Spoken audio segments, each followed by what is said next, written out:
Hello everyone, how are we? Sorry for delaying the stream. I got home like 2 minutes before 8 o'clock, and I don't usually feel like showering at like fucking 11, so I delayed it by a few minutes. But here we are now. So, hello to everyone who's been waiting here patiently.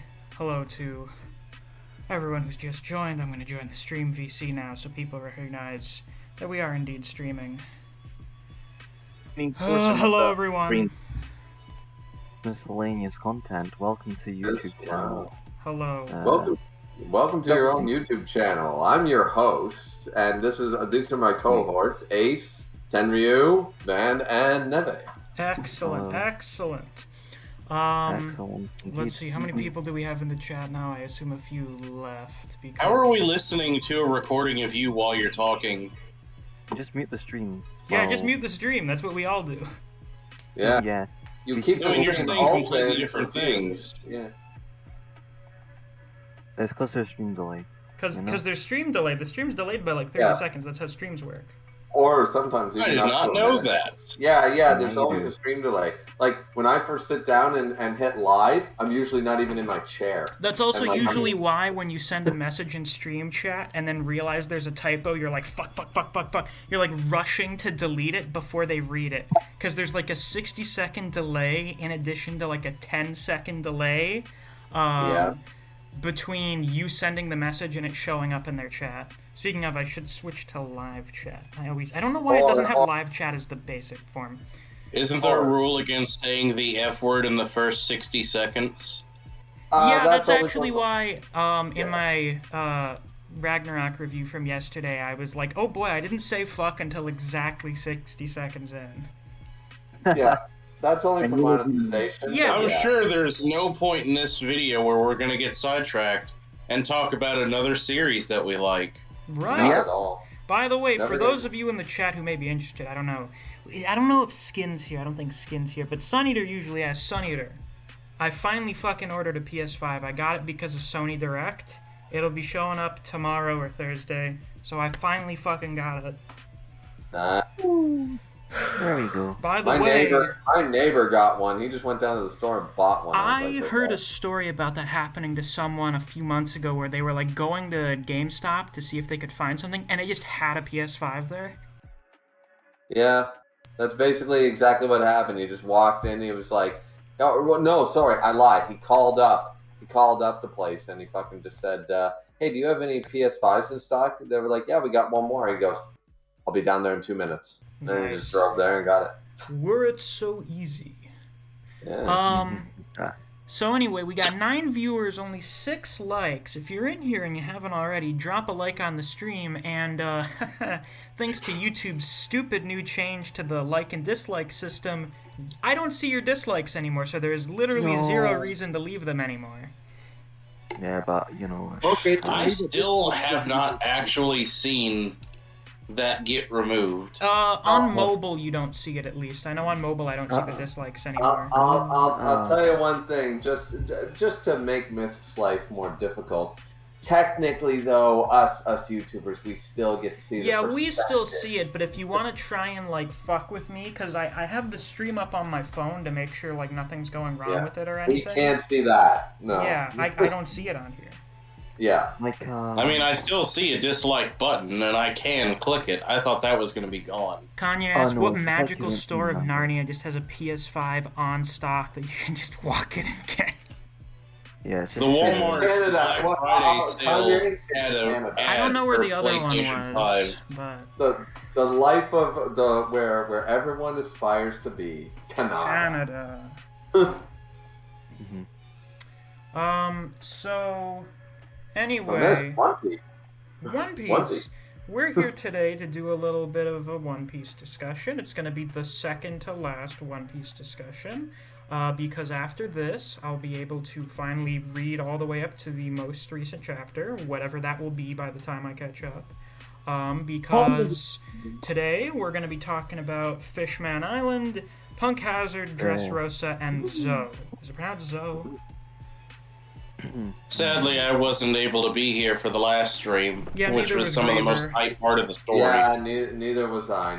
Well, we can always talk about it when we're done talking about the main shit. It's still a One Piece discussion at the end of the day. So when I watched back, because guys, believe it or not, I do support Misc and I do watch his content even if I'm not a part of it. When I watched back on the last one, you basically sort of tried to go in order, Misc. Are you going to be doing the same thing? I am, because I realize that's actually kind of easier to do. Yes, absolutely. Okay, just checking. What about Return to Sabaody? Do you count that as a different arc? I'm just going to count that as part of Fishman, I guess. Like, we'll talk about that first, I suppose.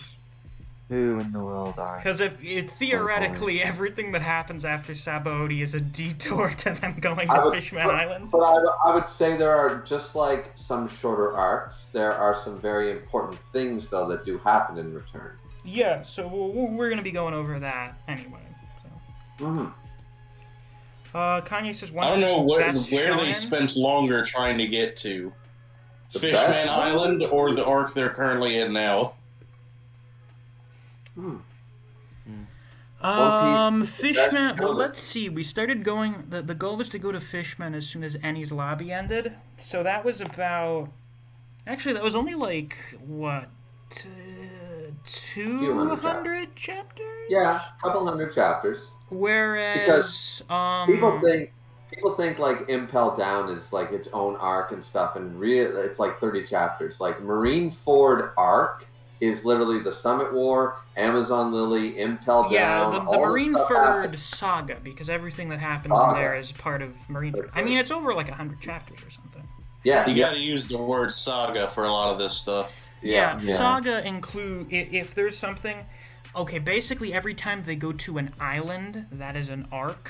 So if they go to multiple islands as part of a single storyline, it would be a saga. That's why they call it either the Summit War or the Paramount War saga. Cool. Just or the War of the Best. Or the War of the Best, because actually, even in the official viz, the whole Whitebeard there is called Marineford. Yeah. That's the official arc name, but the saga is Paramount for people sometimes. Anyways. I mean, that makes sense. So let's see. We start off with Fishman Island, which starts with Return to Sabaody. You know, we catch back up with everyone post-time skip. I think I like everyone's post-time skip designs for the most part. I do think Nami looked better with shorter hair. And I can agree with that. Yeah, and only because it separated her from Robin a little bit. Like the two females currently on the crew both now have similar body types, similar skin color, similar hair length. You know, like it. I know that is a complaint that some people have for One Piece, is that a lot of the female characters look the same. Not all of them. The two different controversies for Robin post time skip. What are those? What are those controversies? For no apparent reason, a woman who is already 28 years old and has been tanned since she was a 6-year-old somehow grew bigger tits and had lighter skin after being in a cold climate. The first one was an art style change that Oda fucking mentions in the SBS. By the way, the versions of the colored manga that I've been reading are now including the SBS, so that's nice. They just didn't have those earlier, I guess. Because I guess now they're using the official translations, which are not as good. But, you know, you get the SBS, so yeah, you win some, you lose some. And the other... Hasn't she been living on, like, a fucking snowy island for, like, 2 years? Yes, but she did have that skin tone for 20 years straight. Yeah, whatever. Isn't that mostly an issue with the anime? Didn't the anime make her too tan, and then post-time skip they fixed it? They sort of did. And also, you also have to remember, pigmentation of the skin is a thing. For example, I go from fucking pasty white to darker than my wife, who's Latina, in the summer of Canada. Imagine if I lived down in Dominican for a couple of years. I'd look fucking, bronze all the time. So, that's interesting. So I actually have vitiligo. Really? Yeah, it's an unusual version of it, though. It's a very rare condition, but Oh yeah, Kanye says that was just the anime. I remember that was pointed And out. it was, I yeah. remember that was pointed out after I was reading through whatever the first arc of the Alabasta saga is. I don't remember the name of the island. Laboon, I think. Okay. Thank God you didn't have to watch the 4Kids dub like me. This is I why heard we needed that was Vivi terrible. on the crew. This is why Vivi is still my best girl, because she had a ponytail, so even though she had the long hair, slightly different than the other women. Yeah, and with some of the other characters like Rebecca, I'm like, damn, you are like a very generic female One Piece character, like from design. In fact, you look like Yeah, a lot of people basically complain about that. you look like every other character in Amazon Lily. You'll actually one quick thing, Miss. You'd be surprised, because I was reading it back then. Well, I've been reading for a long time, but people hated Rebecca. I have heard. And I have no idea why, because when you look back, like, not that they hated her generic design, they hated her as a character, and I didn't understand when I was reading that arc weekly, and I don't understand upon a reread, and now I can't find any of that shit. Like, this was years ago, of course, but I can't find any of the shit of people hated Rebecca, like, as a character and stuff, and I'm like, why again? That is You know, I mean, I can tell you why. Not from personal experience, but from hearing other people talk about it. Oh. Do tell. Alright, so to go down a list, everyone's like, Rebecca is just the worst Vivi. 1, she has the same story but less build-up. 2, she cries constantly. 3, she's wearing bikini armor, so she's mostly sex appeal. 4, they play the flashback of her childhood 15 times in the anime. Right. And 5, she never wins a single fight or does Right. anything impressive aside from avoiding dying once or twice. That's right, actually. Ace is right on the ball. This is around the time that everybody called Dressrosa the bad Alabasta, or Alabasta 2.0. If you liked Dressrosa at the time, you called it Alabasta 2.0. You still acknowledged it. If you didn't like Dressrosa, you called it bad Yes, this is Alabasta. where people complain about Oda kind of just doing the same shit again with some arcs. Yeah. like This was the Bleach major, did. only because Alabasta was like the major, for like the big arc after Arlong. That was the big arc, and it was the biggest. And then you had Well, you Dressrosa, think which about was the it. biggest. We're fighting a warlord who is he basically running a country that has kind of a yellowish tan color scheme. Yeah, They both wear big, huge coats. they're both mafia bosses. They're both They mafia run an bosses. organization, secretly rule a kingdom. Yeah. They both Secretly have. both assholes. They're both assholes. They both have surprisingly powerful devil fruits. Doflamingo is just what would have happened if Crocodile was way more successful for a whole decade. Yeah, that's how it's been pointed out. Dofi is basically, what if Crocodile succeeded in taking over Alabasta? And then we flash forwarded 10 years into the future. Yeah. And not to mention that Doflamingo has a much more tragic backstory, unlike the Crocodile. So We will get into that when we talk about Dressrosa. But in the meantime, wow, we got sidetracked really fast. Yeah, we were talking about Dressrosa for no reason. Like, we'll get there. Right. Yeah. So I like Robin's design. The one design that I wasn't crazy for initially was Frankie's design. The hair. Mostly because he had like a buzz cut now, and I'm like, no, we lost the fabulous Frankie hair. The fro. But then I found out he just has a button to change his hairstyle, so now he just has a different wacky hairstyle every arc, and it's wonderful. His hair is crazy. It's great. Yeah, it's it's amazing. fantastic. It's perfect. So I think the main big thing, frankly, about Return to Sabaody is that we get the fake straw hats. Which The is best. just fucking hilarious. Yeah. This feels like the that shit where Oda was drawing. What would the characters look like in their 60s if things did not go well?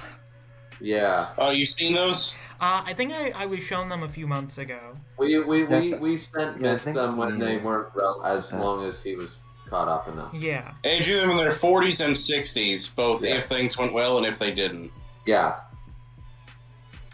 God, they were all so ugly. So yeah, I would say that the big thing for me to take away, like not just lore based, the big thing for me to take away was clearly the training paid off. Yeah, it was basically what does everyone's power ups look like? Well, Zoro casually cut a boat in half like Mihawk.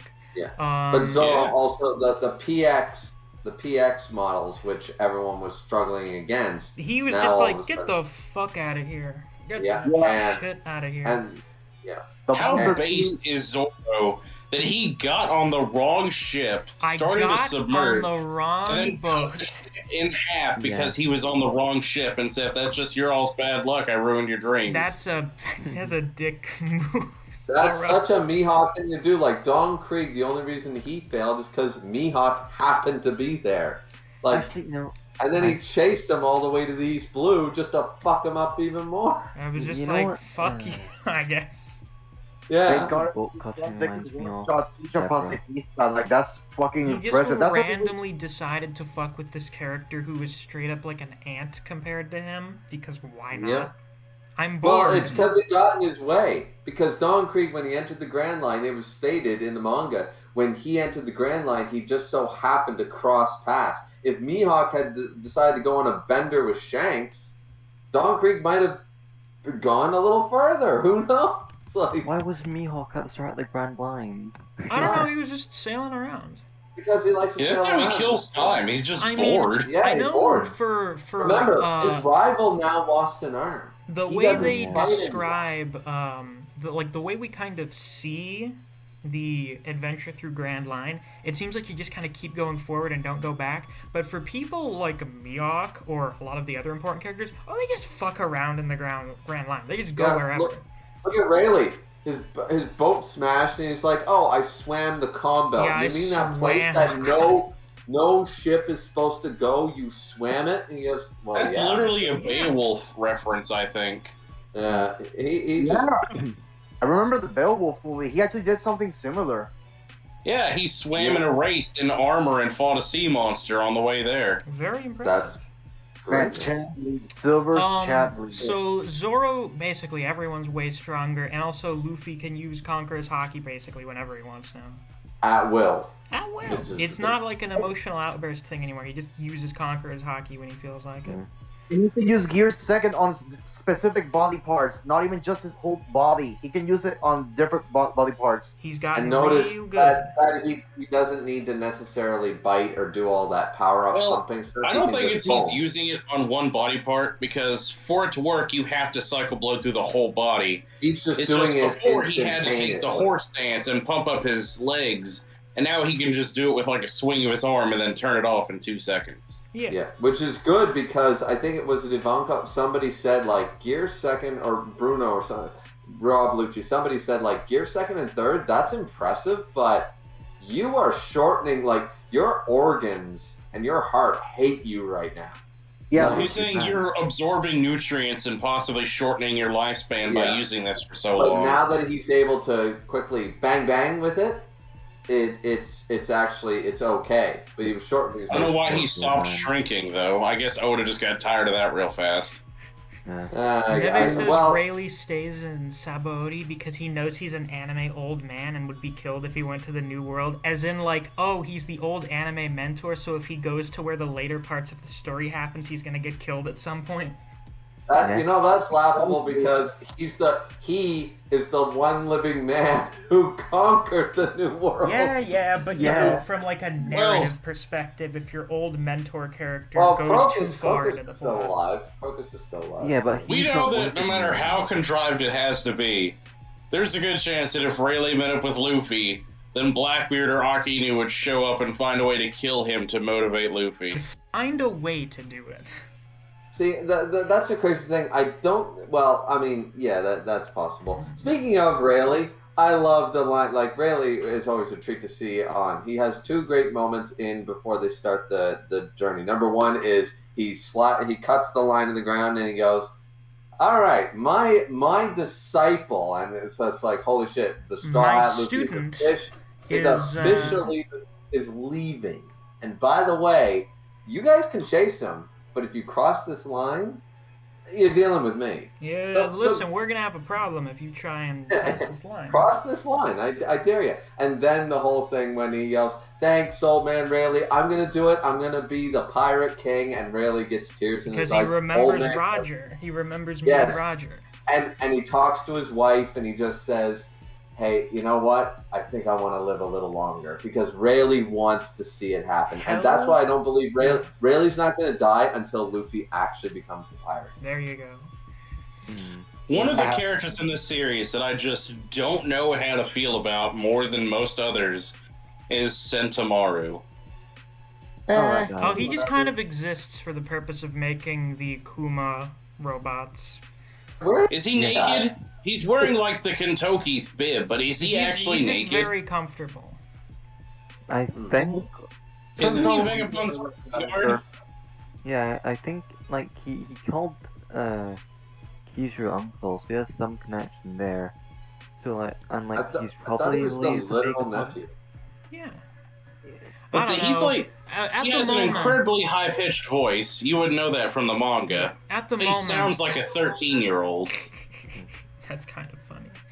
At the moment, Sentomaru seems to just be one of those characters that just kind of exists. It's just like, where are these Kuma robots coming from? He knows hockey. He was one of the first people to use it effectively. What is his... Does he have a military rank? He has a coat. Is he he's a captain. Oh, he's only a captain. Okay. Yeah, but he's I think after the time skip, he got promoted to vice admiral or something. He might have. I mean, he had the big coat. Good question. He was officially a captain, and I'll look it up while we're...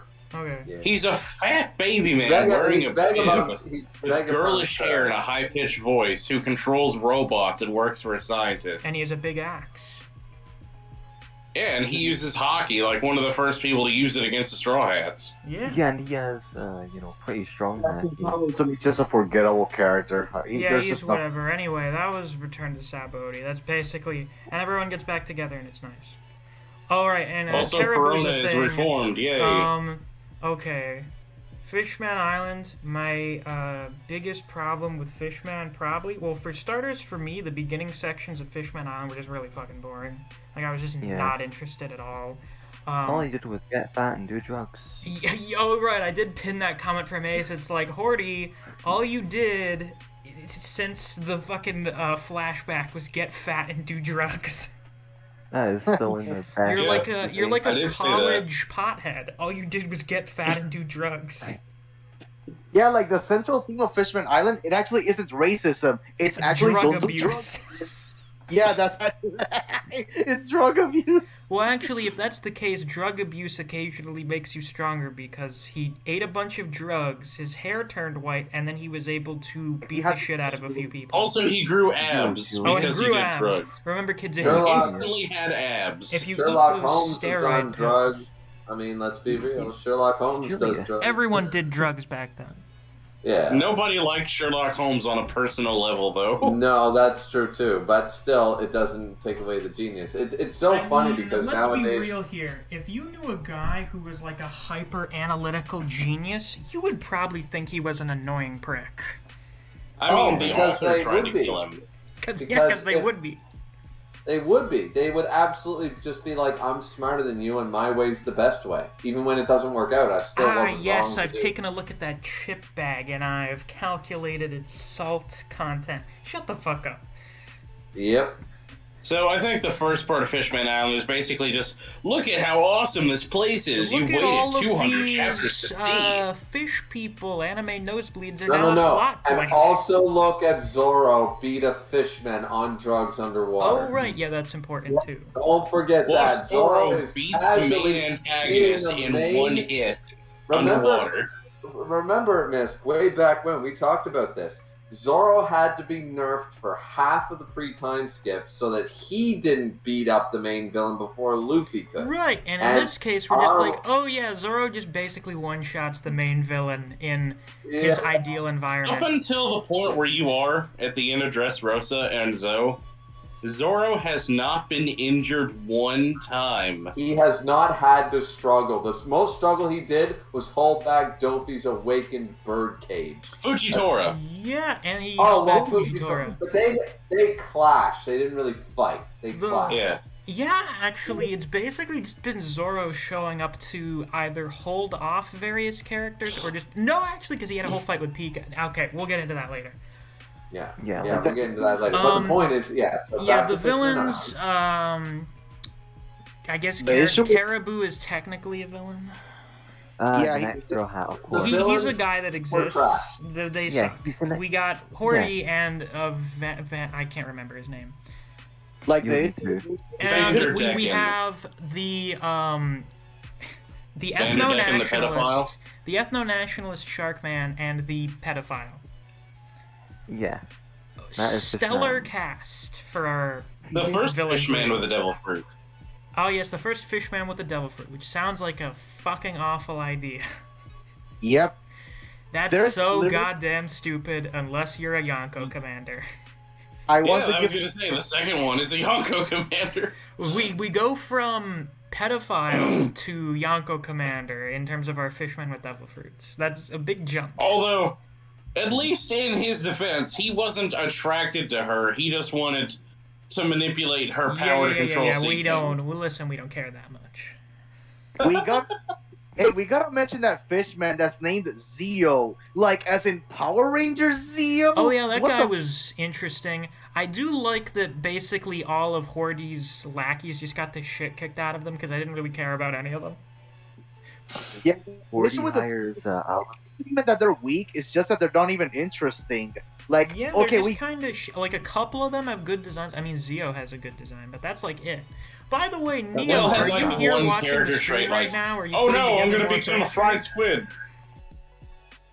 Yeah. There's only 10 likes. Well, now we're up at 13. I Yeah. think that's the peak for the stream thus far. If you're in here and you haven't already, be sure to drop a like on the stream. And also, if you're feeling particularly generous, you're always welcome to leave a donation. I made a deal I see with 11 Bernice. I made a deal with Bernice that if he donates $50, we'll add the fucking jobber tongue to the server icon. Shit. Yeah. That's pretty good. You poor man. What? It's Yeah, 50 Bernice bucks. isn't- Yeah, Yeah, I'll tell you. that's- Are you Did fucking you kidding agree me? for how long? Listen. I was born in the '90s. $50 used to buy you a Charizard card from the original Pokemon set. Don't fucking test 50 me what bucks I is would still a do. decent amount of money. I've had to spend, Yeah. even though I'm getting paid back for the PS5 because that was supposed to be a gift from last year. I was just the one who spent the money initially because I was the one that got the fucking the PlayStation, whatever the fuck it's called. So I was just the one that was able to access it. But then I also just spent like a decent amount of money over the last 2 days. So 50 bucks sounds pretty nice. It's nice. Yeah. I mean, Now, this merchandise really- is beautiful. Mhm. I just want to, before we get in, because I know a lot of people don't like Fishman Island, and I understand everybody's critiques, but the reason I want to defend it is, number one, the big theme of this arc, which has been stated was actually like drug addiction and stuff, but one of them was racism. By the time when we start the flashback to the end of the arc, it's all about racism. Right? Racism and generational hatred.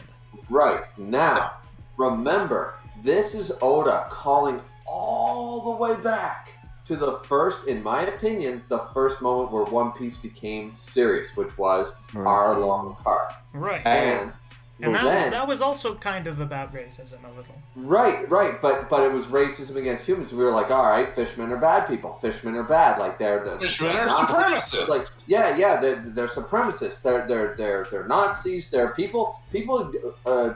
Like I remember back. See, anyways, point is that all the way back, and now we're seeing the other side of it, where actually the reason we're getting the actual reason that we hated Arlo, we hated Fishmen, we hated them for years reading. Well, for me, years reading One Piece, and then now all of a sudden Fishman Island comes along. We're like, actually, you know what? Humans are dicks. Which most manga, most stories, most everything, but humans are actually the reason they're dicks. And it's like, alrighty, you know what? We're I'll actually to take blame. that. Like, you know, the celestial dragons, once again, the core of most hatred. But they are also to blame for Arlong turning out the way he did because of Fish Tiger and blah, blah, blah, and Jinbei and all the stuff that happened. Now we're getting the flip side of it, and realistically, people see it as a boring arc, and I see it as a, hey, did you ever think about the other side of the coin to Arlong Park? Let's check the pins just so I can check back. Yeah, I remember the big, the one big thing I really liked.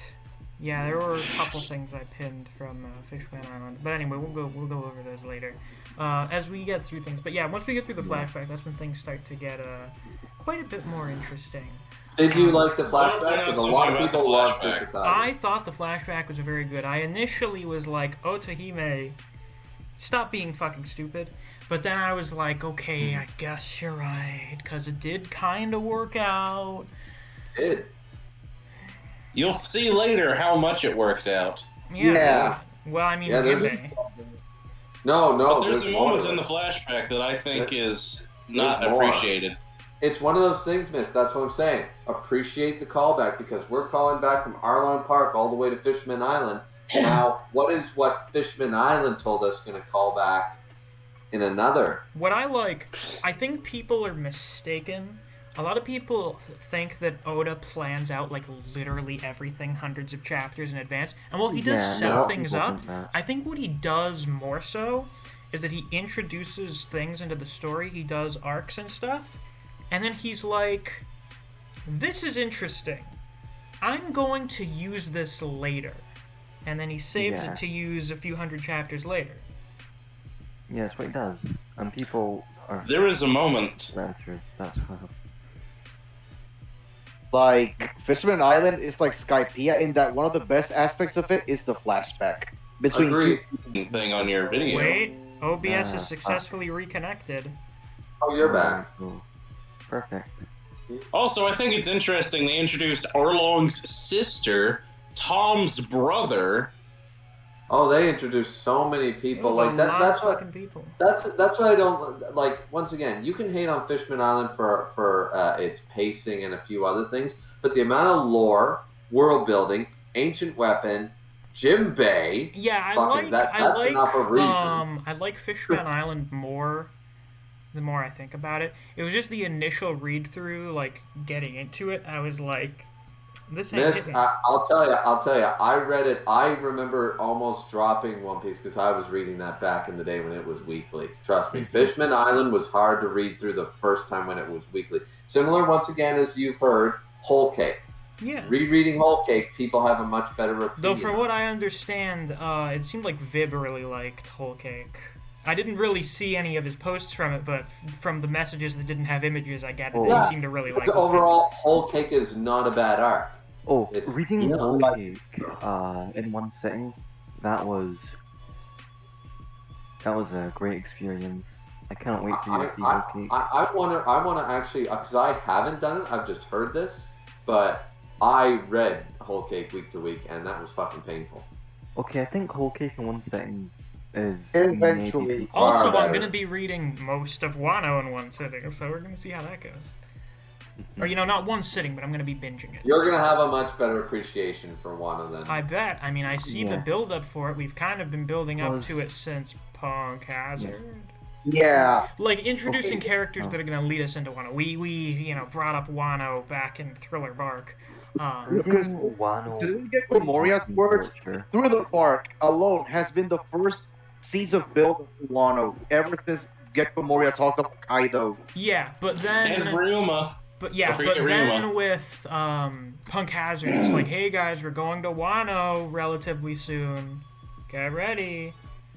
And then Zoe is the last big, we're going to fucking Wano. Yeah. And then there's a detour. Yeah, and there's a detour. Because Sanji had to, go yeah. And I forget exactly who it was, Miss, but remember when Luffy knocks out 50,000 fishermen with Conquerors? Yes!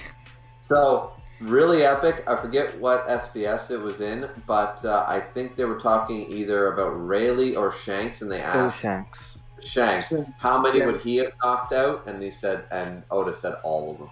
Yeah.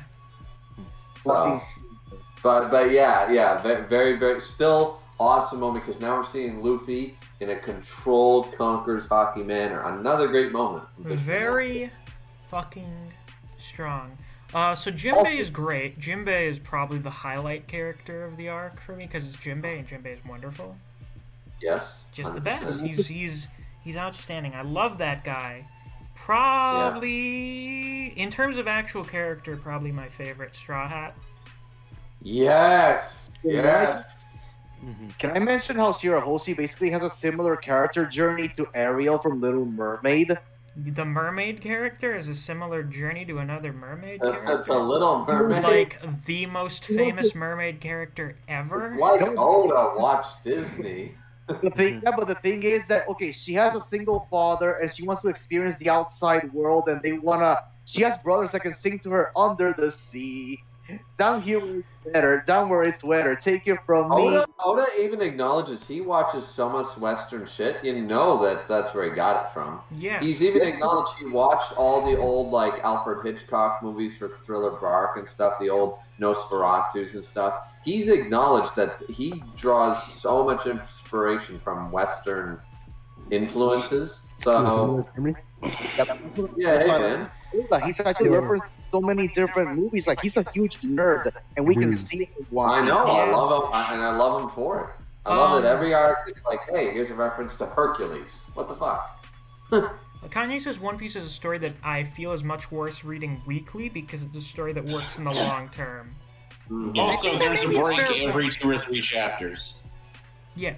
Well, you gotta have that if you want him to be consistently putting stuff out. So most other manga don't do that, but it's probably the reason he's so consistent is that he does. Yeah, the dude doesn't let himself get burned out.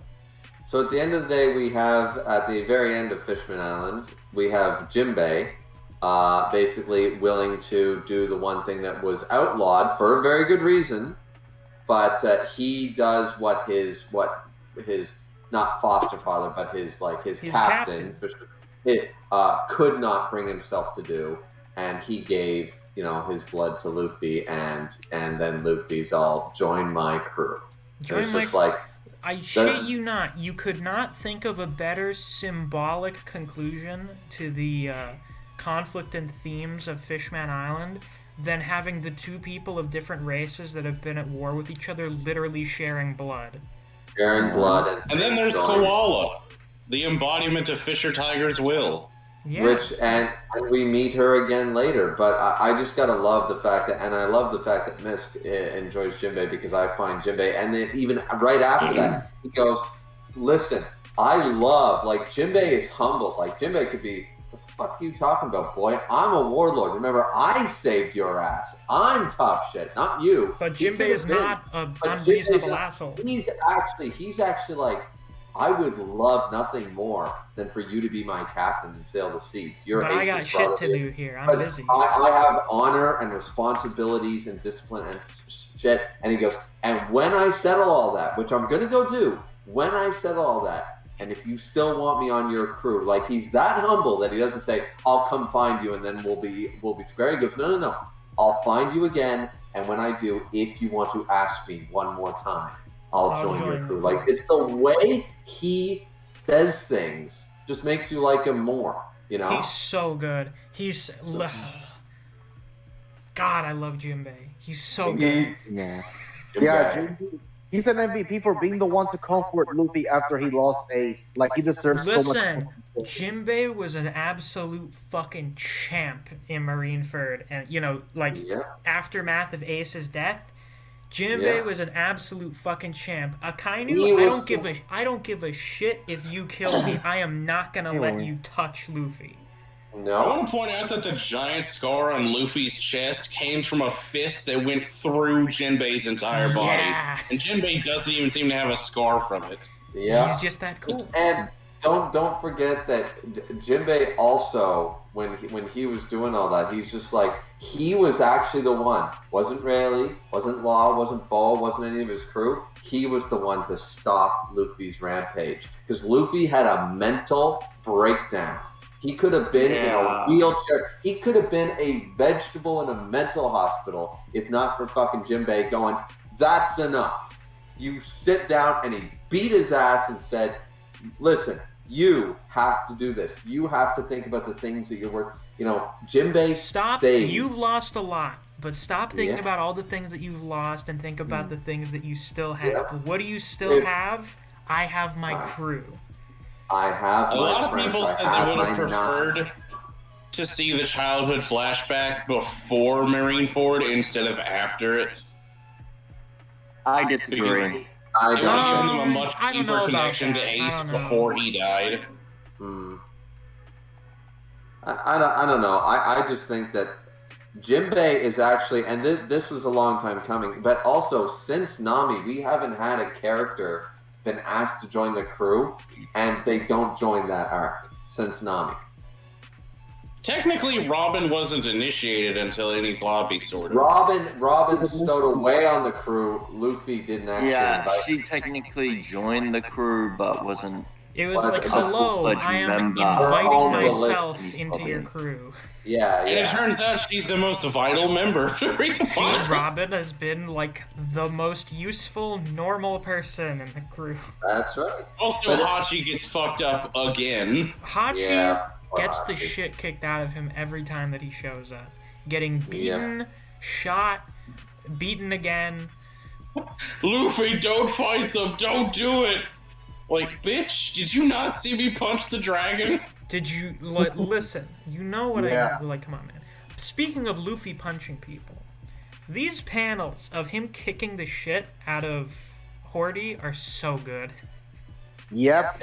I don't know what it is, but it feels like post time skip, Oda was like, I'm gonna change something up with some of these impact panels, and I don't know what it is, but they are fucking excellent. Anyone also want to register just in that moment that he punched the Celestial Dragon in the face, that Zoro had half of his sword drawn? Yeah, because Zoro was like, "Oh, I was also gonna do it." Like, if you weren't gonna do it, I was gonna fucking do it. Oh right, and then Zoro almost killed a Celestial Dragon because he didn't know who it was. Luffy only punched him. Zoro would have killed him. Yeah. Speaking of Zoro, the one thing that I pinned from like the final battle of Fishman Island was when Luffy's walking after Horty, and Horty's two goons are trying to stop him, and then Zoro and Sanji just fly in. It's like, you're not getting in his way. Get the fuck out of here. You're not stopping our captain. The monster Zoro trio has very high expectations. That's why he's like the constantly first saying, like, if Luffy couldn't even do that, he wouldn't be worthy to be my captain. That's why Zoro is there like, to keep people if in line. Luffy isn't better than me, then I'm not gonna be a part of his crew. Zoro, that's why I love the argument. People always saying, okay, who's strong? And I was like, listen, Zoro is okay with him being on par with Luffy. He's never okay with actually being stronger than Luffy, because then why would I follow someone weaker than me? Why the fuck would I do that? Yeah, so I've always believed that even if you want to make the argument at points in the story that Luffy and Zoro are even, which I believe there are points in power, Zoro always still follows Luffy because he's like, he's my captain, and he'll push that 1% more. You know? I literally once debated this guy who called me an idiot for thinking that Luffy was still stronger than Zoro in Dressrosa, and I'm like, why do you think Zoro is stronger? Why isn't he fighting Doflamingo then? Because Zoro's not the main fucking character, that's why. A lot of people went from being like Zoro and Sanji are equals to Zoro and Luffy are equals now. Because, I mean, to be fair, Sanji has not really had as many feats as either of those guys. Listen, the only reason the whole power thing began is because the rivalry between Sanji and Zoro. But I have never, ever thought that Zoro and Sanji were on the same level. I'm sorry. I really like Sanji. I've always loved Sanji ever since we first got introduced. But he's never I think that Sanji actually has a higher combat potential than Zoro, but he just limits himself. You need to remember something. He could use weapons, and he could use his fist, but he chooses not to. Zoro was like personally limits himself against opponents, and he doesn't actively train like Zoro or even Luffy. He just is that strong. Of course he's going to be stronger. But you could argue that Luffy does that because you could argue that Luffy limits himself because he fights barehanded instead of using a weapon. I hear Neve trying to speak. Oh. Yeah, I hear there's a difference. Sanji knows how to use weapons. Hold on, He doesn't. He knows how to use blades. Wait. Hold on a second. Neve was trying to speak. We were I need to talking. remember something. Alright. Most people don't use weapons. Zoro's one of the few people who does. So of course, he's technically going to be stronger in every scenario. Like, sure, like if everyone had weapons, that'd probably be different. But in a world where most people don't use weapons, Zoro is stronger by, some technicality in most cases. Like, I don't care if you have your magic extendy fist. That could I have to kind of disagree with that. Not like that weapons don't give you an advantage. I'm just saying that quite a few people have devil fruit, and I think having a devil fruit in, like, I say that, yeah, Luffy's extending fist isn't the greatest devil fruit, but also add in Haki, that kind of, like, if you get some normal ass guy and he just has like a gun and a sword versus a guy with, I'd have to say, like, minimum knowledge about either Haki and observation. I'm gonna put my money on the guy with observation and and Haki. I'm not even gonna put it that I think way. that I'm just gonna put it very simply that you could argue that if you wanted that because Zoro uses swords, he has an edge over somebody like Luffy or Sanji. But I would argue that if No Shanks pun or intended. no pun intended. If Shanks or Rayleigh throws away their sword, I don't see Sanji beating them either. So that argument falls. I'm definitely not saying Sanji No, could not you, beat those guys. Not you, Wave. I'm just saying the argument that because Zoro uses swords, he's got a combat edge. I'm like, no, that's his style. That's just what his fighting style Yeah, I'm is based definitely on. saying that Zoro could beat the shit out of people with his pure fists alone. I don't like Sanji people saying that Sanji limits himself. If he uses his hands, he'd be stronger. No, he's never fucking used his hands in his life. He'd be weak as shit. His upper body strength is crap. He's only done theory, like that. He's only done like like Zoro's lower body should be thick as shit with how much he uses it. Right. So, but my point is, your weapon of choice is your weapon of choice. You're not limiting yourself by not specializing. I'm sorry, it doesn't work that way. And I don't care about this conversation, so we're gonna move on from it. Because he's a chef. In fact, it's mentioned. Anyway, the point that I was trying to get to is that post time skip, Sanji took massive damage from every person he fought while Zoro didn't get touched. And that led to the thing where, like, oh, Sanji's shit now. Zoro's so much better. Anyway, I still enjoy, like, it's so Zoro and Sanji, but come on. Like, Sanji is not a main combating character. Like, he is a combat character, he's just not, like, the only thing he's about. So that's why. Yeah. Enough. Yeah, I don't care. Okay, I understand why Neo doesn't like power scaling One Piece. Yeah. I get it now. I hate was power just thinking, I'm like, who is top 10 commander level reverse? and all that other stuff. That's my type of power scaling is who is top 10. When we get into actual character versus character debates, I want to blow my head off. Okay, I think I fixed it now. Oh. Look, if we want to talk about power scaling, let's just leave it until after we cover the arcs. Yeah, Did you- good idea. Yeah. Good idea. Did you all hear the thing I was saying? No, I didn't. My internet keeps cutting out. I was saying, like, the point of the debate isn't about their fighting styles. The fan base had the debate because post-time skip up until Zoe, in every arc, Sanji took massive damage and Zoro never got scratched. And so everybody was like, oh, Sanji's shit now. Zoro's so much better than him. Look at Sanji cracking his femur all the time by fighting Virgo and Doflamingo.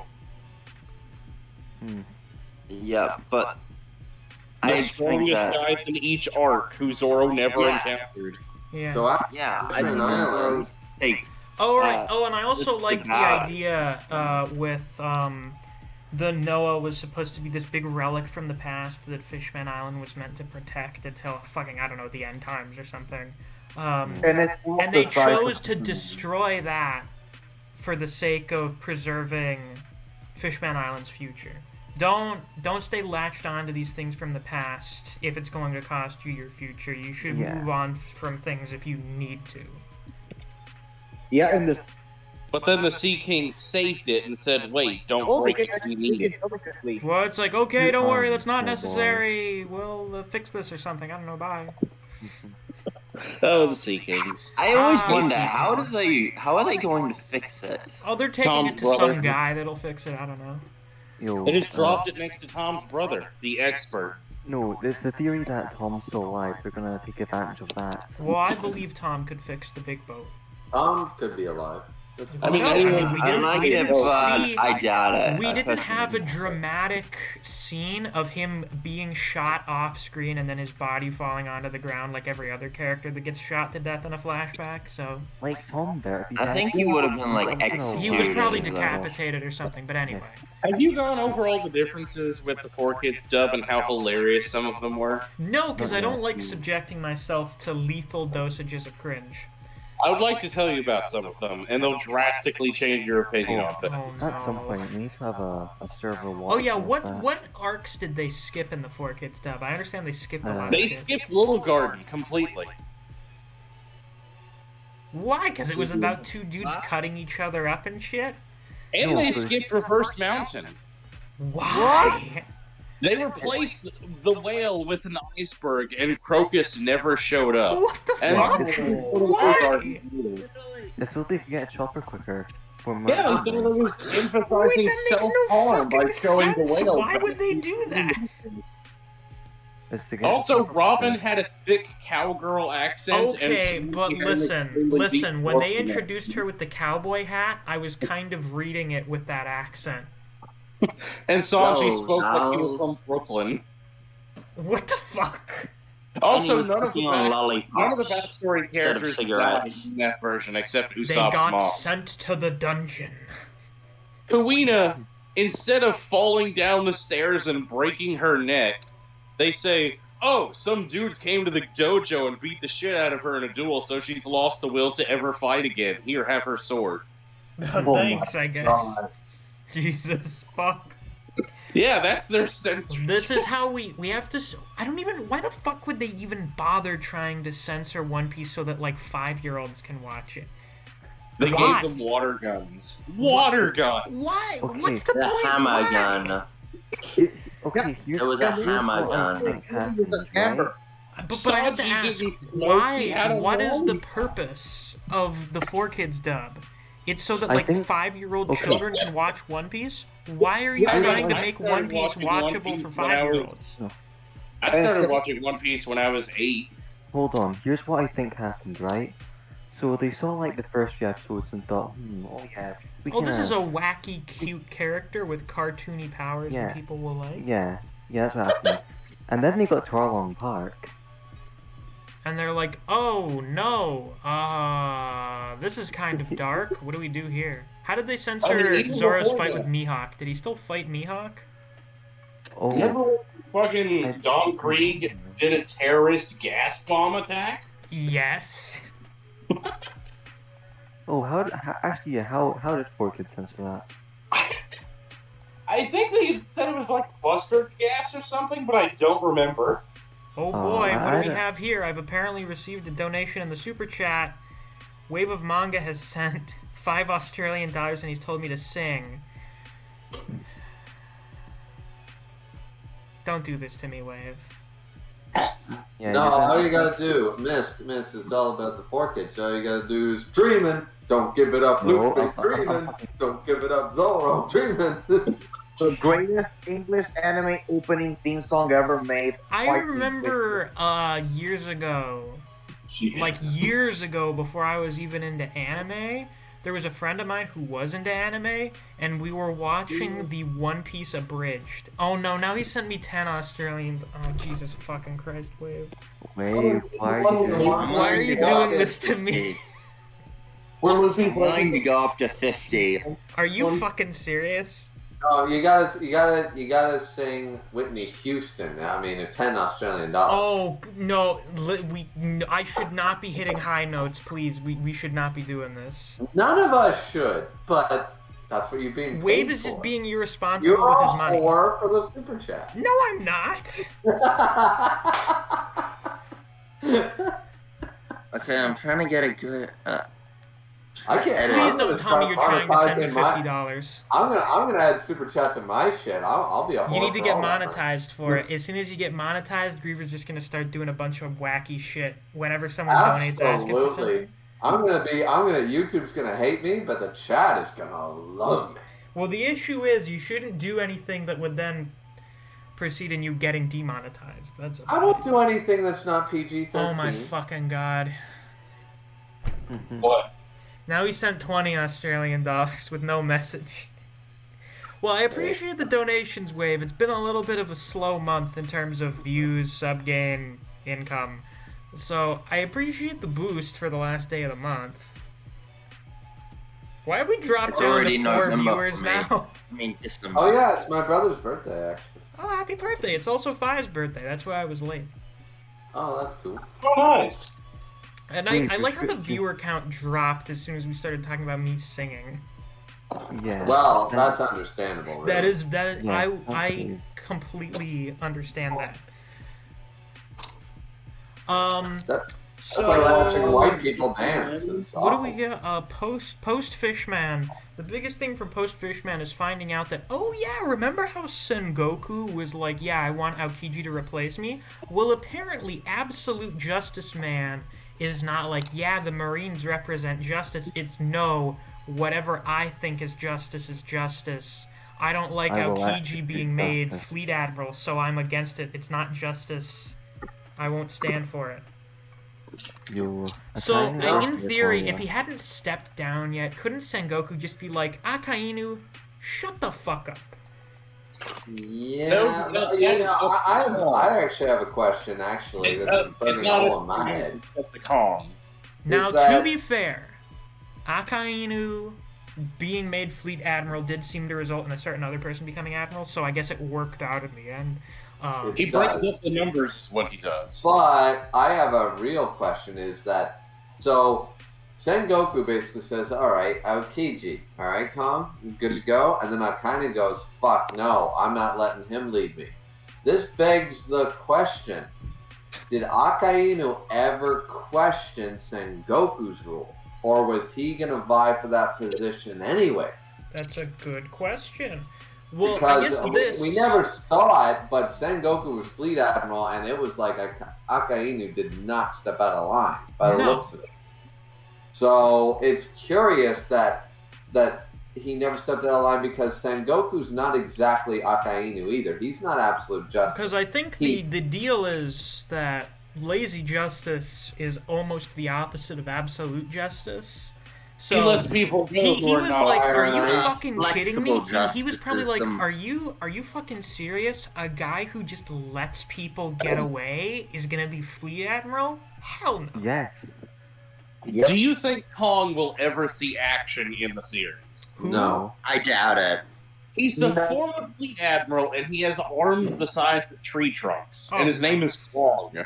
But he's also, that implies, listen, if we're to take the idea that Garp, Sengoku, Whitebeard, Rayleigh, all of them can't contend with the best now because they're too old, how fucking old is Kong? You know, like... Jesus. Yeah, I have to admit, that guy must be... That guy's like really, 100 really years old or some shit. Right.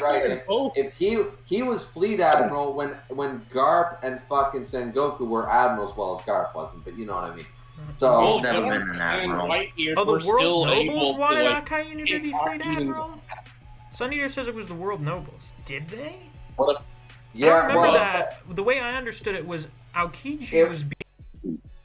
Akainu disagreed with that, so they fought over the position. Sengoku told Kong, his boss, yes, I recommend Aokiji replace me with you. Oh, I see. But then it wasn't the Celestis, it was the Elder Stars. It was the Gorosei. The Gorosei were like, actually, let's have a guy who will do basically whatever we want. Because even though this is not a spoiler for Misc, Aokiji was trained with Garp, under Garp, when he was up and coming. That's just SBS stuff. Oh, cool. So the fact of the matter is that that's why Aokiji sort of has a Garp laid back attitude That makes towards it. perfect sense, actually. So the problem is that the Gorosei... You need to watch films to see the other guy who trained every other I'll Marine. probably watch the movies after I catch up. But the idea here is that the Gorosei fucking hate Garp, but they love them as their Uncle Sam. They love him as that. Oh yeah, they great, hate him for because everything Garp else. is awesome. Everyone's like, look, Right. look, it's the So hero they of the don't Marines, want- the they guy don't that want always fought with Roger. Right, they don't want a dude who they despised for 40 years or his proteges being in that position. They don't need that. Also, Garp's son is the leader of the revolutionaries. Oh, Plus, yeah, no that one ever too. talks about that. But even Yeah, when he but wants to retire, they won't let him. Garp, it's so weird how basically everyone you seem to be involved in raising has not become a Marine or has, left the Marines.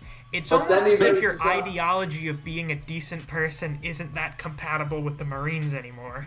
But then he raises up Aokiji, so... Yeah. An admiral. Who then But then defects? Aokiji gets kicked out, basically. And So, then Aokiji defects, yeah, so...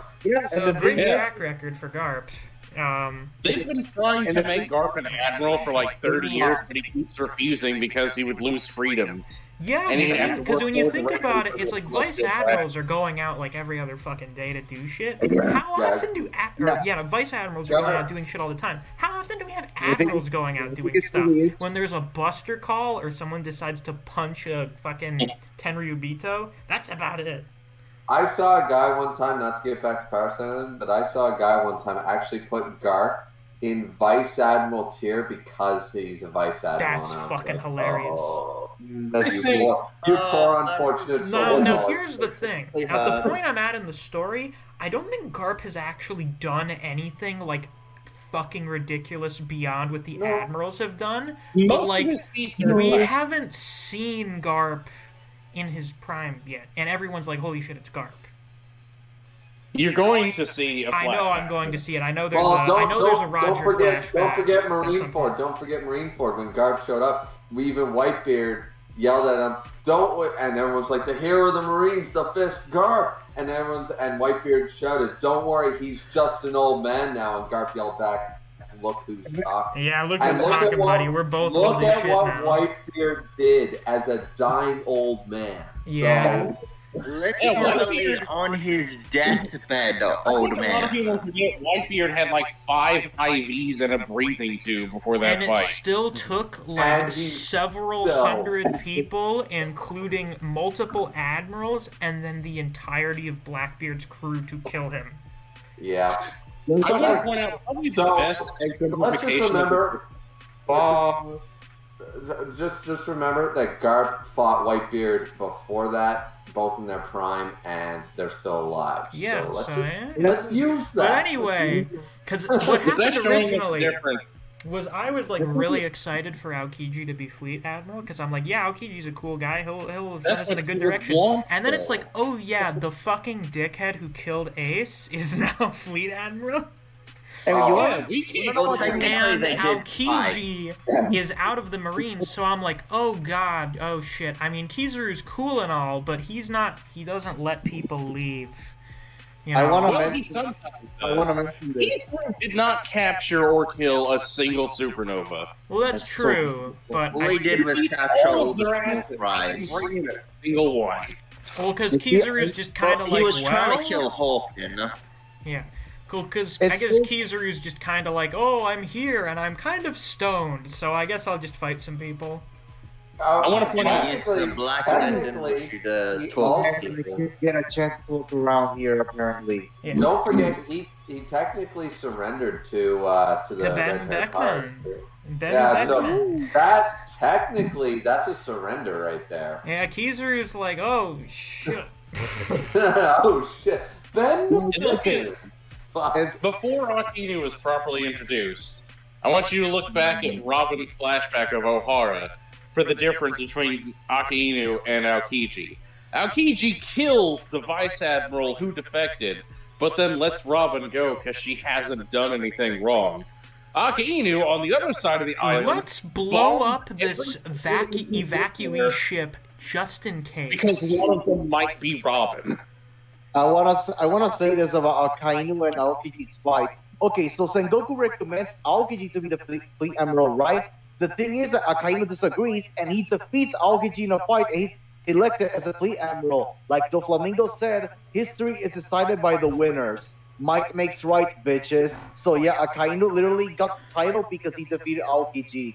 Admirals don't have freedom. I mean, Aokiji kind of has freedom, but that's because Aokiji just does whatever he wants. Or did whatever he wants. Yeah. He's just like, I'm going for a bike ride across the Grand Line. I mean, Hey, I wonder if he got any severance packages. Probably, I don't know, because, I mean, they didn't fucking, I mean, it's funny the kind of shit the Marines will allow. Like Akainu's like, I don't care what he's doing. He can do whatever he wants. Which is if weird, because it's Akainu. Kill him today. Bring me his head. You would think Akainu would be like, you are opposing my absolute justice, I have to kill you. To be fair, they could have killed each other during their fight. That was the thing. Akainu took his leg. I mean, they're a bunch of hypocrites. Wait, what? Yeah, in the fight we had, Aokiji loses the bottom half of one of his legs and replaces it with an ice prosthetic. Wait, what? I didn't notice that. No, that's not. You see Aokiji in a bathhouse, and he's like, "Oh yeah, you got fucked up. I just make a prosthetic whenever I get out of the water. Don't worry about it." Yeah, it's not confirmed in the manga, so that's why we say that it's in the movie. Yeah, it's not, and it's also it's in the anime and it's in the video games. Oh, well, shit. Anyway, that's cool.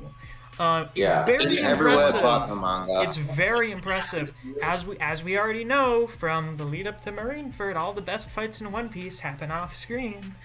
Because two fucking admirals fighting each other for 10 days, naturally we don't see it. Yeah. All the fights you didn't see on screen. Yeah. But that's an issue with post-time skip One Piece. A lot of off-panel fights. Be prepared, Nick. Yeah. Oh boy, I can't wait. Yeah, that would be nice to see.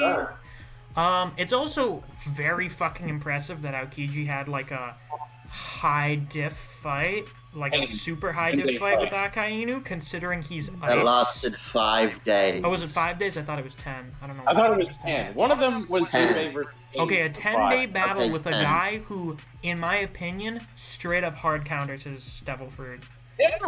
Yeah, I'd have to say that he has Akainu has a superior Devil Fruit, but I'd have to say I think Aokiji is a much smarter user of a Devil Fruit. I laugh that we still call him Akainu, even though he is not that anymore. Now he's back to Sakazuki, so I guess we'll refer to him as Sakazuki from here on out. Well, no, nobody does though. Yeah, no one does because we were introduced to him as Akainu. Yeah. And even then, like, we still call Rosinante Corazon, even though Corazon's just a title. Yeah, because Corazon is easier to pronounce. Yeah. And it's what he was introduced as. Akainu versus Aokiji, their fierce battle ended after 10 days. Yeah, there you go. So, very impressive that they managed to have that fight. I still think, I don't know. Do you know what's weird? What's really weird is that from a Devil Fruit type perspective, it would make sense that Fujitora would be the weakest admiral, but at the same time, I don't think we've seen him be super serious in a fight before, and he was doing like ridiculous shit while not being serious, so... Well, we haven't seen the third admiral. And no one's seen him yet, so...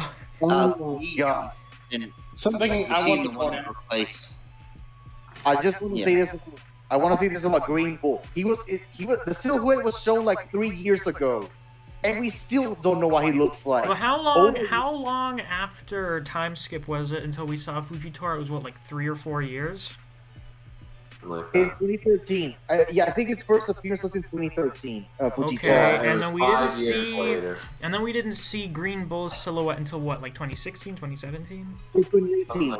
Summer of 2018, and we still don't know what he looks like. Oda loves his silhouettes and his dragged out mysteries. I mean, to be fair, that was basically how the Admirals got introduced. We introduced the And Admirals. the Yonko, Kaido and fucking Big Mom look nothing like the silhouettes. That's Yeah. how long it When did they first mention the Admirals? I forget how long. Post Enies Lobby. Was it post Enies Lobby? No, because we saw Aokiji. Yeah, we saw Aokiji We saw before Aokiji that. in Long Ring Long. That was before Water 7. I thought you said the Yonko, sorry. No, the Admirals. Those guys, the first Admiral we saw was Aokiji, and then I think they were mentioned, like, I think Kirby wanted to be one, so that back then they were mentioned. No. I don't think the Admirals, we didn't get their silhouettes or their names until, like, over 100 chapters in. Neve has a point in chat about Admirals don't have freedom. Aokiji goes around. Yeah, he just fucking. But we can't discuss the implications of that until Miss is caught up. Exactly. But anyway, I guess because I remember reading and I'm like, they revealed Aokiji and mentioned the other admirals in Long Ring Long, and then we didn't see another one until like 200 chapters later. Don't worry about it. One Piece, don't worry. So, in hindsight... You just met Kaido, to be fair. Yeah, we just met Kaido. I'm such a fucking idiot, by the way. When they did the Kaido reveal, I thought it was the fucking Skypiea guy. I didn't realize that Kaido was someone that was, like, standing off. This is what happens when I read One Piece at, like, 12 o'clock. This is what happens when I read One Piece past midnight. I'm too fucking tired to comprehend everything. That's great. Yep. Yeah, right before that, Punk Hazard from his injuries. Yeah, Punk Hazard. Remember that. Punk Hazard, I found to be more entertaining on the whole than Fishman Island. I think it's because it's more consistent in the pacing. Really? I found Punk Hazard to be relatively consistent throughout. I don't know if that's just me. Couldn't stand it. Oh, sure, this is another snowy environment, just like Drum Island for most of the arc. We're on another frozen winter place. What even is the theme of Punk Hazard? Don't do war crimes. Punk Hazard. Theme is let's add law in an alliance. Well, that's why I think that's most of the reason I like Punk Hazard is because law is in it. The one good thing, here's what I take away from Punk Hazard. God. That everyone thought Logias were so fucking overpowered, right? And then Oda introduces hockey. So that it's like, okay, we have the hockey system now, right? That people retcon for Crocodile and whatever.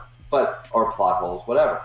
But then we have Zoro showing up, no hockey, and fucking scares a Logia so bad, cuts her in half, and scares her so fucking bad, she can't even reform herself because she's terrified he will kill her. I question, was Mona actually beat her? Was he Mona was only that scared because she knew he could have used hockey?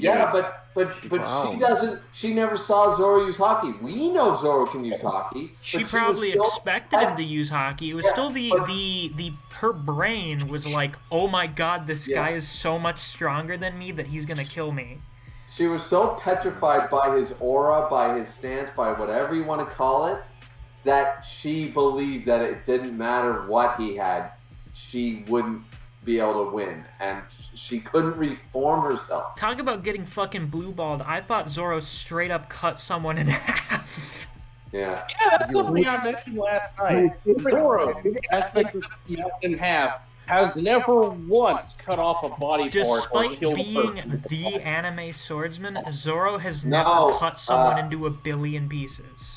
Zoro actually has killed Baroque Works members. Remember when he first got the Sandai? It cut more than he wanted and killed people. That was but in the moment. Got his hardest fights where he's swinging with all his force, and no cut has ever gone deeper than the bone. Which is funny because we see people lose limbs. We've seen people lose limbs. But he has killed people. But I think it's because he always, whenever he defeats a major, like a fight, he always cuts him like straight across the chest or something. Because, listen, this is still Shonen Jump. Yeah. I want to point out something. Hey Jinbei guys, is- I gotta go, and Yeah. I'll be All right, listening in see you for around, when Wave. Miss starts singing. All right, see you, Wade. Have fun. Jinbei and Ace fought for 5 days to a draw. Luffy just recruited somebody who is exactly as strong as Ace was. Yep. 2 years ago, Ace. Yep. Was Ace as powerful back then as he was in like Marineford? He had the Logia. Yeah, So but he probably train- got I don't even know if stronger. We don't know. Wait. We don't know when Jinbei and Ace fought though. Yeah, Well, we know Exactly. there was only a 1-year window it could have happened. Yeah, we were only given that they fought. We didn't actually been told when it was. Exactly. Yeah. Just having the food isn't enough. Like, what about physical training? So we don't really know if he was as strong as a Yonko commander back then. Most likely not, because Jinbei doesn't seem to be as strong as someone like Josu and stuff. I don't know. I would argue that I Jinbei think fucking Jinbei. is.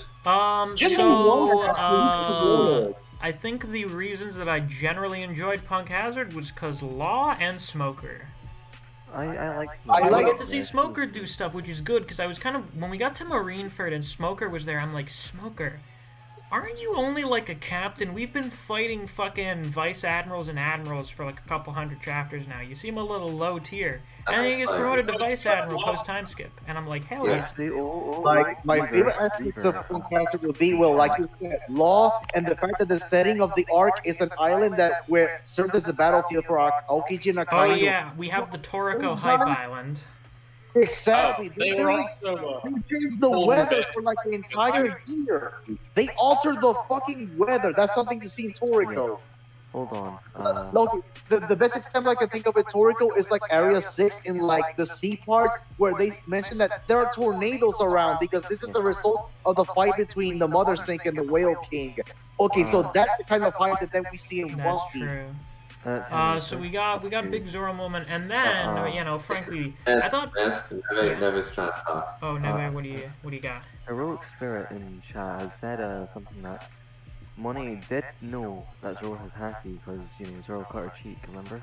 Oh yeah, he did. She did know that he had hockey, so she was probably expecting him to use it. But he was so fucking strong that she was like, "Oh my god, I'm dead."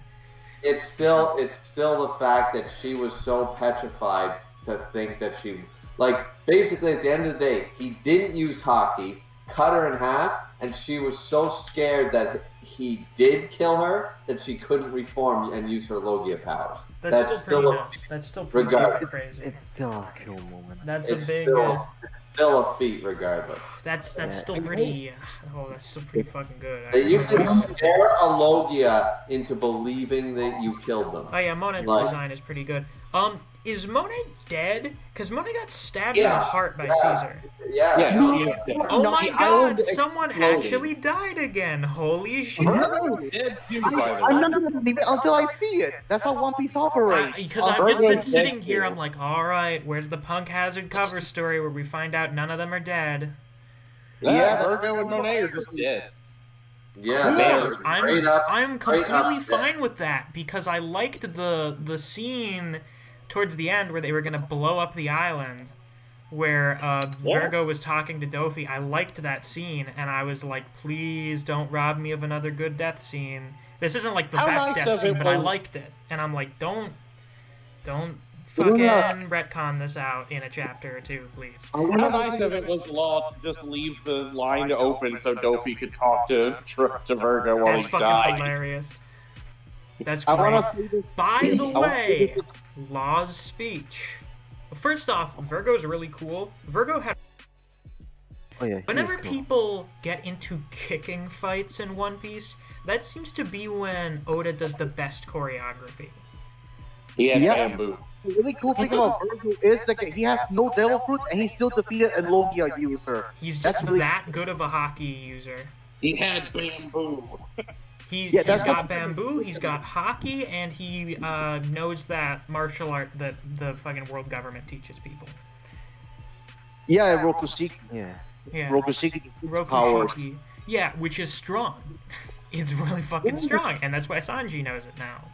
That's what I There's a like about very- Virgo. It shows that you don't have to be a devil fruit user to be able to defeat another. By the way, I like that Rokushiki was introduced with CP9, and then we had other characters use it after the fact. I appreciate that a lot. It's used more in the filler, too, by the way. I'm sure it is. By the way, there's one thing. So, an incredibly popular theory that you should know. You know why Law's power is great? Because it can basically be, what if we had a guy who kills people, but it's One Piece so they don't die?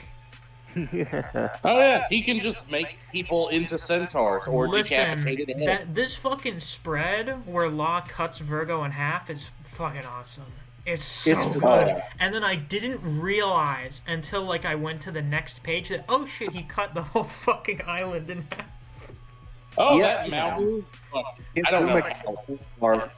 Oh, right, we found out the new Warlord roster during this arc. First off, finding out, it's so funny that the Supernovas only got introduced, what, like 200 chapters prior, and then didn't really do much after Sabaody. Like, Sabaody, we introduced the Supernovas, Law shows up at the end of Marineford, and then we don't see them again until after Fishman. So what's been going on with them? We introduced these characters, like, right before time skip, which is weird to think about. Usually... He wanted to establish them so that when they show up after the time skip, you're like, who the fuck are these people? Yeah, normally when I think of a time skip, it's going to be like almost all established characters, and then we'll introduce new people post-time skip. Instead it was, here's a bunch of new characters right before time skip. So then we see them 2 years later. Is that, oh, one of them became a fucking warlord. I guess that makes sense. And then we find out Buggy's a warlord now. And multiple of them started working for Yonko. Yes, Buggy because that's how you don't die in the New World. What you don't understand is that Buggy actually ate the luck fruit. Oh yeah, and that's why he's able to survive being killed. That's why he's constantly. He doesn't separate because he's got the other fruit. It's because his body is got the luck fruit, it's and so it constantly lucky separates. Like, it just doesn't die. It doesn't die. It separates, and he always puts himself in situations where he will come out on top. Like countering me. If he used hockey. He's king from One Punch Man, except the clown. Mm-hmm. Oh wait a second. They made Buggy a warlord. Oh right, yeah. Buggy's a paramecia. I guess hockey doesn't play a factor into him getting cut up, or would it?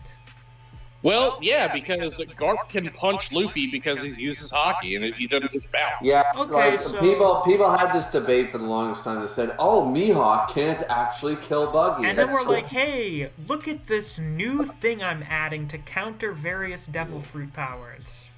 Yeah, and it's like, all the top tiers have it. Yeah.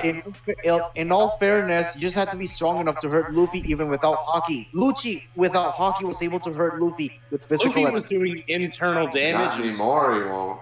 Yeah. He was punching Luffy. He was punching him in the face, and he could still hurt by the Luffy. way, Griever, someone brought this up during your One Punch Man stream last week. When they talked about Lucci being able to beat Croc, they said, like, if Lucci got his hands wet or something, he would beat Croc, and I agreed. Because, like, Luffy got wet and was able to beat Croc, and that same Luffy, who didn't have any power-ups as far as we could tell between Alabasta and Water 7, got the shit kicked out of him by Lucci. Exactly, yep. I mean, Crocodile's power was calm. Let's just be fair here. But if we just go by Crocodile's power in Alabasta, it means that Lucci, if he gets Crocodile wet, he should be able to beat him, because Luffy, in a weaker state in a previous arc, he beat Crocodile. Yeah, so remember, Luffy needed not just one but two power-up abilities to very high difficulty beat Lucci. Exactly. Also, but that's why they have him in CP9. You would expect the world government to have people that can beat warlords. It's still a question how all of CP9, who got framed for the Buster Call, hunted down and went on the run. And now Lucci is working for CP0 over Spondum, who framed Yeah, because they were like, holy shit, why would they even bring Spondum back after accidentally calling him the Buster Call? Because his dad is a major official, and it's nepotism. Oh, yeah, right. And then, that was my question during the cover series. Why is Spandam still alive? Don't worry about it. His dad was actually the one who went to O'Hara and ruined Robin's life. What an asshole. But anyway, Exactly. Law becomes a warlord for basically the same reason anyone else becomes a warlord, apparently. Because they have a plan. Every other motherfucker becomes a warlord because they have a plan. Of course. He also did it in like the most extra way possible. Yeah. Like by mailing. No, I love I'm how gonna he's send you guys the beating hearts of 100 Marines. Make me a warlord. 100 pirates. No, I Pirates. love. Oh, I 100 love it. pirates. Oh. I love it when Law says that. Okay, Luffy. Even if we were to team up, our chances of beating Kaido are 30%. Oh my god. At least he's honest. But yeah, his speech to Dofi after he cuts Virgo in half. By the way, this is where we're introduced, as I was so kindly informed. Full body armament hockey, not even once. Never do full body armament hockey. That means you're about to get fucking one-shotted by someone. Yeah, it's the perfect jobber sign. Then like Virgo looks so cool in that form, but he didn't really do anything with No, it. he was That's just sad. because he was there to get jobbed. Also, By he the got a lot way, more buff for Law some reason. beating Virgo is so much more satisfying in hindsight with having his flashback now. Yeah. Oh yeah. Why do you think he got so Definitely. much more buff when he did it? Cause I don't know, it's a strength power up. I don't know. That's Oh how my it god. works. But, Maybe he was using Virgo Kami. just weakened. Maybe he was using Kami, like for example, like Lucci, that he was able to slim down his body using No, Kami. that's not Kami, that's Life Return. But yeah, well, maybe he used a different version of it. Virgo used Maybe. like a different version. Well, maybe. But Punk Hazard is half fire, half ice because of the fight that the Admirals had. they're just that A fucking. very That's popular straight series. up Toriko That's shit. what Awakening does for Logia. Not bad. That's not fucking Because bad you- for an awakening. You'd assume two guys who are nearly 50 years old with Logias and Admiral would be awakened. If But Doki apparently was. not, because I guess they haven't really had hard fights that often, other than Akainu almost getting beaten to death by Whitebeard. But, you know, at least in the manga, that wasn't really a fight. That was more so Whitebeard walking up behind Akainu and then beating the ever-loving shit out of him. Almost Yeah, every and major then fight in the Sengoku, anime and then don't forget, and then Sengoku stopping the death of Stopping that Garp, because he's like, hey, fucking... I'm gonna kill him. I'm gonna gonna, if you murder don't him. stop me, I'm gonna fucking kill Sakazuki. You better hold me real good, And I laugh. Sengoku. I Because if you laugh at don't, I'm people. gonna kill Sakazuki right now.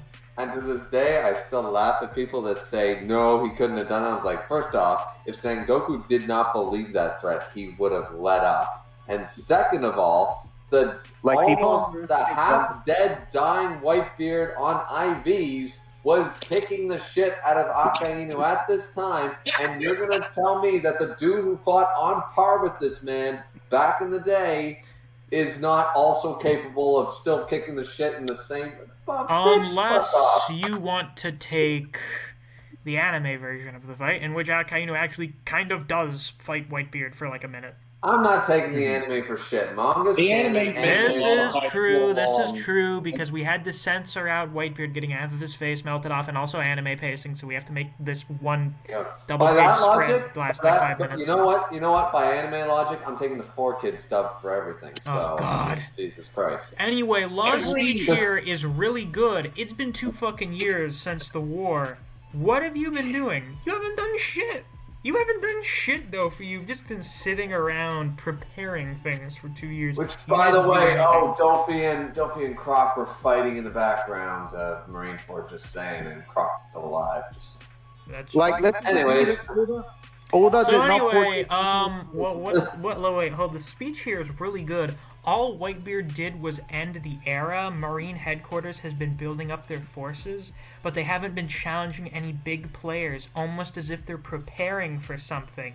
That war was just the prologue. You were the one who always said it, as if an unfaltering tempest. The heavyweights of the new generation are coming. We will smash your gears, and nobody can stop it. Yeah, that's a very good speech. that's a good speech. Also, I mentioned this in the One Piece thread, like yesterday or something, but the concept of the supernovas is so good. It's such a fucking good concept that the main character and his crew are not the only people who's doing this. There are other people that are journeying through the Grand Line with a crew of pirates that want to become Pirate King. There's a whole bunch of people doing this. There's old and new. Like Crocodile wanted to. Gecko Moria Croc wanted to be. Croc, Moria, Dofi, these people all wanted to be Pirate King.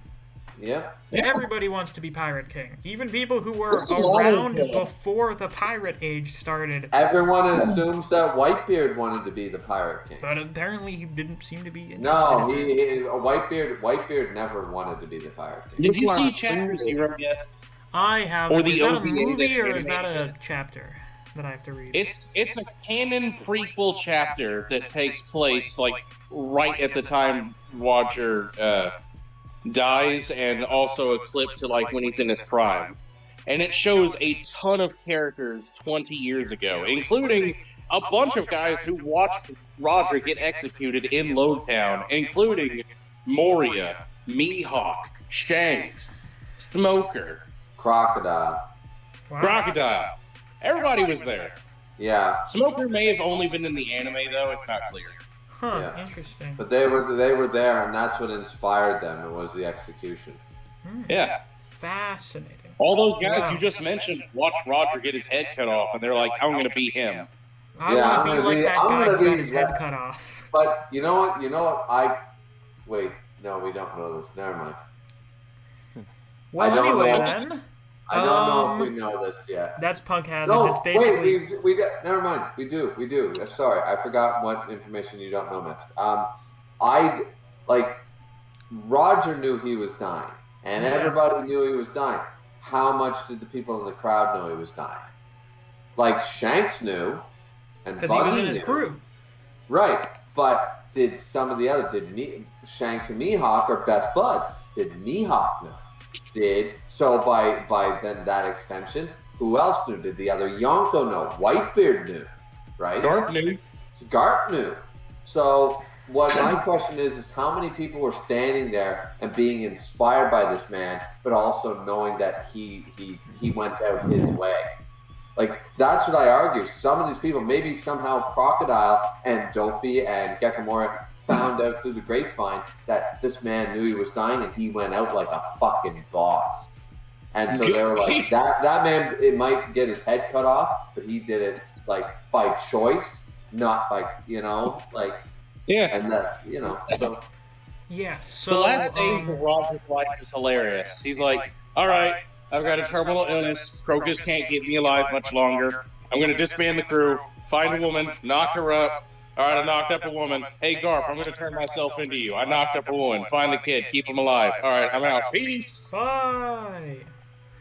That man, thoroughly planned out his last Luffy. days. Very Luffy. Yeah.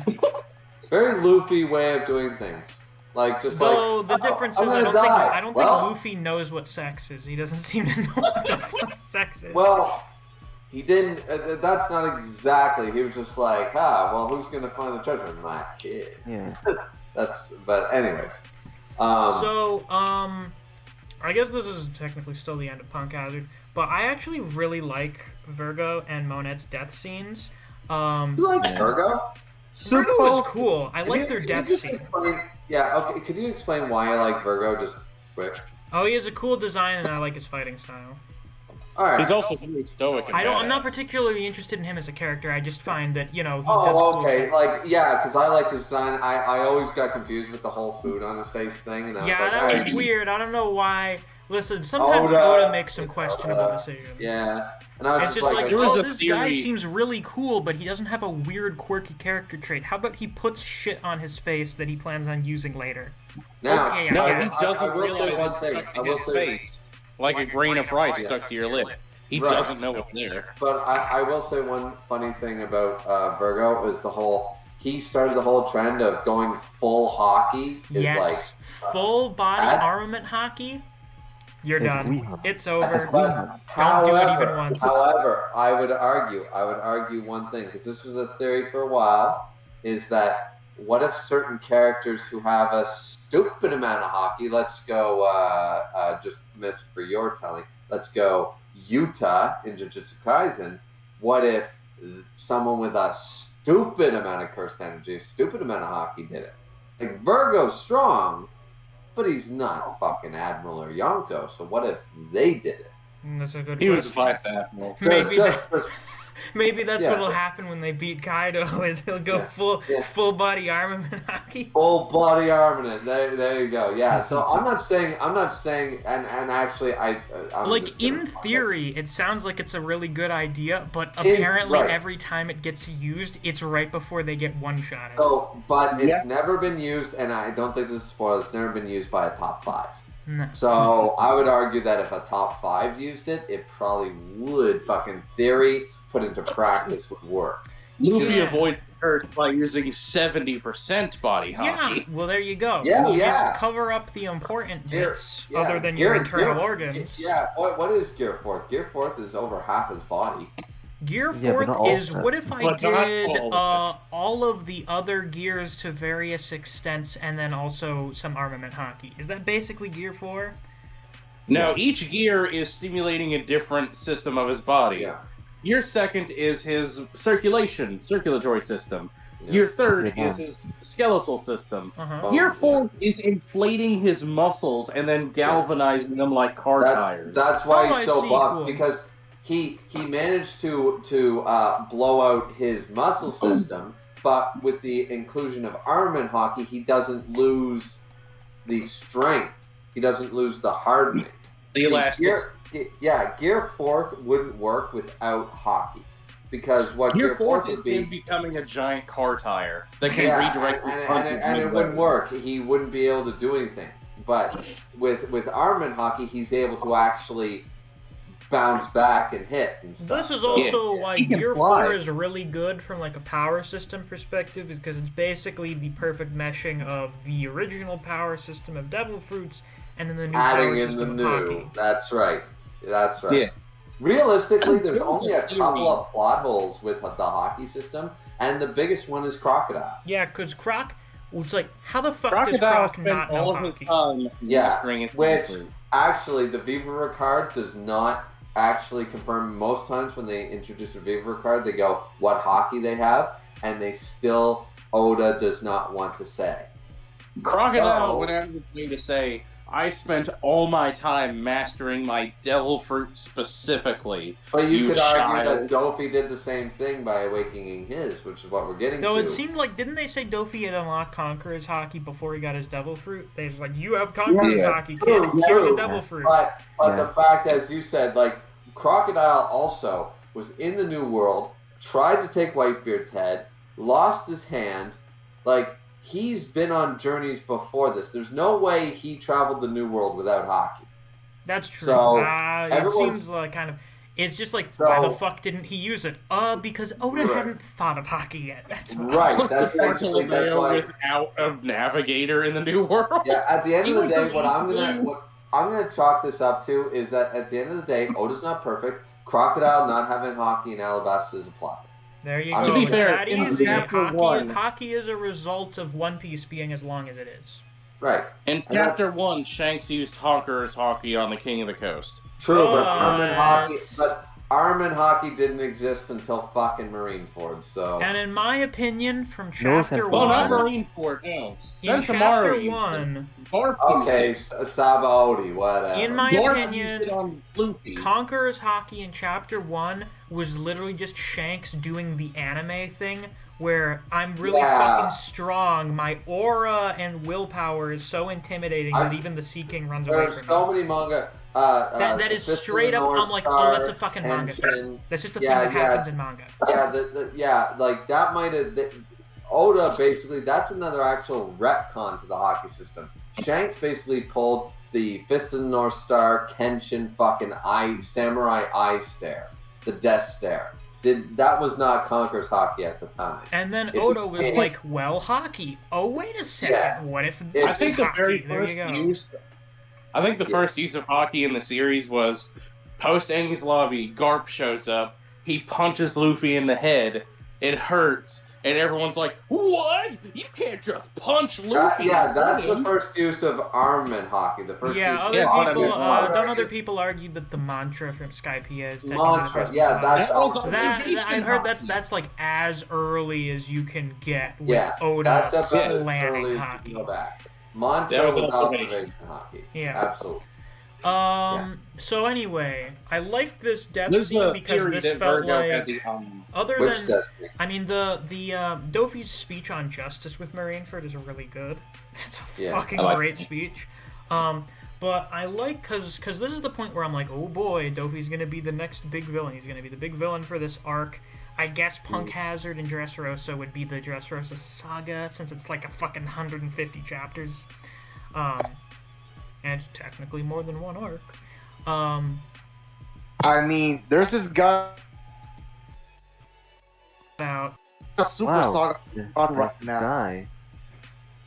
There's like because Dressrosa could be considered its own saga because of Punk Hazard's involvement, right? Yeah. But then Dressrosa is part of the versus Yonko saga, so it's like a super saga because we have multiple sagas inside of each other. Yeah, they're in the Yonko saga right now, as per Oda's word. Yeah, I guess you could say basically from the end of Punk Hazard, where it's like, let's go fight Dofi so that he can so Kaido fucking murders him or something. I guess that was the point. That was the point where we kind of started targeting Kaido. In a way, also, indirectly. How ballsy is Caesar for him to be ripping off Vegapunk, Kaido, Dolphy, and Big Mom at the same time? He's just an idiot. No. Kaido is so fucking scary that even Doflamingo is frightened. He shits his bricks. He's like Doflamingo is not an idiot. He's an asshole, but he's not an idiot.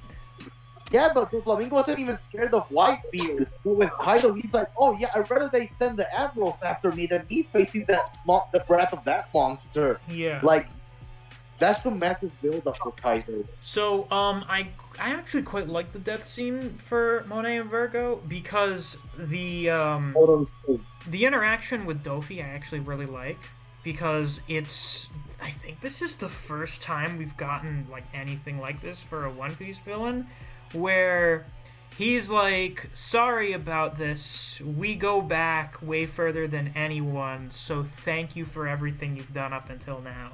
I'm like, this reads really differently from like literally every other arc villain we've had.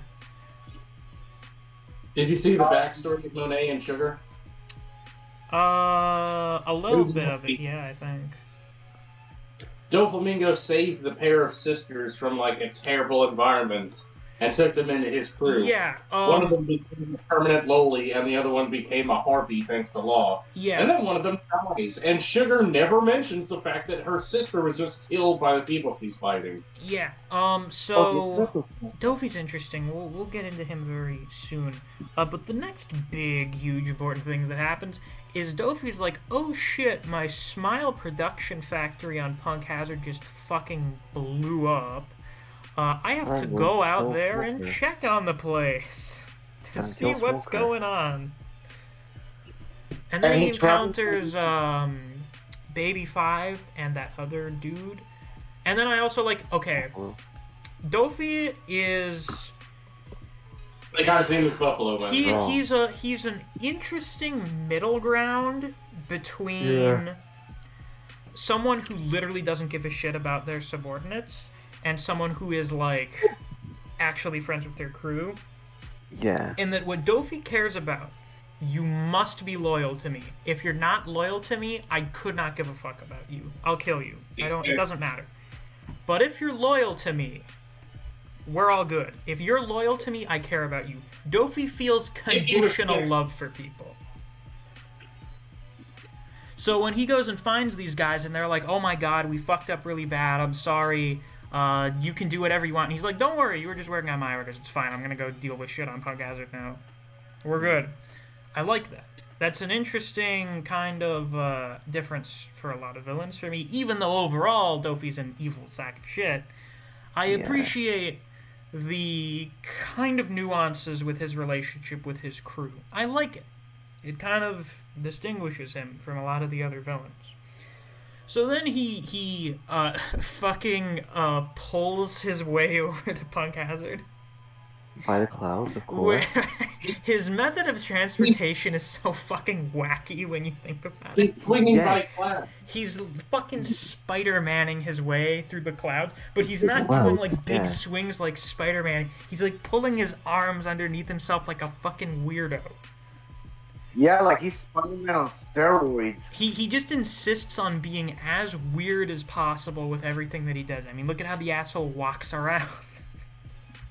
Like, Oda is the master of making characters that are badass yet weird at the same time. This is true. Yeah. Dofi's design weirdly works. I don't think his design's better than Croc, of course, because Croc's drippy as fuck. Anyone who wears a giant pink feather boa and makes it look menacing is impressive. It's weird. Yeah. It's fucking weird how this design works. Yeah, the Flamingo design is fantastic. God damn. It's so fucking strange that this design is not, like, too ridiculous for me to take seriously. Like, Moria, I can't fucking take him seriously. I mean, look at it. You know He's the dumb. best phrase to describe Doflamingo? What is it? Florida man. Oh my god.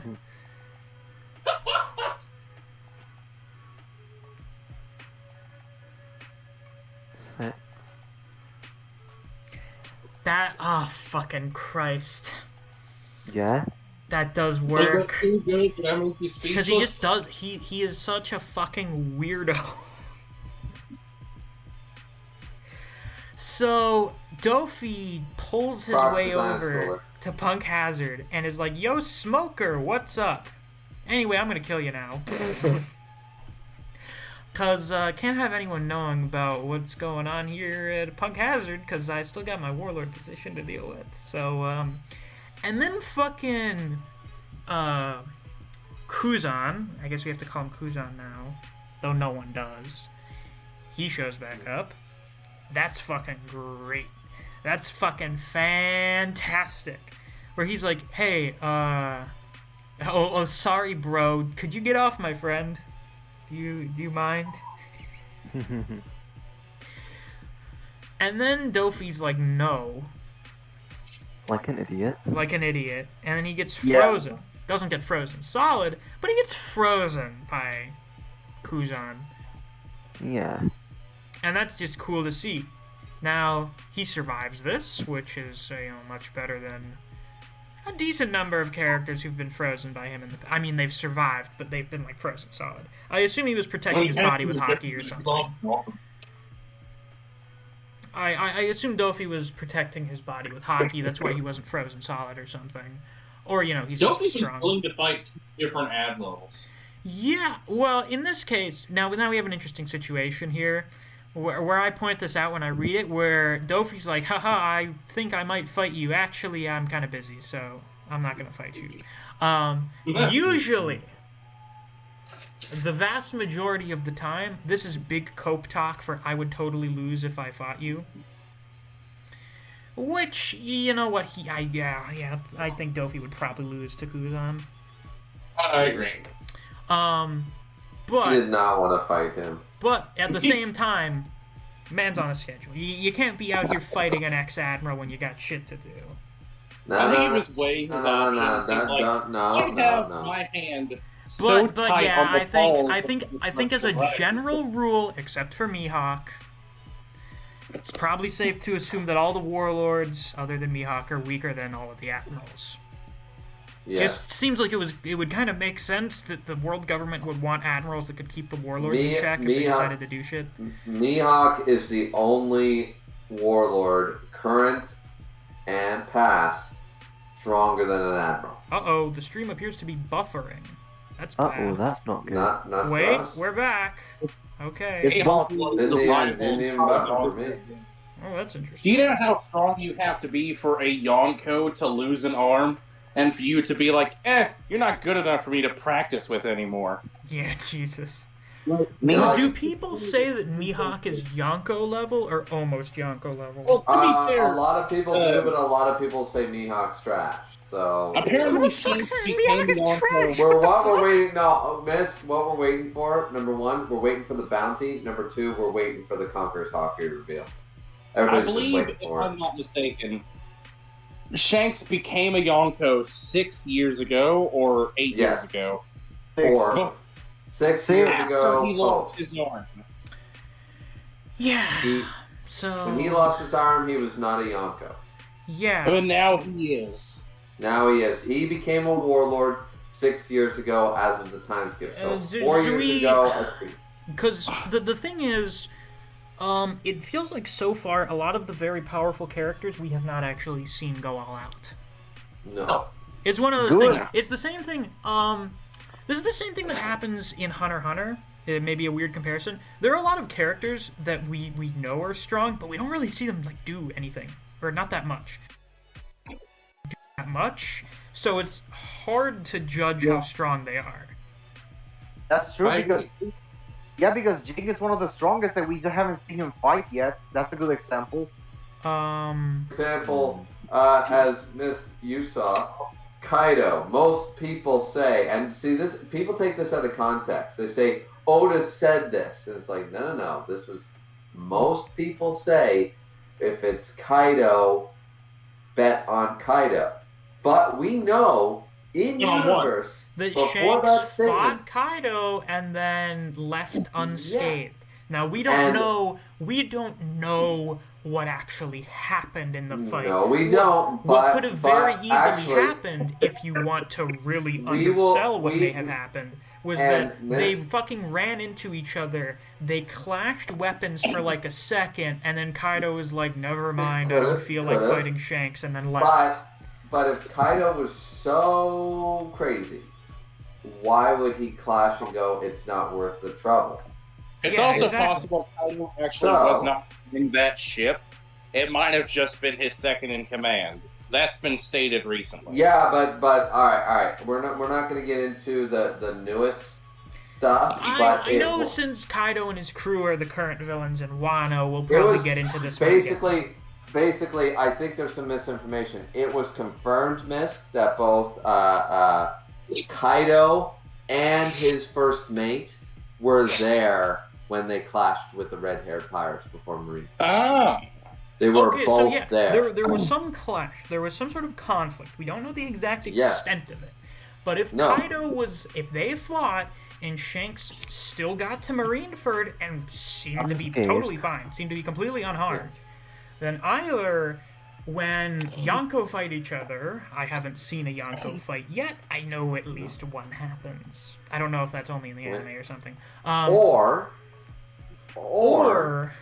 you know, if Kaido said, fuck fighting red hair, I'm going home. Yeah. And why would he do that if... See, I never listen to the people that say the whole... Because it says most people. Yeah, but most people also are scared that Ace is the son of the devil. So, fuck off. I imagine most of the Yonko are revered as fucking invincible monsters, because that's the reputation. Kaido has been defeated or captured like 44 times. Yeah. The impressiveness isn't that he never loses a fight. He's impressive because even when he's been caught over 20 times, he never dies. He just can't fucking die. There's no one who can kill him. So it's not really clear what the context of his defeats are. How, when was he defeated? How powerful was he when he was defeated? He was captured by the Marines and executed, but the execution just didn't work. Yeah, so we have to wonder. We also have to question, who were the people that were defeating Kaido? Were they admirals? Were they multiple admirals to defeat Kaido? I assume as the years went on and Kaido presumably got stronger, we were having different people fighting Kaido. Yeah, and we can also surmise that back then Sengoku and Garp were in their prime. Sengoku and Garp were probably some of the people that captured Kaido. They might have brought him in and then okay, try to execute him. Nope, fuck. Well, if we have people that are strong enough to fight Kaido, why don't we have those people execute Kaido? Do you want to hear something that's probably going to blow your mind, Miss? Oh, I love having my mind blown. Garp is known as the hero of the Marines, right? Yeah, because he was the guy that was basically the rival to Roger. Yeah, he got that title before he captured Roger for a completely different reason. He did something even more impressive than capturing Roger. This was something that, because you know I'm a Garp fanboy. I know. I've heard of you. I've heard your praise for Garp like a year before I even started reading this shit. And it's so good because this. I'm glad you brought that up because this is the reason. So many people said Garp is not nearly as strong as people say back in the day. He got the title because Roger turned himself in, blah, blah. People use that line. You gotta remember, I was reading One Piece back in Marineford. I had this line for years. I had to defend Garp for literal years on the internet before we got a certain reveal that was just brought up that he got the title The Fist and Hear the Marines long before he captured Roger. You say just. That was like 2 years ago. You need to remember, Oda doesn't do pacing at all. Oda fucking sucks at that. Yeah, I know, but what I'm saying is I had to defend for years. I assume he means within the last 100 chapters. Yeah, because you gotta remember to me, I've been defending this man for a decade. So just to me, 18 months, I don't give a fuck. 18 months is just when you're defending a dude for a decade, you know? So, yeah, I'm just going off of that, you know? Here's another thing that we need to keep in mind about the Yonko. Law stated that they've been fighting each other for a long time and none of them have come out on top. So he's kind of making it seem like they're all equal in power, or at least the gap is so close. I imagine they're kind of like the admirals. The admirals all seem really relative to each other. Some of them don't. I always understood it that maybe some of them have different goals. But from what we know, and this is no spoiler from this, but are they all vying to go to be the Pirate King? Are they all going for world domination? Probably not. It seems like some of them just kind of fuck around in the new world. They just kind of dick around, not doing anything. Maybe some of them are sort of complacent like Garp. Like, all right, Vice Admiral, I'm pretty happy with this. Listen, if I was a fucking Yonko, I would probably just sit around and not do anything. It's like I'm a fucking Yonko. I don't have to do anything anymore. Who does that remind me of? Oh yeah, every single time we see Shanks, he's drinking and having a party or a hangout. He's a Yonko. He doesn't need to do anything. Listen, when you are a Yonko, there is literally zero agency unless someone you know is having issues. That's the only time you have to worry about anything. Even then, it's only a worry of, shit, I have to make some time in my schedule of not doing anything to go and save Ace. I have to go stop Kaido from intervening in Marineford.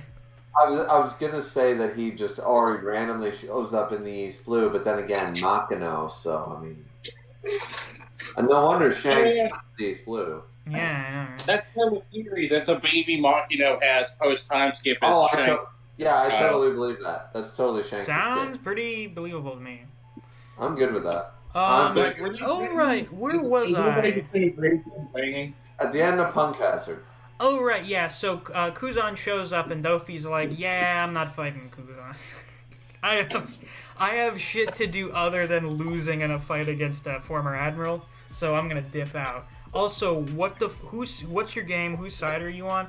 I had totally forgotten when we get into Dressrosa, it's mentioned that Aokiji is working with Blackbeard to some extent, and I really want to know why. Because Aokiji seems like, we know for the most part Aokiji's a good guy, so why would he work with someone that's such a fucking evil person? Makes you feel any better, Misk? You still won't know when you catch up. Oh, that's great. Well, there's an extremely popular theory based on something that's revealed in one. Oh boy, well, I'm looking There is a theory, but we won't get into that. So, that's a thing. Let's see, where do we go after that? Oh yeah, Momo's fine. I know a lot of people hate him because they're jealous, but I don't mind. Listen, I'm married, and I'm still jealous of that little fucking brat. When he grabs by his fucking little bare-headed fucking... Either grow your hair or don't, you little shit. And this is the problem. This is the problem with feudal Japanese haircuts. Is they're like 90% of them are fucking hideous. Yes, and I just want to pick up this little shit. I just want to mush him. I'm just gonna mush him into the drywall. and just constantly until anywhere where oxygen is going to be a problem, and I just want to keep doing that. Keep doing that. Oh, well, you know why Momo was like that? His dad, Kozuki Odin. Yeah. When he was only 15 years old, holed up in a temple where he had like 15 to 30 married women as his harem. Yeah, because very Chad. I Like, understand the man is a bit of a controversial figure, but I have a feeling I'm probably going to really like him when I get to him. Yeah, you're going to like him last night. But so it was only Spooks from your Discord who actually. Yeah, but I understand there are some other people that have issues with him for various reasons that I don't know what the reasons are yet. But he gets a very people generally quite like Odin, so I'm figuring I'm gonna like him as well. He's not long voice chat. He gets a very long flashback. You're gonna love him. Well, I'll be binging it, so I don't have an issue with that. Yeah, because he's fucking Odin. And I think in the real world that flashback was like 6 months. Yeah. Okay, I would understand why people would maybe not like Odin if he took 6 months out of Wano. No, there's one legitimate reason that I've heard. One. Okay. So anyway, Law's like, yo, if you want to get Caesar back, you need to resign from the Warlords and also step down as King of Dressrosa. So Dofi apparently does this, and I'm like, holy shit. And then we get to Dressrosa, and Dofi's still in charge, so I'm like, what the fuck is going on? But anyway, this is where we get the reveal of the most of the new Warlords, other than Weevil, who exists for some reason. Yeah, he's weird. I know. I saw him, and I'm like, why? He's gonna be. You know what Weevil is? Weevil is a future plot device, I'm sure. Because he is a man. There's no fucking way he's the actual son of Whitebeard. Man, I really don't give a fuck about Weevil, honestly. I really Nobody don't. does. Nobody does. We have... My assumption, which this isn't a spoiler, I believe that after Wano, they're going to go to Elbaf, and Green Bull and Weevil will be the major players there. Jesus. Could be. I mean, I'm excited for Green Bull, but I couldn't give a fuck about Weevil. He's one of those characters where I'm like, oh my god, your design is fucking hideous. Get out of here, please, Jesus. He's so ugly. Like, holy Christ. He's wrong in all the wrong ways. I don't know why Oda does this. I don't know. I read the SBS about why so many of the Celestial Dragons are fucking hideous, because they're terrible people. But with this guy, I'm like, you literally just introduced this dude. Inbred. In case that you took a beloved character. And then made a guy who is claiming to be his son, and he's disgusting. Yeah. It's basically, it'd be anything. Imagine if, like, that whole age 60 gone wrong sort of shit. So that's we get the reveal for Sakazuki's post-time skip design, which I was spoiled for through a huge scar because Aokiji's a boss and kicked the shit out of him. Yeah, I like how they're both scarred up from that. Oh yeah, and we haven't seen the full extent. Like, neither one have taken off their coats to reveal, like, I've got half a rib, I've got half a lung. You know, we haven't seen that. Yeah, they really beat the shit out of each other. Yeah. In that movie, Kuzan wore nothing but a towel. But the movies aren't canon, as far as I know. Oda did the designs for the movie, though. Oh, well then, if Oda does the designs, should we consider the designs to be canon? That's his main contribution to most films is, I draw the characters, he writes the story. Usually he does have that little bit of influence, so maybe, but what I'm saying is we haven't seen Sakazuki without it, so maybe where he lost a leg, maybe Sakazuki lost an organ. You know? Yeah, although that would be something. Anyway, I got spoiled on this design from the fucking thumbnail of a video about Marineford because for some reason they included Sakazuki's post-time skip design in the thumbnail for a Marineford video. But he's looking good, I guess. And this is where we get the name drop for Fujitora, the purple tiger, who we'll be talking about. Wisteria tiger. He's the tiger's asshole. Oh, is that what it's supposed to be, the Wisteria tiger? Yeah, how that was a major thing in Bleach with Fuji Kujaku. He was calling him the wrong name on purpose. It's Wisteria and it's Fuji. Ah. Cool. The Maramara no Mi is a is a plot device. I appreciate its inclusion because I think this is the first time where we find out about devil fruits being reincarnated after their user dies. So that's cool. And I like its design. It's a neat fruit. It's something that serves as inspiration for unlock how, negator powers can be reincarnated when the user dies. Yeah, like it makes sense because there's no way that no one has had fucking fire powers before. That's dumb. Yeah, they have an encyclopedia because other people have had these fruits and died. This is where I find out that one of the new admirals is purple, and I'm excited. I literally knew zero about Fujitora. I was already aware of the pre-time skip admirals. I of course I've seen those guys. They're iconic. How could I not have seen them before? So I was aware of them. I was generally kind of aware of their powers, I think. I think I knew Aokichi had ice powers. I don't remember. But I literally never heard of, never seen Fujitora before, so needless to say, I was very excited. I thought I might have gotten a glimpse of it from the thumbnail of a video. It was someone that was doing, they've basically been drawing various characters from other series as Bleach characters, and I think they were drawing the admirals as Gotei captains. And I remember seeing the thumbnail, and then I was like, wait a second, I think there's more than... I think I saw, like, purple or pink on there, and I'm like, wait a second, none of the current admirals have that? Shit. But I didn't actually see the design, so I was like, I don't know who the fuck that was. I guess I can watch that video now, because I've seen all the revealed admirals, unless we get flashback admirals? Maybe, yeah. Oh, do we have filler admirals? Oh, that'd be hilarious. Maybe. Ace, your mic quality just went down the fucking toilet out of nowhere. I don't know what's going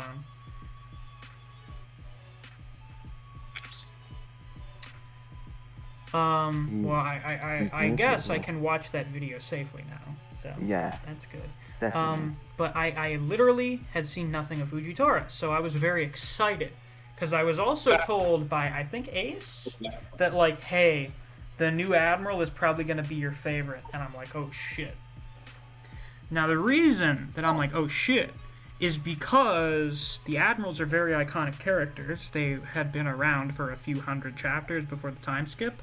So I'm like, I don't know. How do you just replace, how do you add a new character to this group of very iconic characters and have them still be as good as the ones that are already established? Like, frankly, none of the Gotei captains that replace the original ones we meet in Soul Society are fucking ever as impactful or iconic as the ones we meet in Soul Society. Is that because they're from Soul Society? Probably. But, would you agree on that, Griever, if you're there? I'm here. All the replacement captains. Yeah. No, I didn't see a reason to interject. I think you're right. Okay, good. Let's see. I'm going through the thread a little bit to guide me through some of the stuff. This is where I find out that Green Bull is still a mystery after fucking years, and I'm flabbergasted by this. I mean, just to interject for a second then, was there some reason you thought that would be controversial? Like, no, I was just like, I don't know. I'm like, I was interested to see. Oh no, I don't know. I just didn't know if there were people that disagreed on that or something. Well, I mean, everybody like I haven't heard a whole lot of backlash since the whole the Admiral change up or anything like that. You know what I mean? Yeah, I didn't think it would be backlash. I was just thinking, I don't know. Like, these dudes are iconic. I don't know if Oda will be able to like add a new character that would be able to contend with them as characters. Sure, but the good thing is that he didn't not that he didn't, but they're not gone. They're still in the story, and now he's just added more of the same dynamic in a way. Yeah, you know? Yeah. And he hit the ground running with Fujitora because now we're seeing someone who's more lenient than Aokiji. Because let me just say, folks, holy shit, does Fujitora make a great addition to the Admirals? Yeah, and the whole I like, not to jump ahead, but like the whole I wish I hadn't blinded myself. Oh my God, we're gonna get into that. Holy shit. So too good. Too good. So I'm gonna try and do this a little bit in order, a little bit.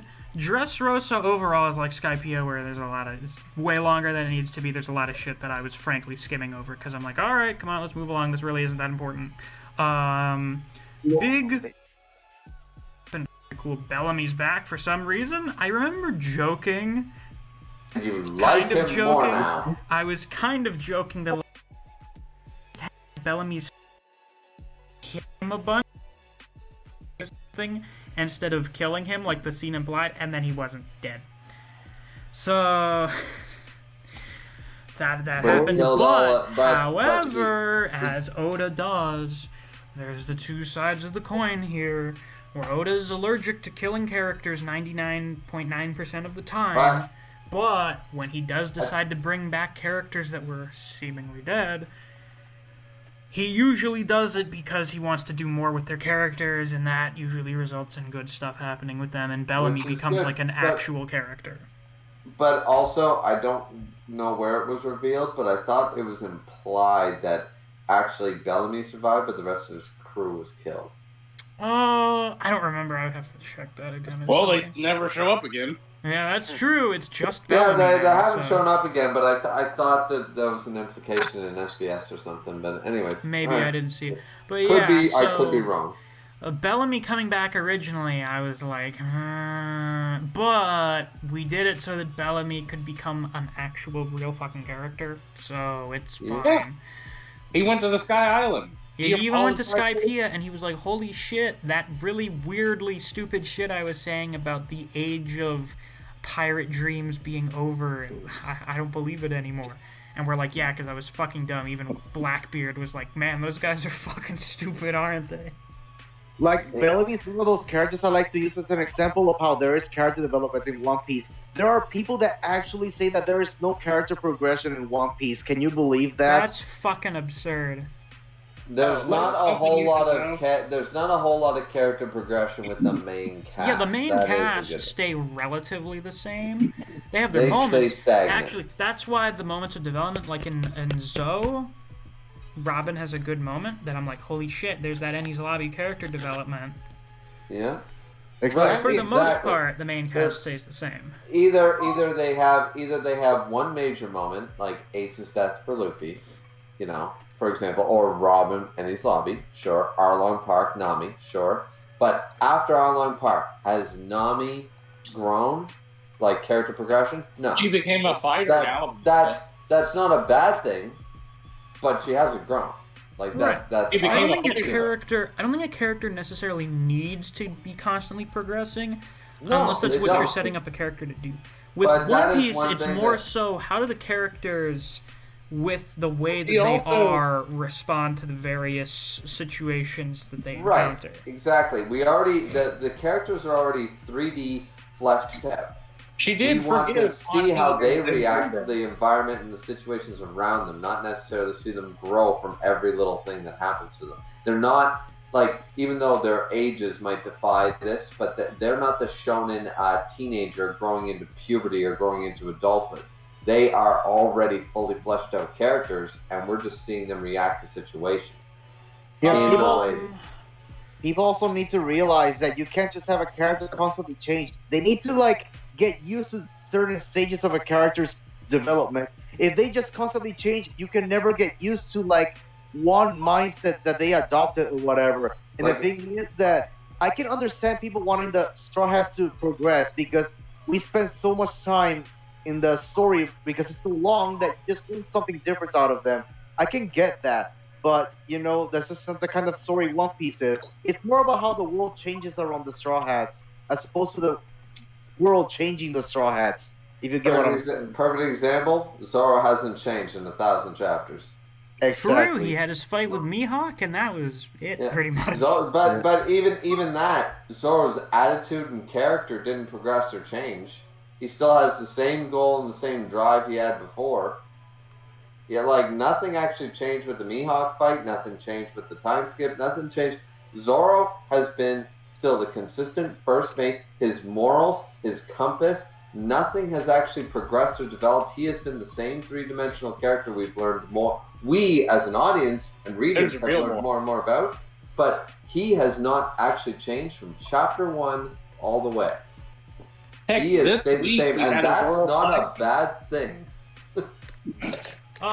So let's see. Yes, we have the part where we meet Violet or Viola. Viola. Hey man, Viola. there's something I want to tell you. That poor girl. I have seen. Fine showed me her anime design. Is it just me, or did they make her uglier? She doesn't look as attractive in the anime. It's kind of inconsistent animation in Dressrosa. That's like when the animation budget hit its lowest, I think. Oh, I know. They stretched it out. 118. I would want to kill myself if I had to wait the animation 2 quality fucking was lower years than to it get had through been the since anime. That reminds me. I watched all of Dressrosa in under a week. Why would you do that? Okay, I was stubborn.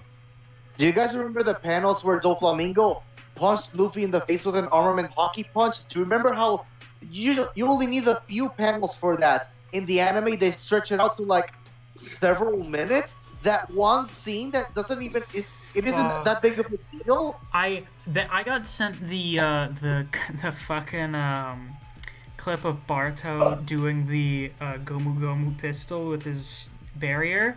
And Bob, I think Bob sent me the clip, and he said, "Watch it on ×2 speed." And I turned off the audio and watched it at ×2, and I was like, "Oh my fucking god, this is normal pacing when it's at twice the speed."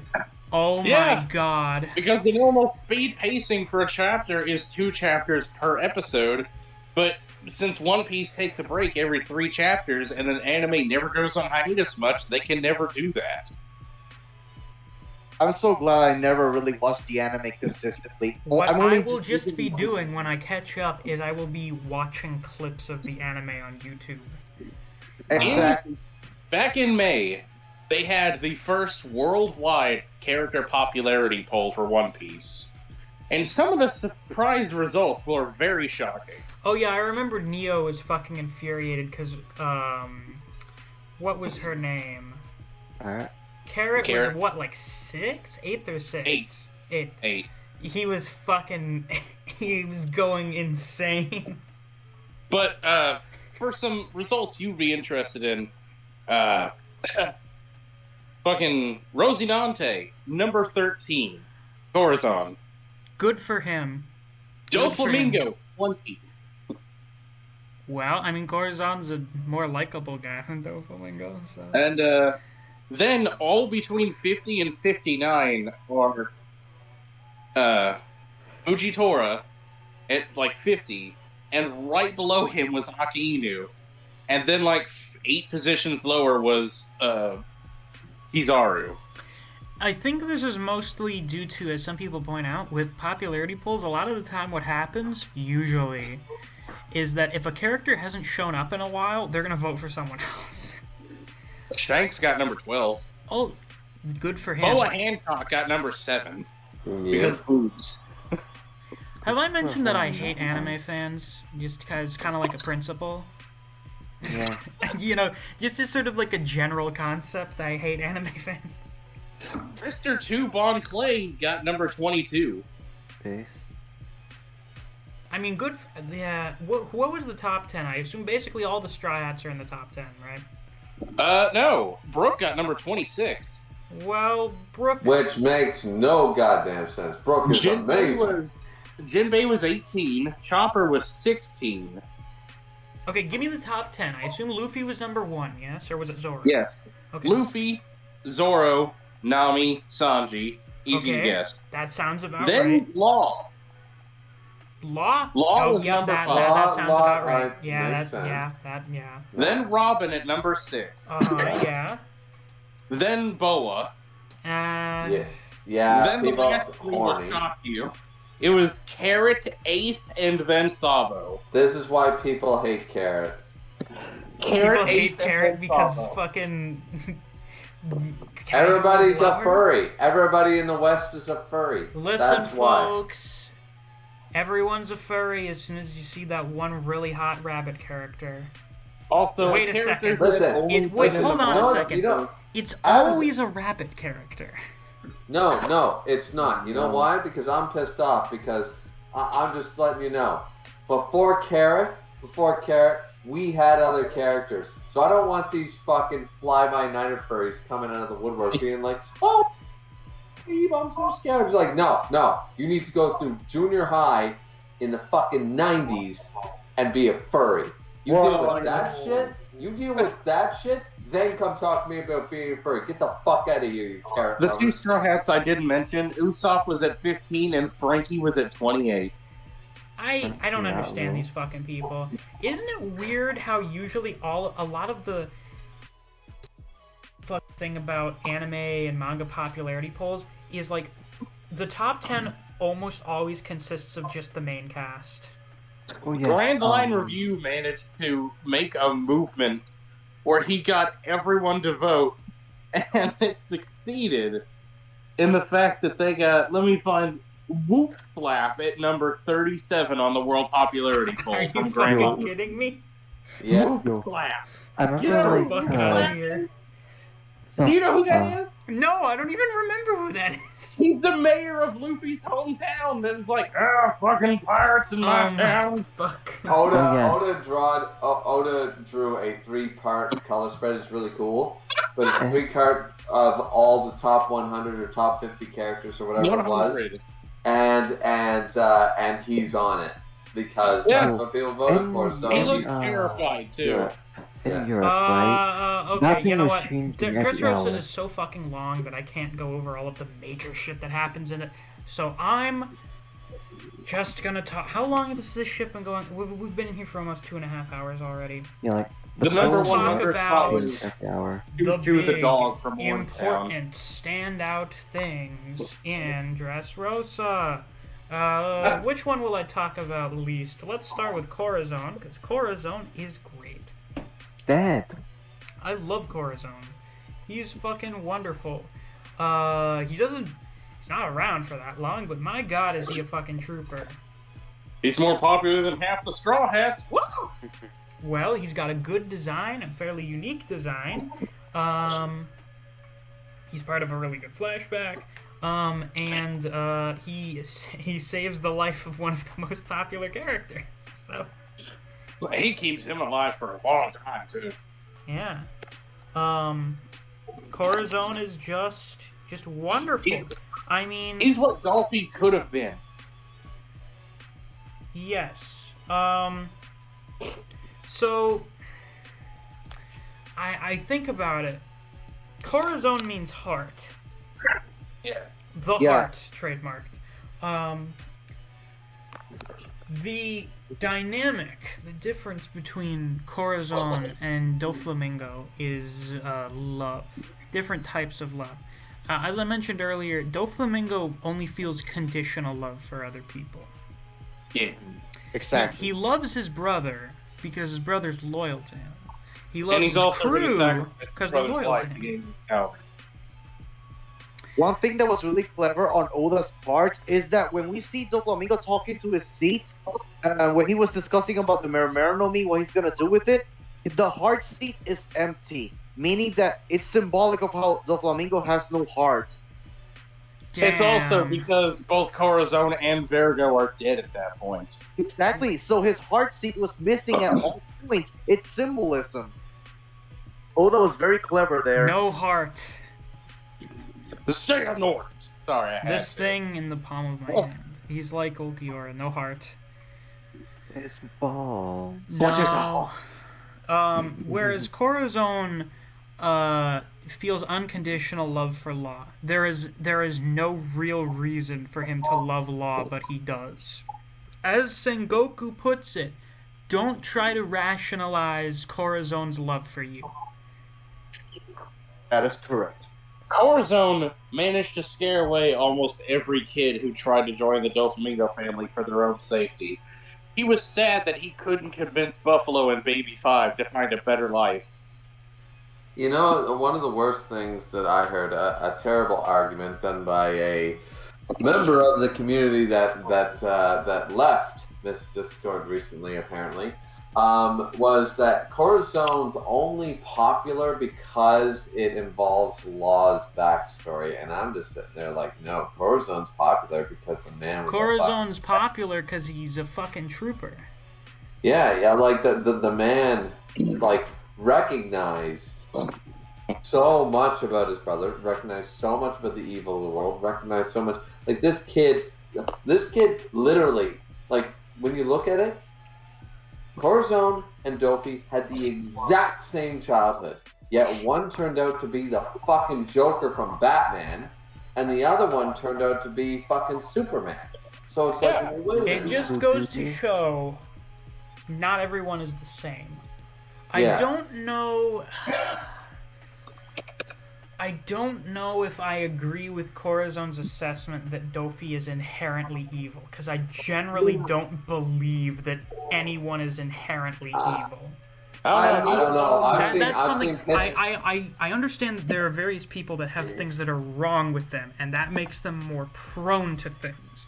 But you see Hitler as a baby, you drown that thing like Rosemary's Baby. Yeah, I know, because you don't want to take any chances with various things. But then you also have to take into consideration that he was in World War I, and then in post-World War I Germany, which was a fucking shithole, and then he got brainwashed by anti-Semitic propaganda, and then the German government was like, hey, we want you to infiltrate the Nazis, and then he got radicalized by that. Let's assume nobody's inherently evil. Okay. That's the one thing where I'm like, Corazon, I'm not sure if I agree with you. However, Corazon still loves Dofi because he can't bring himself to kill Dofi. He's a product of his environment. I'll talk about this more because Dofi's interesting. Dofi is still definitely evil. He's not one of those villains where it's like, I want to... They have some kind of ideal for improving the world or whatever. But, you know, it's radical. It's a crazy idea that would involve a lot of very extreme shit. No, Dofi's an asshole. But there are various layers and nuances to his character that must be discussed, because they're important. But Corazon loves Law for no rational reason. There's don't try to apply any reasoning to Corazon's love for you. That's it. And that's one of those lines that just fucking hits you in the gut. It does. It works with Law's backstory. All I'm going to say about that is that Sengoku becoming the new Aokiji / Garp. Also, the fact of the matter is that what Corazon what he saw in his brother was maybe not inherently evil, but what he perceived was, even if you're correct and Corazon was wrong, Misk, and Dofi even if Dofi is not inherently evil, look at the way he is now. Yeah, it's traumatizing for you as an 8-year-old to see your older brother shoot your dad in the back of his head, cut his head off, and then run off with the head. Yeah, I assume you would not think very well of him if that There's happened. no going back. And you know what the worst part is like, we see his childhood, because I reread a couple of these chapters just for this, and we see his childhood and stuff, and what I see is a character that was enabled, but was also an evil son of a bitch before he was enabled. People enabled Dofi, sure. You could argue treble and blah blah blah. You could argue that. I think maybe. Listen, if fucking someone who was not also an evil piece of shit found Dofi, maybe he would have turned out not great, but he wouldn't have been like a fucking mass murderer or something. He still would have ended out, at best, he would have ended out like Gecko Moria. Still a self-egotistical son of a bitch. You know, because that just seems to be his personality. He's a selfish asshole. The earliest scene we ever see of Doflamingo, the youngest, is him going up to his loving parents and like, Daddy, where are my slaves? Somebody bumped into me. I need to shoot him in the knees. Yeah. Well, I'm gonna. There's Just the other day I watched like a 20-minute long video about Doflamingo, and it was really good. I need to find who that was from again, because it's a really good video, and kind of goes over the various aspects of his character. Because, well, once again, Dofi's not good by like any stretch of the imagination, but he's interesting. He's interesting. No. I will argue the one thing is that Dofi is a three-dimensional villain, very well written, but he's also, I do agree with his brother's assessment. I believe that Dofi was unredeemable from the beginning. I believe that he is inherently evil. He was a bad seed, bred from these inbred fucking celestial dragons. Which is weird because his family was the most normal looking of anything. Right, and so a couple of good eggs stem from the bad stock, as you would, and sort of like the white sheep calling the kettle black. This time it's the black sheep calling the white sheep weird, and. At this stage, I just think that no, Dofi was inherently evil. He was never going to be redeemed, and honestly, I think everything played out the way it would have, regardless. Like situations aside, I don't think regardless of Dofi's upbringing, I don't think he ever really would have changed. I think right now, I wanna recommend this video to Miss. Okay, so there's this video called Dressrosa from Mr. Morge. He analyzes the arc.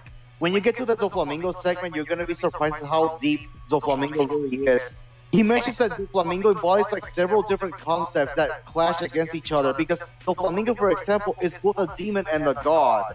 And it's like he's the heavenly demon, and I'm like, whoa! It's literally the fucking angel that fell from heaven and became a demon. It's Lucifer. You need to watch Lucifer, if Lucifer had very questionable fashion sense. Even the Grand Plan Review, who almost never does a video longer than 15 minutes, has an hour-long documentary video about Dressrosa. Well, this is what happens when you have a fucking 100-chapter long arc. And this is the overhype that right now. Okay, Griever. This is my first read-through. I'm going to try and do this in a way that does not seem like overhype. Because I do think it goes without saying that Oda, probably as a product of Dressrosa being so long, gave more substance to Dofi's character than any other villain we've gotten thus far. People think he's going to break out of prison, by the way. Oh, I wouldn't doubt it. I mean, if Cross got out of prison... He's currently in Impel Down, being watched by Magellan himself. And Dofi's like, hey, Magellan, hey, you know they're probably going to send assassins to kill me, you know. If you let me out of these restraints, I can help you fight them assassins that are coming to kill me. Like, I'm not a fucking idiot, Dofi. I'm not letting you out. Yeah, like, here's the thing about Doflamingo. Like, regardless of how you feel about him, he is objectively, so far, the most fleshed out villain in the series. Alright, let's talk about Dofi now. Anyway, I don't think I have that much more to say about Corazon, other than... love is a word that is fortunately, I think, not overused yet. There are a lot of words in the English language that have been used so much that they've kind of just lost their impact. But I think love, and specifically the phrase, I love you, is one that still is used just uncommonly enough to still pack a punch when it's used. So... when Corazon is like hiding Law away, and he's like, by the way, Law, I love you, I'm like, shit. Yeah, Law flashes back to that moment all the time. Of just, I do, you know, in Japanese. Yeah. So, Dofi's an interesting case. Dofi's a curious case, because... I think Dofi is the result of several things. First off, as we've established for a while now, the Tenryubiru fucking suck. The Celestial Dragons are awful. And Dofi is a child Celestial Dragon, and we see that, well, that, you know, they're still pretty fucking terrible. You teach them young to be pieces of shit. And through all of the privilege and, you know, various other shit that he got as a result of being a Celestial Dragon, he became, well, a Celestial Dragon. It's just kind of how it goes, and kids are super impressionable. So if Dofi from birth has been raised to be a fucking piece of shit rich guy, yeah, that's what he's gonna act like. And everyone's argument is that Rocinante was raised the exact same way. This is true. This is true. However, kids react in different ways. Not all kids always react. Not everyone is built the same. People respond to things differently. I mean, my sister and I were raised the same, and we're pretty much polar opposite people. So this is why you have the Jokers from DC Comics idea that any one man can have one really bad day and turn out just like me is flawed in that regard, that you can push a man. No, is that from the Killing Joke? Yes, Batman doesn't not that, but doesn't Batman say not everyone is like you? Yeah, at some point he basically says, he doesn't say not everyone's like you, it's that we might all be, he alludes to it though, he says something along the lines of, we're all the same, yes, we all have a brain, but we all are individuals too, and what broke you might not break the next person. Yeah, all it takes is one bad and even day. What he said was, even if it breaks him, it won't break him the same way. So potentially, you might push Commissioner Gordon into to breaking, but he might become a vegetable, not a sociopath. They're not all going to turn out like clowns. And the Flashpoint timeline, that's very expanded upon. Yes, it is actually. So, but anyways, I was just giving an example. But the point is that's my point. There is that Corazon was brought up in the same exact situation as Dofi, and Dofi just couldn't accept it. So inherently evil sounds pretty good. Yeah. Maybe just he's more. How did the person in the comments for your stream put it? Dofi has committed unimaginable acts of evil through a sheer sense of entitlement. I said that. Yeah. You said that. Good. That's kind of what it is. The Celestial Dragons are very entitled. They basically feel like they're gods among men. Mm-hmm.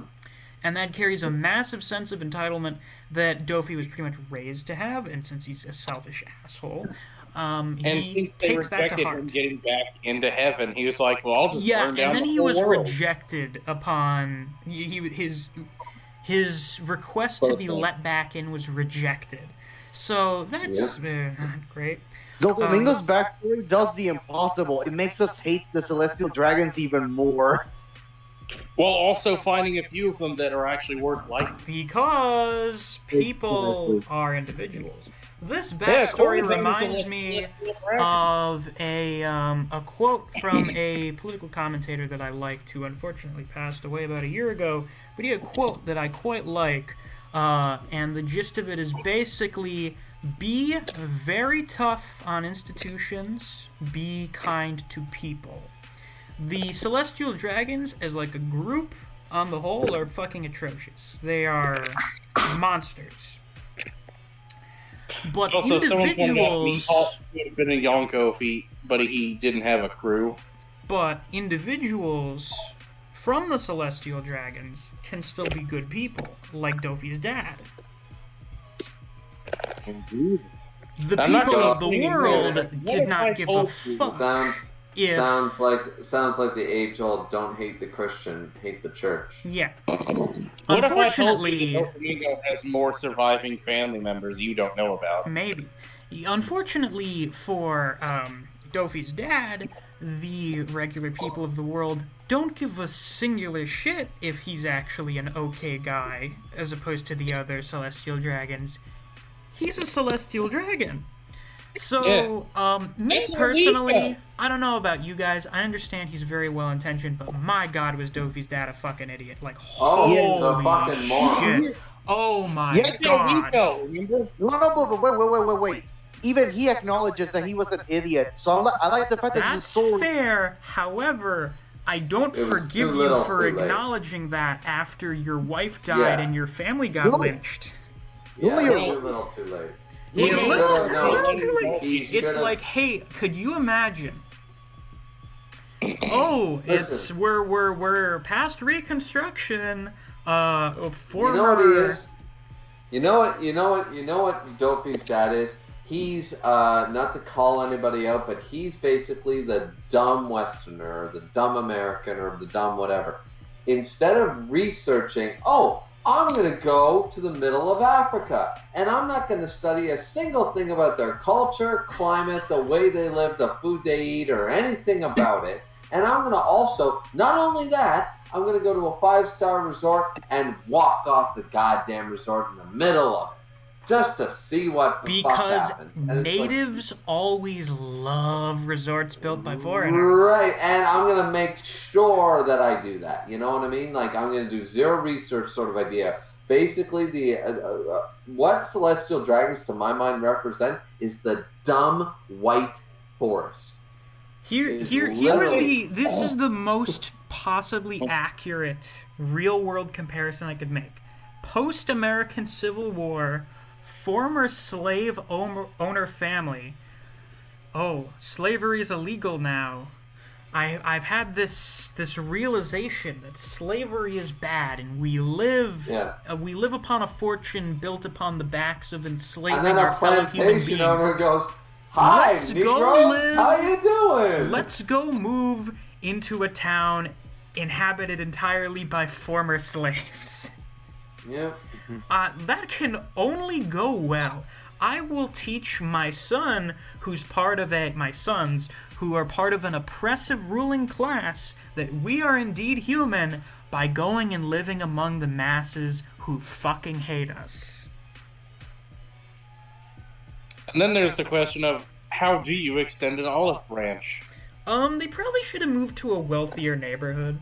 Do it the way Otahime, Fishman Island. Maybe you should have not just shown up and have been like, "Hello, we are former celestial dragons." Maybe you should have just not fucking told them that. Now, I would argue that once again, this is a terrible way to do it because it's been done in our real world and it's done today.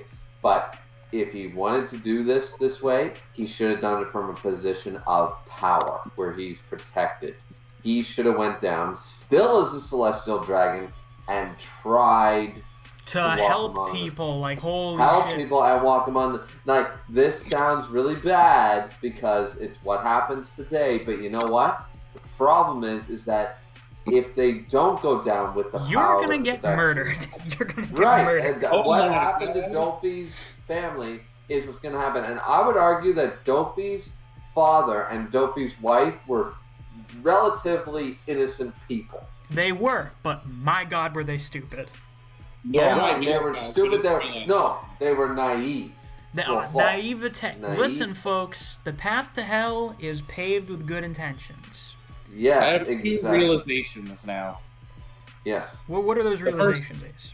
The first one is the way that Arlong Park taught us, like, all fishmen are evil, and Sabaody taught us all celestial dragons are evil.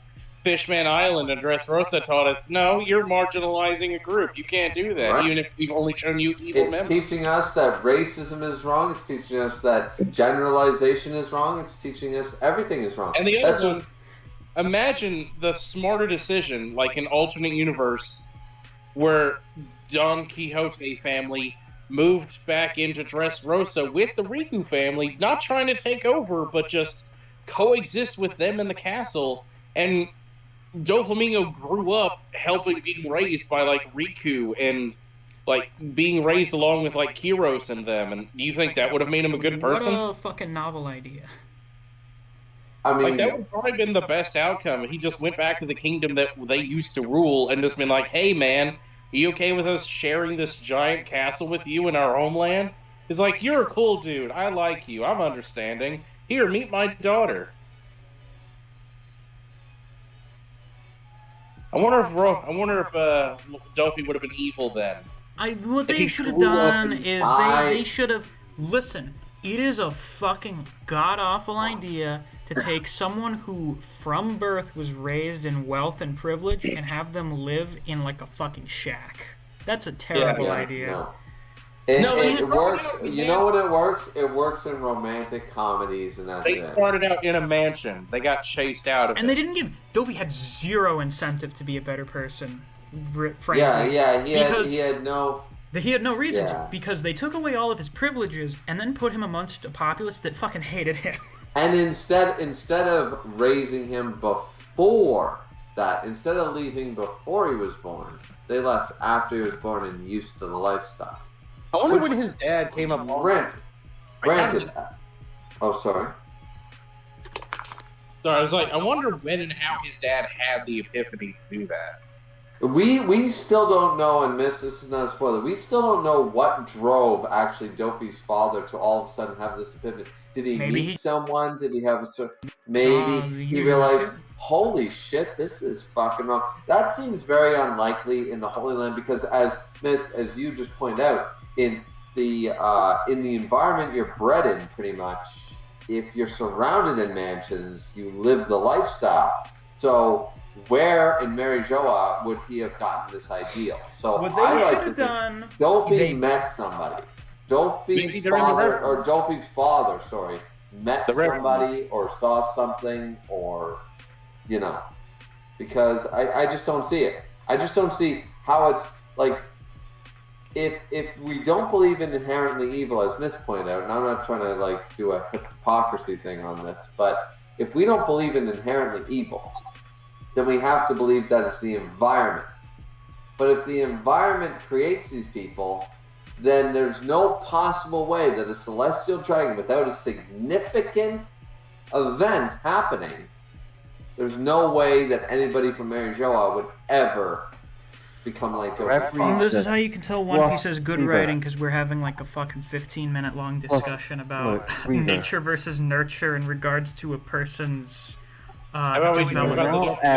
Yes, Neve. Not everyone responds to the same environments in the same way. Because people are different. Not everyone's brain works the same way. So it's a mixture. Nature and nurture are not polar opposites. They are two things that work together to make a person.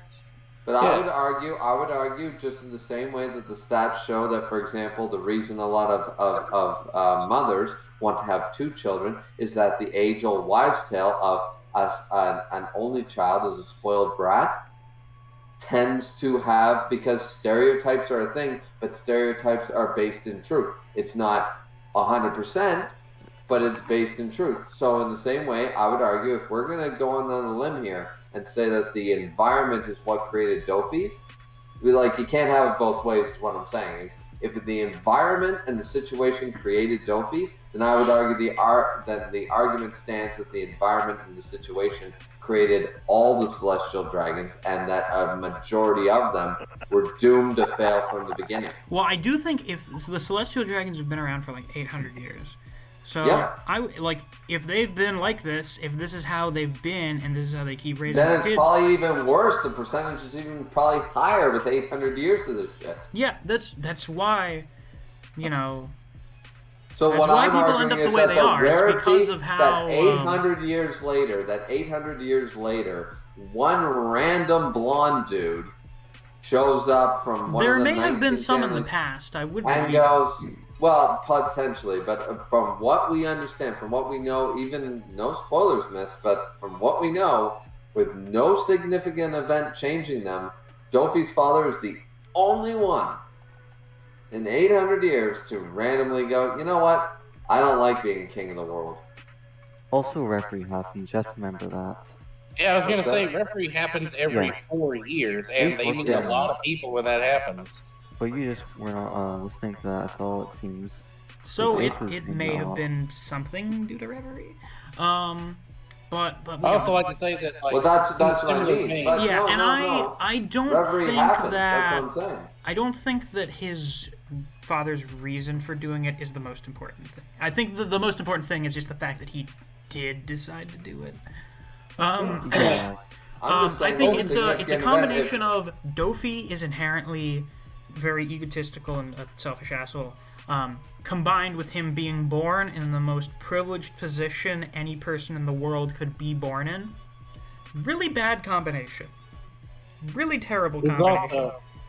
With the big theme of inherited will, there's also the theme of twisted will, like how in the course of 3 generations, Fisher Tiger freed most of the slaves on Rirjoa, but he also couldn't forgive the humans. And then Arlong went from stopping people from brutalizing humans to hating them more than anyone and telling Horty how awful they are. And then Horty, from a young child, just grew up believing that all humans are the worst piece of shits on Earth for no other justifiable reason than he was told by someone he trusts. Exactly.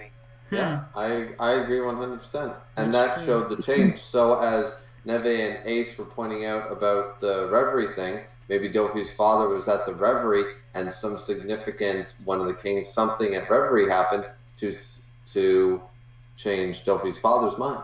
Yeah. But unfortunately, Dofi's dad was an idiot. So, it just happened had to happen to the one guy. The one guy who had this epiphany was a fucking moron. He didn't go about it the best way. Yeah, it's so sad. It's so he sad. Did not. We're going to go on a poverty safari by becoming poor. Yeah. And we're going to have no fallback plan. Like you can't just. What he should have done is he should have fucking weaned them off of it. Like very slowly, we are. There is no safety net to this plan. No, there is not. No, this was such a fucking bad idea. Also, it was a good plan. Honestly, and listen, when someone is entitled and selfish as Dofi is then thrown into a situation where everyone fucking hates him and his mom dies and he gets literally lynched and maybe lost an eye, is it the common belief that Dofi seemed to have lost his left eye? Well, they think it's been damaged because we never see it, but maybe he hasn't lost it, but it's been injured. He maybe lost the use of it or something. Possible. Because it's crossed out in the emblem for the Don Quixote family. Well, that's just like the band sign, like Ghostbusters, over the smiley face. But, I do also like, you'd think it would come up at some point like, oh, he got my blind spot again, or something like that. That's true. I do like how, despite how long it is going from Punk Hazard to Dressrosa to Kaido, it's a very simple process of Caesar makes this slime on his island in a factory, destroy it. That slime goes to Doflamingo, where he uses the dwarves to cultivate that slime into plants, destroy that factory. Those plants form fake devil fruits that Kaido uses to give to his crewmates. Go to Kaido and kill them. That is a nice series of progression there. I appreciate it. And each one is built specifically on where the location is, which explains why Kaido doesn't just have it all done on his island. You need Punk Hazard's, off-limits nature and the dwarves of Dressrosa's cultivation skills. Yeah. So, shitty childhood, for various reasons, results in a shitty person, in my opinion. Well, shitty personality in, the worst series of events for that personality... Not trying to start an argument again, but once again, his brother had the exact same childhood. Yes, but Corazon is a different person. Corazon is a different personality. I'm saying this is literally the worst series of events that could happen for a person like Dofi. Sure. And then, only to make things... shitty child in a shitty situation. Yeah, exactly. Ideally, in a good situation, a shitty child just turns into kind of a dysfunctional person. Right. But okay, let's mention one aspect of that backstory where they were crucified. There was this lady that said that my daughter was a slave, and after she was freed, she was mute for 3 days, and she killed herself because she was so traumatized. And I'm like, what the fuck is this? This is fucking dark.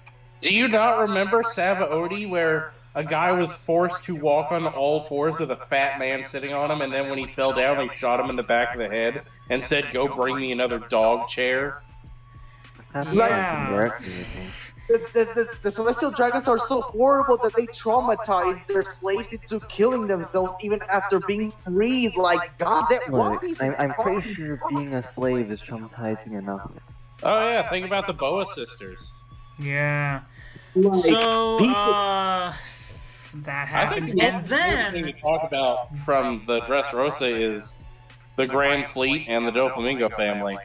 Yeah. So then they get fucking lynched. His mom dies, and he's like, "Fuck this! You're Oh an no, idiot. he get lynched after his mom dies. Oh, his mom dies. He dies because of his dad's illness, poor and decisions. then they get lynched. And then they get lynched. And then Dofi kills his dad because you would probably want to murder your dad after all that had happened. After he awakened Conqueror's Yeah, Hockey. after he used Conqueror's Hockey to basically save himself. Killed his dad, cut his head off, and then went to Mary Joas and was like, hey guys, I killed that fucking idiot guy that decided to leave. Please let me back into my privilege and power? No, you are of tainted blood. Oh. Also, he sort of just left Rosinante behind when he did that, I guess. I guess so, yeah. There. And then Sengoku found him and raised him.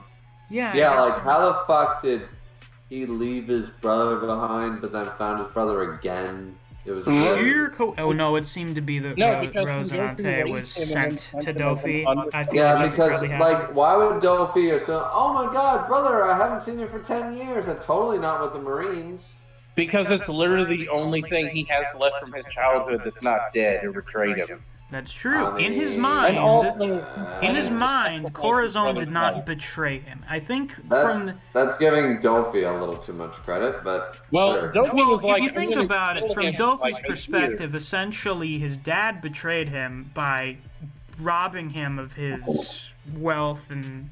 But by Dofi's perspective, trusts no one. The Celestial Dragons hate him. His family betrayed him. Everybody hates him. So why the fuck with Corazon coming back after a decade make him not suspicious at all? Because he's going to kill him. I keep saying. Yeah, but he didn't know that. He didn't know that at the time. My point is, the op fruit. No, but what I'm saying is when Rosinante first showed back up, right? When Corazon first showed back up to Dofi, from nothing in the story tells us he was suspicious of his brother at all. He had hope in humanity. What's that? He had hope left in him. I argue he never had hope in him since he was a fucking 4-year-old. So I mean, he never did anything bad to Rosinante until he overtly betrayed him. but listen. Love. If I'm betrayed, listen, I've got one brother. I'm from the exact same size family. I got a mother, a father, and a brother, right? If I'm betrayed by my father, my mother dies, the people hate me, and I go back to my fucking job and my job kicks me the fuck out, you think that after 10 years of fleeing Canada, going to Africa or Antarctica, and my brother shows up after 10 years going, hey, dude, I know you're running a mafia organization, but I'm totally here to help. You don't think I'm going to be a little bit suspicious? His brother acted like he was mute, so he never had to explain himself. That's fair. And that's not even more suspicious? Either Dofi's a fucking idiot, or... Then, so, like, yeah, no, I don't accept that reasoning. See, maybe that's a bit of a plot hole. Yeah, see, no, this is people giving too much. Once again, this is an argument that people giving too much credit to Dofi. I think Dofi just fucked up. I think yes, he did. I mean, I suppose he had Virgo undercover in the Marines. He was like, if he was a Marine, Virgo would have told me. I guess. Yeah, and he accepted that as though there's not people higher than a fucking captain. You know? Well, I don't think... Dofi's definitely not the smartest character. I don't think he's as smart as Croc. But that's the problem. Like, people... you gotta remember, Miss, when I was reading Dressrosa, people were hyping this dude up to be like Light Yagami. I think Dofi's relatively smart. I think he's one of the smart characters, but he's not the smartest. Yeah, if it wasn't for Sugar's Devil Fruit, Virgo's infiltration, and him being a Celestial Dragon, Dofi's plan would never have been... if it wasn't for Treble. That's the sad thing. Everybody hates Treble, but without a Treble, Dofi sucks. Treble gave him his... As I was going to say, all of this shit happens, and then fucking Treble comes along and is like, hello, child, you have Conqueror's Hockey. Can I interest you in a Devil Fruit and a Pirate Crew that will suck up to your ego as much as humanly fucking possible? Well, when it started, there was only 3 of them: Tribble, Diamante, and Vergo, and Pika. Yeah, fucking Jesus. So you can actually say like could go Treble wrong did go wrong, and then the people that appealed, the people that didn't try to fuck Dofi over, well, didn't in general, or were serving their own ends, didn't harm him, played up his worst personality traits. Yeah, he was like, I want to encourage and enable you as much as possible so that you become the ruler of the world or something. And I can benefit. Basically, Treble was using Dofi. Yeah, Treble's actually what they call the Machiavellian schemer. And he's a fucking loser. He is the least interesting Machiavellian schemer. I think my biggest problem is I'm still residual from when I was reading Dressrosa week to week. Because you gotta remember, week to week Dressrosa was people talking as though Dofi was fucking Shakespeare of villains. And it was just like, first off, and I tried to argue the whole Treble thing. It's like, Treble's the actual one being the puppet master. Treble is the real main villain of Dressrosa. Yeah, like he's the one behind pulling the strings of Dofi. Yeah, and not the other way around. Of multiple and nobody, characters. but everybody was all like, "You shut the fuck up about that shit," and it's just like, well, wait a minute now. Well, this is why I don't participate in discussions with random people on the internet. Yeah. Just the ones that you comment on my videos. Before Discord, when it was all text chat, it was miserable. It was miserable to actually try to make a point. That's why the final fight with Doflamingo, who was there on that roof with him, Treble. And he did not have a Logia, like most people thought. Nope. It doesn't explain how Usopp's attack didn't injure him, but he did not have a Logia. Wait, he doesn't have a Logia? You didn't notice when he didn't have a Logia? Treble has a paramecia where he's a skinny ass little hunchback man. And he uses the mucus fruit to just make a much larger fake shell around his body that looks like his body, so that whenever someone tries to kill him, he can just like swerve his skinny 100-pound ass around the attack. Oh my god, he's like fucking Juggernaut from Fire Force. Yeah. But that joke was funny there with Treble. I thought he just had a fucking Logia. Yeah, that's why Law was able to cut him, because he did it vertically right up the front, up to his face, where he couldn't possibly dodge. I thought he used hockey or whatever. Oh, no, well, anyway, Treble sucks. Yeah. Which is why I argue when people go, "Oh, Dofi's so great." I'm like, well, Treble was the one who was the mastermind. Like, he was the Aizen, he was the L, like Agami, of the whole Dressrosa thing from the beginning. But we hate Treble, but we love the face of Treble. We love Dofi, and I'm like, I don't buy this shit. Well, Dofi's got a lot more charisma than Treble. Right. Like, because Treble knew, look, I'm an ugly, So when you do a romantic comedy, even if you're the greatest romance writer of all time, what do? You don't star yourself, you star fucking Brad Pitt. That's what you do. That's also why Treble was the bodyguard of Sugar, because he knew she was related to his plan. Yeah, but that's what I'm saying, is that Treble wrote the lines, Brad Pitt was the one to say them. But you still wrote the lines. So that's why I don't like when people say, like, Dofi's so great. It's like Treble wrote basically what the man did. Because of the layers of his character. The layers of his character are fine. He's a three-dimensional, fleshed-out villain. Of course, he got the longest arc in One Piece up till that point. He was totally... It would be fucking weird if he didn't.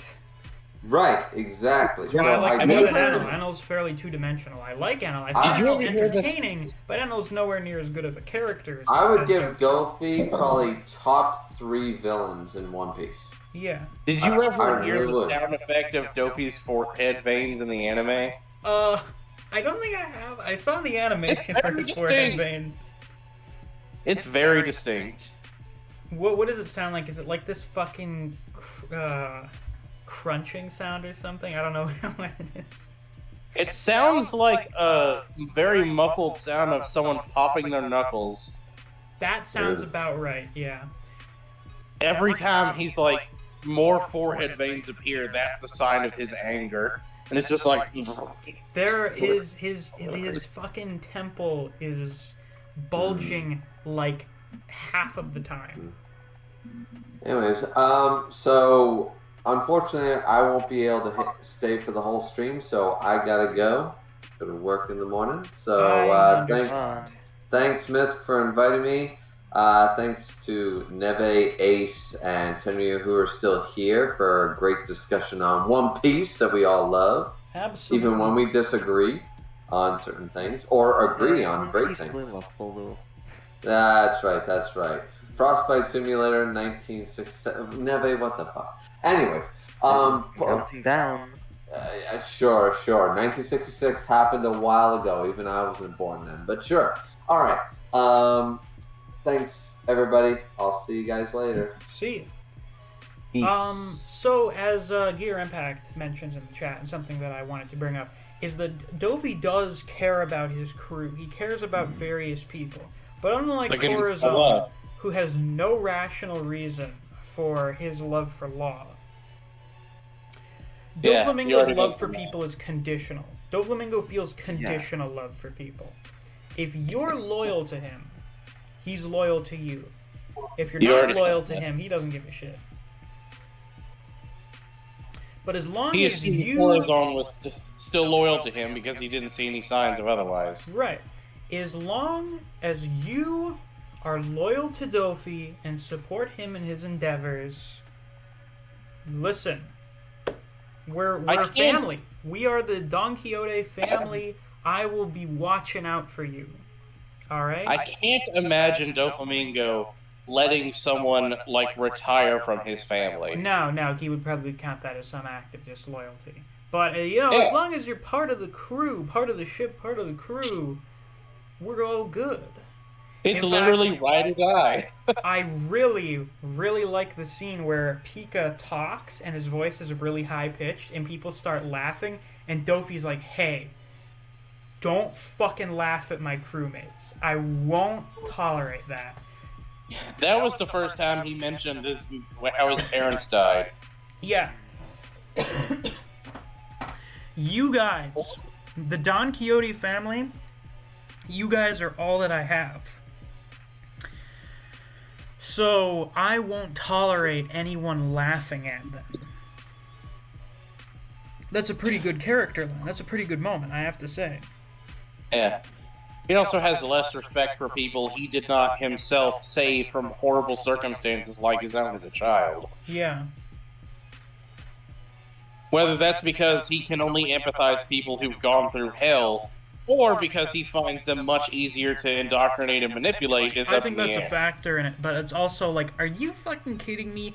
I became a pirate because I was robbed of all of the power and privilege that I had upon my birth, and then was denied it upon basically losing everything that I still had left. You fucking people like Bellamy, you come from like a rich city or whatever, you want to be a fucking pirate because you're bored? Get the fuck out of here. What a tragic... You know what Bellamy does now? What would that be? He becomes an apprentice flag designer. Character development. There you go. Like, Bellamy is a good example of character development in One Piece. He really is.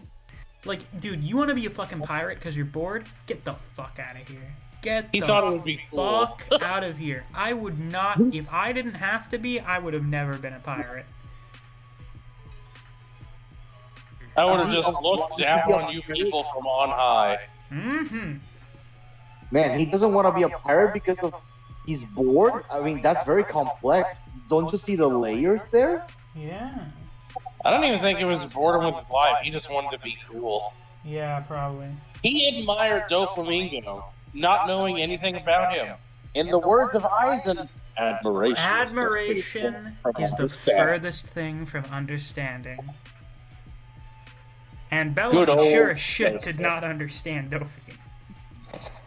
He's like, oh, he's so cool. He's in the black market. He's a warlord. He's a pirate. Oh, I want to be just like him. Doflamingo's like, you would never, ever want to go through what I've gone through, you little shit. Yeah. Oh, who used the full body hockey?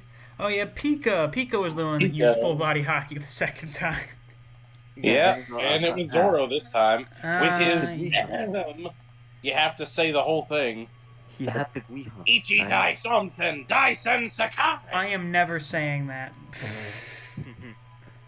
3 billion worlds tricloism. Oh my god, that's so fucking ridiculous. I love it. I love it. There's a lot of Buddhism in Zoro So stuff. yeah, Dofi, a pretty cool, interesting guy. I like him. Cool villain. Probably the best villain so far. I don't know if he's my favorite, but I like him. How would you rank his subordinates? Senior Pink, and then all of the other ones below him.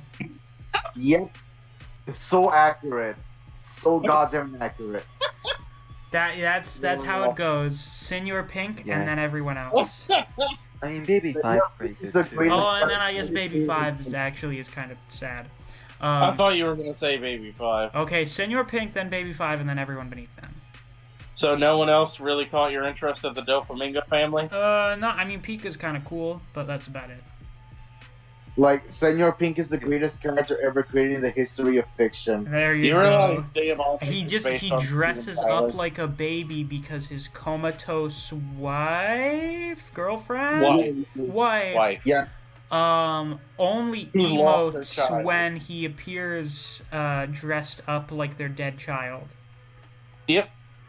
Leave it to Oda to like give the most ridiculous looking character in One Piece a backstory that you're like totally okay, justifies his appearance. His fight with Frankie is so good. What if like his fight with Frankie starts out being the goofiest fight of the arc so far, fucking doesn't it? I think it starts off with Senor fucking suplexing him. Yeah, his entire fight is him suplexing him. It's just a whole fight of fucking Pink suplexing Frankie. And remember, Frankie's back is his only weak point. So it's the best move. Oh my god, that fight's so fucking stupid. It's so good. And then Doofy does that for like the entirety of Dressrosa. What is Neve saying? Neve, what's up? I was before we talked about the subordinates, I was gonna say like, you know how Pika has that entire fucking mountain making thing, right? Mm-hmm. It's a shame that Zoro had to cut that thing up, because if like the whole remnant of the fight against Doflamingo had you know, that giant man-shaped mountain just sort of on the island. By the way, it's still there. They have no way to get rid of it. Yeah, how would they? Alright, before I forget about it, Sabo being back is neat. I knew he was back. Yeah. As soon as they showed, as soon as there was that fucking cover page with the 3 of them and Sabo had an adult design, I was like, oh, he's alive. Yeah, he's alive. Now you can watch the episode of Sabo over here. Yay! And also, like immediately after seeing that cover page, I was like fucking on Twitter or something, and then I saw a color page from the more recent chapter that had Sabo in it, and I'm like, oh. You've also gotten far enough in the series to watch Nebulandia, Heart of Gold, Film Gold. That's a lot of gold. Well, there's a filler arc in OVA the length of a movie, and then an actual movie that were all connected. Cool. That's how they built up the movies in post-time skip. They all had, like, a filler arc and or an OVA to build up to the movie. Oh, cool. So Sabo's cool to see back. It's very cool that he gets the Mara Mara no Mi, and beats up Jesus. God, don't you love that sentence? Yep, I love it. He gets the Mara Mara no Mi and beats up Jesus. Muscle masked wrestler Jesus gets punched in the face with fire. Yeah, that's good because frankly the Blackbeard crew has been winning too good for too long. You've had it too good for too long. They've had it too good for too long. So then Sabo kicks the shit out of Burgess, and it feels really good. Yeah, especially to be fair, Burgess they got their asses kicked by both Magellan and Sengoku in like one day. Oh, isn't that great? It's funny how much Blackbeard wins, but every time someone hurts him a lot. Every time, like, Blackbeard is the weirdest schemer in the world because half of he his is plans not are the most graceful in the perfectly slightest with executed it. things. Like, Eisen feels fucking untouchable with all of the shit that he pulls off, whereas Blackbeard's plans work, but someone is beating the fucking shit out of him while the plan is working. Half of his plans are due to, like, the best long-term schemes ever, and also just because dumbass luck. Just dumb fucking luck. It's I amazing. bet you're killing, huh? What are you, little bitch? Oh, God, all the poison. Oh, we're all gonna die. You see, Oh, the hey, best sure, thing, the the best thing antidote? about the dark fruit is that Blackbeard's a fucking asshole, so seeing him in pain is great. Oh, yeah, he's a Logia without the one ability that Logias are most known for. That's And so instead feels weird. more mean.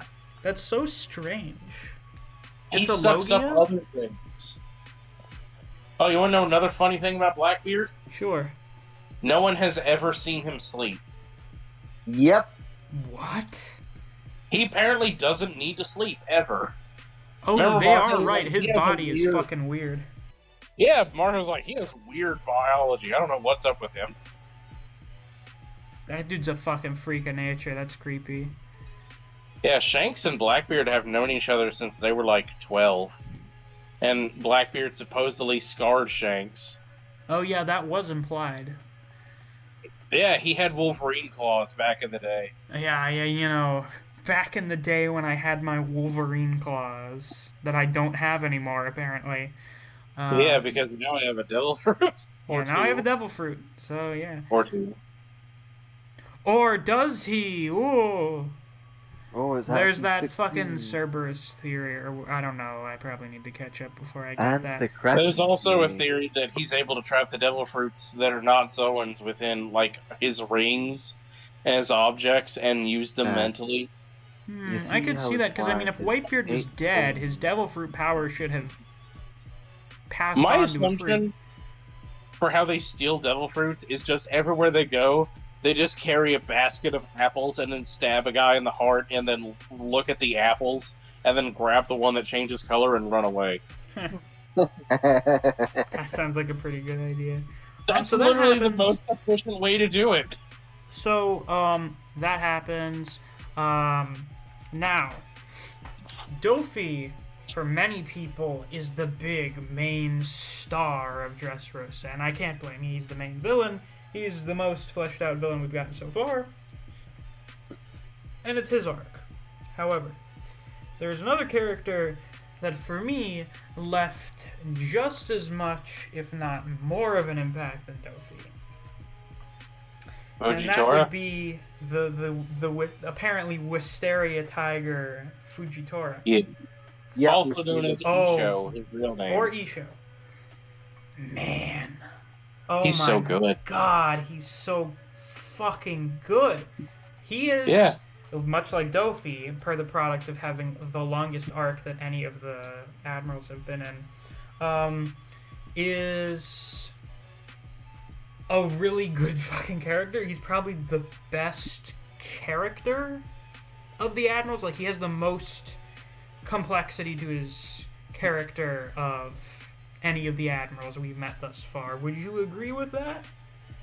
Yeah, and ironically, we haven't seen anything of his past at all. Yep. We haven't seen anything. We just know, this world was so cruel, I blinded myself. Which is why. And then I got drafted into the military. Yeah, then I got drafted and into the made an military. admiral. Isn't it so? Initially, when we initially meet Fujitora, and we find out he's the admiral, and he seems like this very traditional kind of samurai guy. He seems to be very by the books. I'm like, oh yeah, this totally seems like a dude that fucking Sakazuki would make an admiral. I know he was drafted, but there's no fucking way Fleet Admiral doesn't have final say on who becomes an admiral. Well, it could be Kong, I don't know. Well, either way. But then Fujitora actually gets fleshed out as a character, and we find out, even though we know he replaces Aokiji, he's really the Aokiji replacement, and I'm like, holy shit. Oh my god, how is this guy an admiral working under Sakazuki? Well, he gets banned from ever going to a marine base until he captures Luffy in Law, because he apologized for the warlord system fucking up country so bad. That is so... Okay, so first off, I don't remember this scene specifically in the manga. I don't know if they added this in the anime, but Fujitora grabbing the balloon for that girl after she trips and it like starts flying off is really nice. I wonder if he could have just used his power to make the balloon float back down. I think that may like have been what he did, because it looked like it was up way too high for him to grab. But actually, I'm gonna go back and check. Like... Do we know what chapter Fujitora showed up in? Imagine being so based that you show up as an admiral who usually talk about the balance of powers, and your like defining statement is, "Oh yeah, I want to abolish the warlord system entirely because it's too corrupted." My goddamn son. Like, every warlord we've seen has betrayed us in some way or another. Yeah, it looks like they don't... That's an anime original scene. I just saw that today. That's a really good addition for Fujitora's character. It's like when Smoker picked up that girl's ice cream when everybody thought he was going to be some serious hard ass, and he's like, "Here, go buy yourself another ice cream." Yeah, kid. there you go. Yeah, my pants ate your ice cream. So I'll bring that up again in a minute when we talk about Fujitora at the end of Dressrosa. But Fujitora, according to SBS and what Neo said, Fujitora represents humane justice, which sounds to me like what justice is supposed to be. Frankly, I think Fujitora kind of represents what true justice is, in both senses, because people also say that he's blind justice, which I think justice is generally supposed to be. It's unbiased. He also left it up to a dice roll about whether to capture the heroes of the country. Yeah. Completely unbiased. Because the purpose of justice as an idea, justice systems, they exist to help people. They exist to ensure that we exist in kind of a stable society where people can live safely and happily, and that people are treated fairly. So, Fujitora basically embodies that. Fujitora is another example of what the Marines are supposed to be like. Whereas Sakazuki, who is very fittingly now Fleet Admiral, represents what the Marines are. Absolute justice. Something I find kind of I will hilarious. say, absolute justice is not true justice. No. There is no exceptions. There is no morality taking place, only law. Which, frankly, the idea of justice should be based on morality in some regard. Only what's written down, what you're allowed and not allowed to do. Remember, kids! You're not allowed to desert from a battle, so I'm just gonna kill you right now. Remember, kids, everything Hitler did was legal in Germany, while civil rights activists were arrested in America for violating various laws. Justice has nothing to do with what is legal and what is not. Ironically, I've been the eyes of true justice. I've actually been taking a series of justice and law classes lately. Oh, wow, how convenient. Yeah, how ironic. Oh, yeah, artist, we're still going, don't you fucking worry.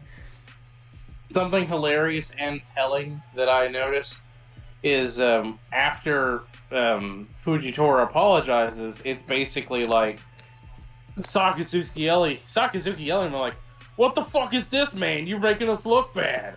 Like, you're not allowed back in here." And then Sakazuki immediately hangs up the phone, walks up to the Gorosei, his boss's boss, and goes, "What the fuck, man? You're making us look bad."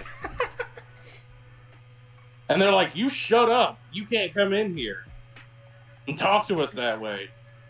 Dude, Doflamingo had you by the balls. What's wrong with you guys? You got something you don't want him to tell anybody?" Like, you shut the hell up, Bach. You shut up. You shut up. Yeah, go. Get out of here. Sakazuki is still a dog on a chain. Even if his codename Akainu is not used anymore, he's still a dog for the world government. But Bit of a he's rabid fighting dog, back which could against cause the problems Gorosei later, little- but still a dog.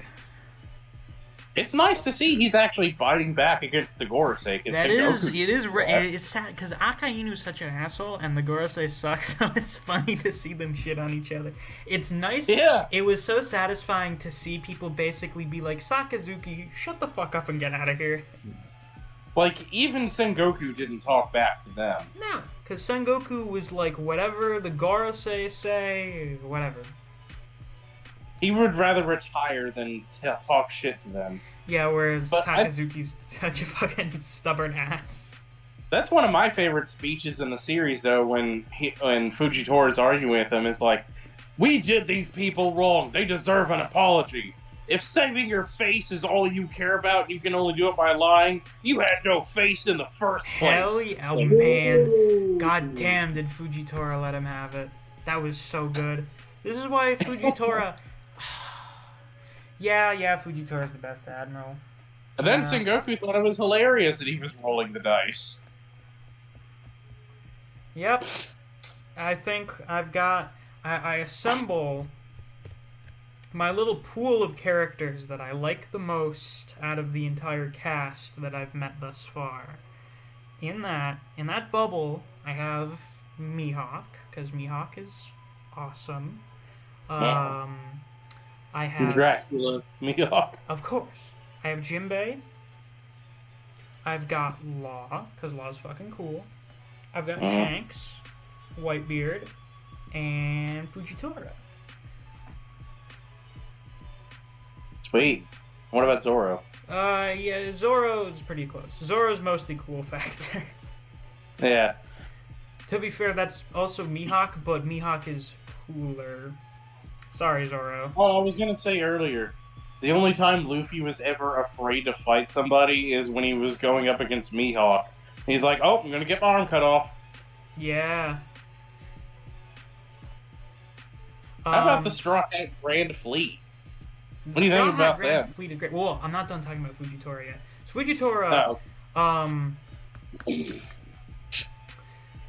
Fujitora uses another word that I think has not been overused yet, and that is kind.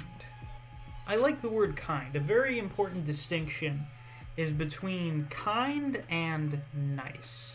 Being nice just means, like, fucking being polite. You subscribe to, social etiquette. You're not an asshole. You're a nice person. Being a kind person is something else entirely. Being a kind person is when you, like, put effort or, do more than just what is the baseline required for you to get along with other people. It's when you actively try to help people and make their lives better. You try to make people happy. And Luffy does that. Luffy is a kind person. And Fujitora recognizes this. Now, Fujitora, having blinded himself, is very significant because apparently he saw something, you don't know what it is, something so fucking terrible that he would rather blind himself than have to see anything ever again. Which was like, Jesus fucking Christ, like, what atrocity did you have to witness where you basically lost all hope in the world? You lost hope of any kind of goodness existing in the world, and you don't want to see anything anymore. Well, do you mind me giving minor spoilers to a movie that's not canon? Oh, sure, why not? In a very similar vein to that, in film Z, the villain is Zephyr, or Zed, who was a former admiral whose color was also purple, who trained most of the current admirals and vice admirals. And he was like a hero of the Marines who was known as Black Arm Zephyr, but one day a pirate killed his family and his entire crew and ripped his arm off. And in his grieving madness, that man was soon made a warlord so he wasn't legally allowed to do anything to him. So he kind of went crazy, formed the Neo Marines, and said, I'm just gonna blow up every pirate in the Grand Line to kill all them damn pirates and start over. Fairly understandable. This is also why, as Fujitora points out, the warlords are bullshit. Like, half of the warlords have actively conspired against the world government. It's a terrible organization. Yeah. Every warlord It exists for no good reason. Like, that political system is bullshit. The warlords are bullshit. They only exist so that the government basically doesn't need more admirals to keep the Yonko in line. Like, that's like literally, why not just double the number of admirals instead of having state-sanctioned piracy? You can't give that much power to so many Marines. You can only give so much. That's fair. But Also, then as a how many result, people are even you have qualified to be then admirals? you have fucking pirates, very powerful pirates, who could basically do whatever the fuck they want as long as they don't actively conspire against the world government. But then like half of them do that anyway. I thought they were like supposed to stop their overt criminal activities and just but they live do in it peace. anyway. They do it anyway. They're just more covert about it. Yeah, exactly. So, I mean, if we went down the list of warlords, not a single one has remained 100% loyal to the Marines. Yeah, it's a shitty organization. Fujitora is right. The warlords are dumb. The warlords betray us. Like every like other Fujitora week, we have to replace the fucking warlords because they betray the world government. Got to get rid of Croc, Blackbeard. Boa was working against the world government for a little bit there. Yeah. Still not a fan of the world government. Zorro. Yeah, Mihawk just kind of does whatever he wants. I assume Mihawk is a warlord because he's bored or something. Actually, did we find out why Mihawk became a warlord? I don't think we did. They don't.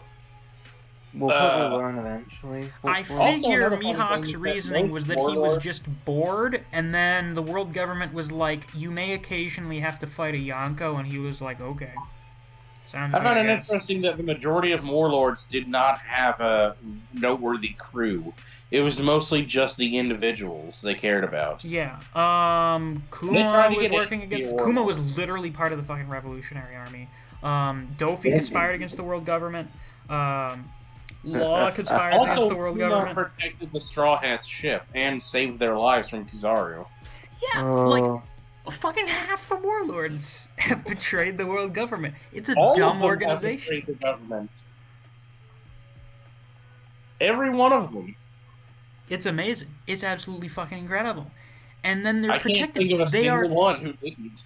They are state-sanctioned criminals. It's incredible. So Fujitora's like, this is a stupid fucking organization. We're supposed to be against piracy. Why do we have pirates that are protected by the government? And doing this to countries. Yeah, oh my god, ironically, the most loyal warlord is fucking Buggy. Jeez. And the only reason he's a warlord is because he controls half of the inmates that broke out of Impel Down under his influence. Incredible. Outstanding. That's just amazing. So I love it. Fujitora is like, this is fucking stupid. I want to get rid of the warlords. Let's see if we can manage to do that at the Reverie. I hope Fujitora shows up at Reverie, because I like Fujitora. So then, end of Dressrosa comes. He and all of his Marines fucking prostrate themselves before King Riku to apologize on behalf of the world government for allowing Dofi to do what he did.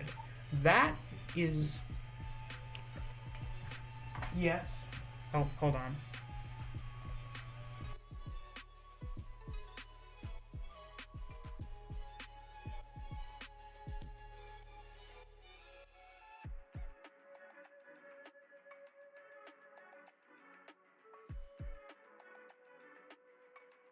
Sorry about that.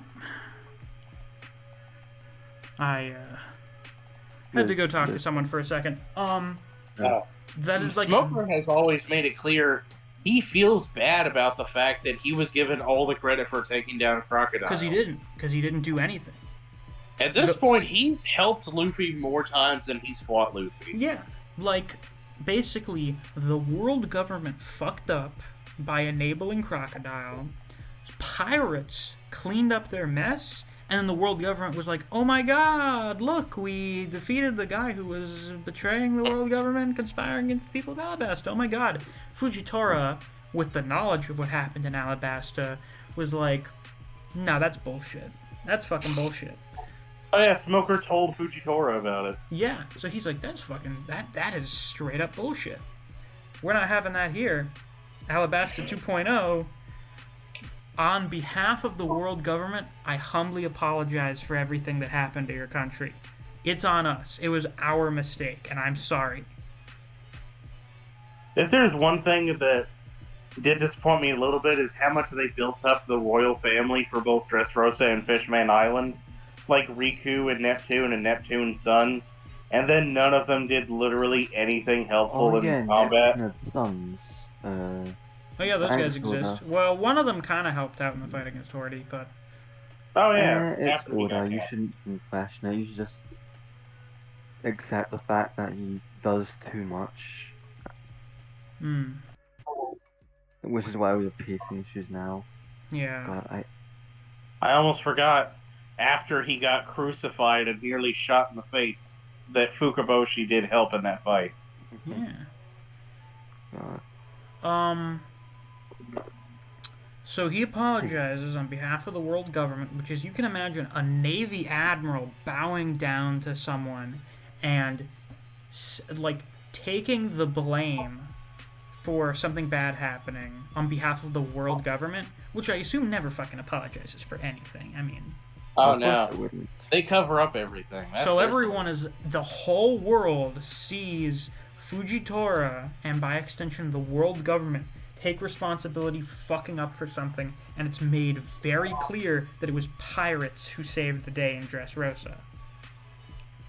That's why they tried to cut the feed at Marineford, because they didn't want people to know about, oh yeah, we lied to Squardo to get him to stab Whitebeard, and we're just gonna execute Ace at a different time than we agreed, and yeah, we're just gonna kill Ace. Like, there's not any kind of fucking system to it. We're not gonna do it cleanly. We're just gonna murder him.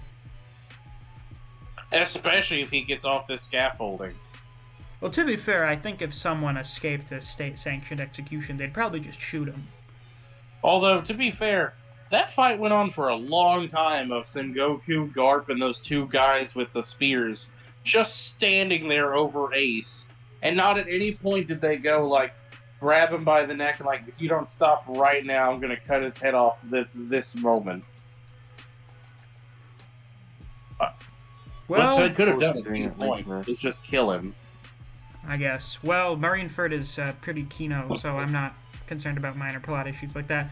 So, Fujitora apologizes, which is like the most significant thing we've seen like anyone part of the Marines ever do for good. And then, as Luffy and the new sanctioned, not state-sanctioned, but the new christened Straw Hat Fleet leaves Dressrosa, Fujitora wants to know what Luffy looks like. He wishes he didn't blind himself because he wants to see Luffy's face. He imagines that he looks very kind. God damn, that is such a good fucking scene. Yeah. And on the end of that scene, all the citizens pretend to chase off Luffy. Yeah. But they also stop Fujitora from attacking the fleet by using themselves as meat shield hostages and giving him an excuse to not stop them. I went back, I watched that scene in the anime with the, they had a little bit of music, the voice acting. You see Fujitora God, for some reason, my initial read-through, I was like, damn, that's really nice. And then when I go through the scene again and I think about it, I'm like, holy shit, I get kind of emotional. I don't know his English voice, but in Japanese, he has a very deep, gravelly voice. He has a really good VA for his Japanese voice actor. Wonder how old he is. I don't know. Shit, I was just thinking of something. And I forgot. God damn. Talking about how he wanted to see Luffy's face. Right. Yes. Essentially, Fujitora blinded himself because he lost hope in anything good in the world. Luffy, in Fujitora's mind, is such a genuinely kind person that it restored his hope in there being good things in this world that are worth seeing. I can't stop thinking about that SBS where Oda drew what Fujitora imagined Luffy looks like. Oh yeah, that was funny. Wait, where was that in your link, please? Misk, it was one of the images that Misk sent while he I was did send it reading at some point, yeah. Hold on. I don't know where it is, but it's up Also, there somewhere. It's very nice of Luffy, like, when he's fighting Fujitora, even though he knows He's the man like, knows you're blind. observation. I need to give you a little bit of assistance. I'm sorry if that hurts your pride or whatever, but listen, I have to do it. I can't stop it. It's a force of habit. I feel like I'm cheating if I don't tell you. Yeah, like, I know you're probably better at hockey than I am, but I just feel unfair. And Fujitora's like, are you daring to pity me, a Marine Admiral boy? Now, what's funny about Fujitora is he's the only admiral we've seen who's not a Logia user, and I'm not sure how he stacks up to the other ones. Because in theory, he would be the weakest of the admirals, just through the sheer fact that the Logia is like the strongest devil fruit type. I found it. But yeah, I think he can pull fucking meteors out of space. I'll tell you that in my time writing and creating my own characters online for, like, I don't know, 9 years at this point, gravity has always been probably my favorite power for any character, and you can do almost literally anything with it. That's great. Yeah. You know, the main villain of my old D&D campaign had gravity powers. Yeah, and he's back as just kind of an NPC in my current campaign. Yeah, he's just a guy. He's just a guy, and also the best dad in the world. Yeah, I mean, just imagine having gravity powers and then using them in the same way, like in Unlock, negating gravity. Imagine how negate gravity, make little singularities with gravity, do whatever you fucking want with gravity. It's also worth noting he can't apply it to a human body, only to an area or an object. Yeah. Yeah, and you can summon meteors. And it is like goddamn strong. That's how you nerf gravity to be fair, because the difference is, oh, you can just never escape this attack, or if you just roll out of the way, you're okay. Or like, good idea. I'll write that. Or down. just like, for example, with later on we will see something like that, but I think Rolo couldn't block it. No, bad example. Whatever. What? No, I didn't really say anything. So okay. I think Fujitora would probably lose against the other admirals, but he may have more destructive power than most of them. Because he can call down fucking meteors. I mean, that's standard shonen fare right now. Everyone has to pull a meteor in some kind of at some point in a shonen manga. I mean, Grammy did it in Bleach. In Naruto, it happened. We got meteors. Yeah. It's a big scaling thing. Fujitora is what Kaname Tosen could have been. Ooh, I like that. Like, literally a death battle between them because they're both blind swordsmen that are obsessed with justice. And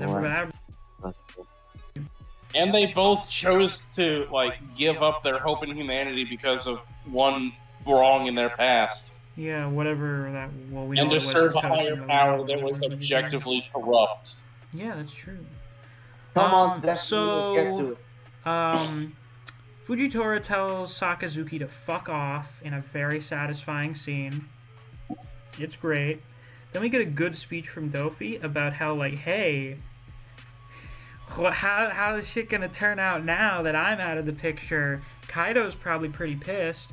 I mean, we've got the worst generation, the warlords, the admirals, the revolutionary army, and the Yonko are all various groups that are vying for power.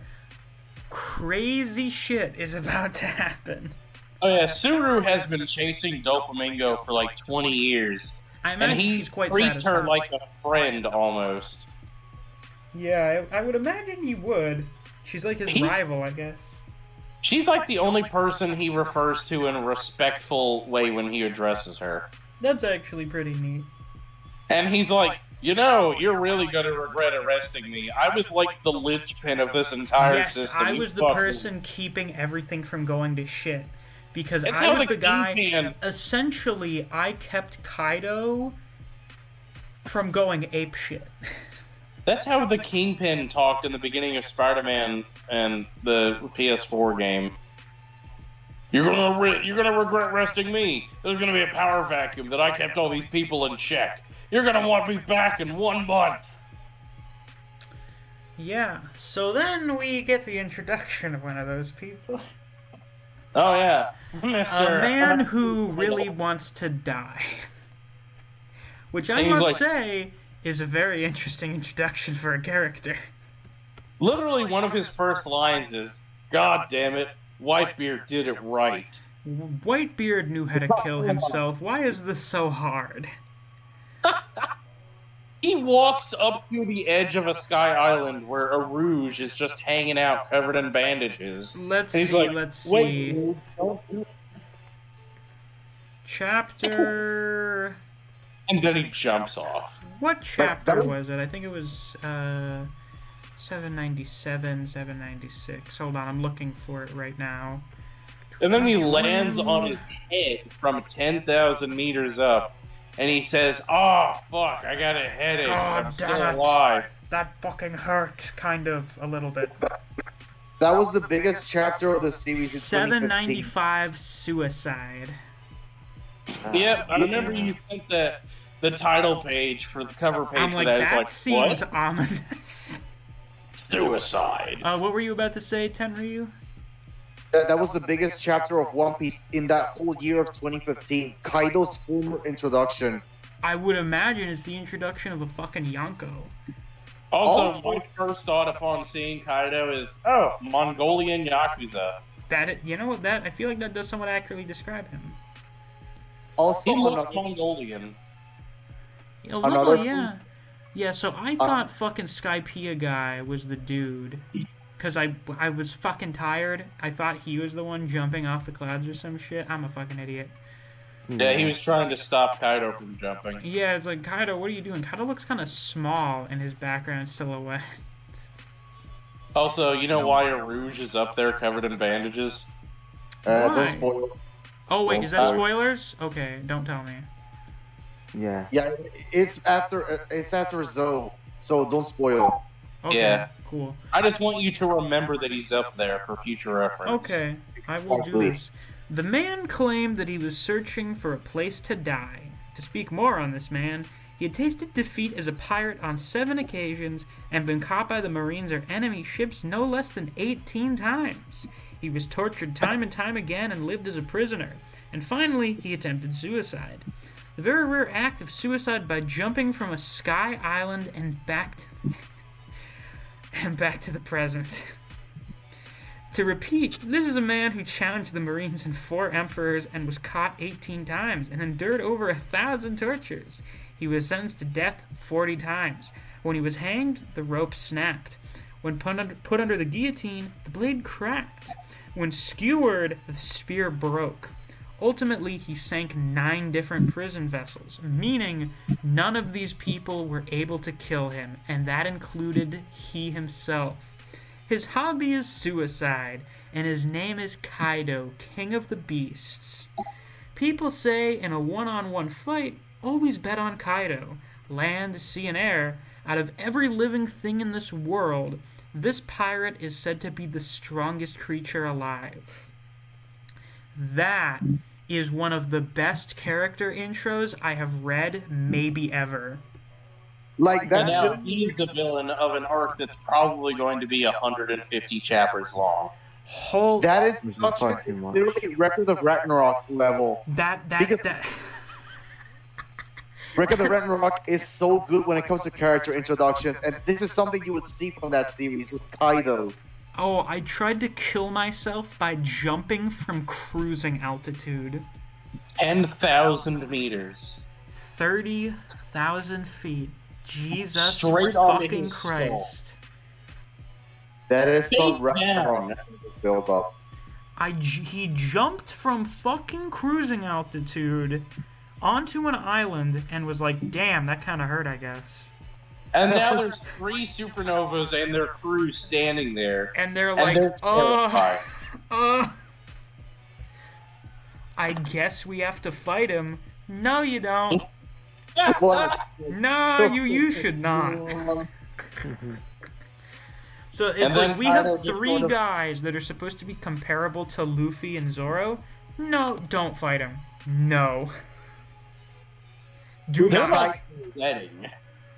Here's a quick side note. The same chapter, the same week where Gear 4th was introduced, is the same week that Grimjaw returned to the story in Bleach. Damn. That must have been a good week. You know, a lot of people talk about how Eustace Kid had a higher bounty than Luffy pre-time skip. Who were the ones that had a higher bounty than Luffy? Was it Kid and Law? No, it was just Kid.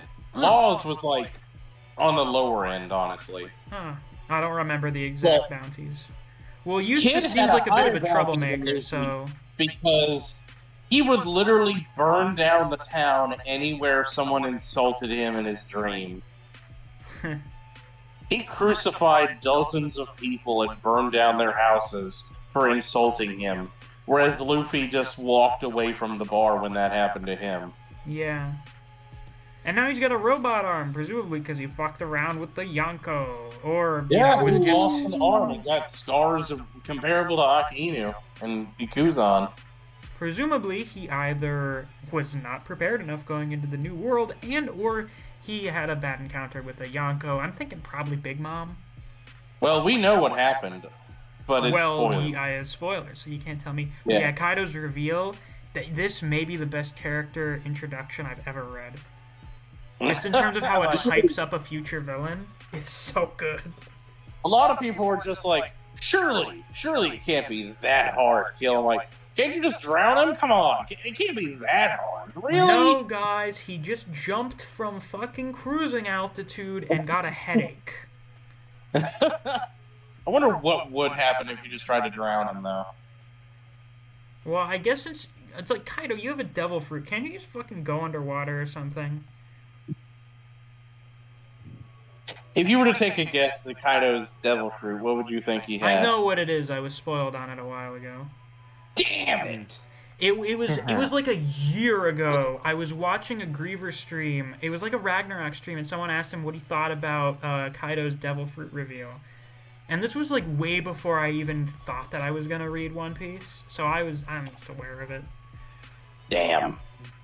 I'm sure it would have been cool to get a reveal, but that was one of the biggest chapters in the last 2 years when they revealed it.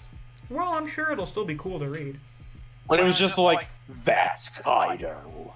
Holy shit! Do people generally like Kaido as a villain? What about? Do people generally like Kaido as a villain? Do they think he's a good villain? They think that he's the most intimidating villain, but definitely not the deepest or smartest. I gathered that. I was worried, because I had heard that, I was worried that Kaido would be, like, really generic, but from what I've seen of him, he seems entertaining enough. He has a code of honor, but it's very confusing. I see. I'll just say that Kaido is much more complex than you think. He's not a one-dimensional generic villain. He's actually very interesting.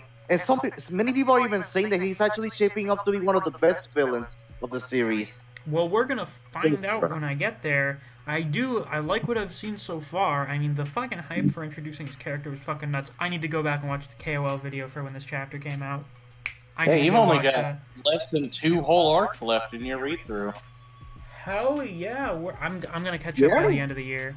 It is now December 1st, by the way. Hello, December, my favorite month. I was watching a video earlier that said it was posted on December 1st, but for me it was 8 o'clock on the 30th. Different time zones. That's just how it is. So it doesn't say when it was posted according to my time zone. Strange. That's weird. So Bartolomeo, can we talk about him real quick? Who? Bartolomeo. Oh, Barto's wonderful. I love him. The other spelling of Bartholomew. Oh, is that what his name is? Is this Bartholomew? No, there's Bartholomew Kuma, and then there's Bartolomeo. Oh, Bartolomeo, because Oda was like, wait, I already have someone named Bartholomew, I have to change it. Yeah. God, this stream's going on for a while, and I kind of want to end it soon. And we still have to talk about Zoe. Thank God Zoe is fucking short. Oh yeah, let's just Zoe for next time. Okay, so we'll things from Zoe that are noteworthy. One. What's that next time? One, Zoe. What's the name of the big elephant? Zonisha. Zonisha's scary. And Zoe cool. is just the word for elephant, by the way. Oh. Oh, I don't know if it was in the manga or in the anime. Like, there's this joke Frank made when we talk about going to Zoe. It's like, go to Zoe, you go to Giraffe too, or something like that. Oh, that's pretty good. There's also been a comparison to Discworld by Terry Pratchett. Interesting. But yeah, Zoe just means elephant.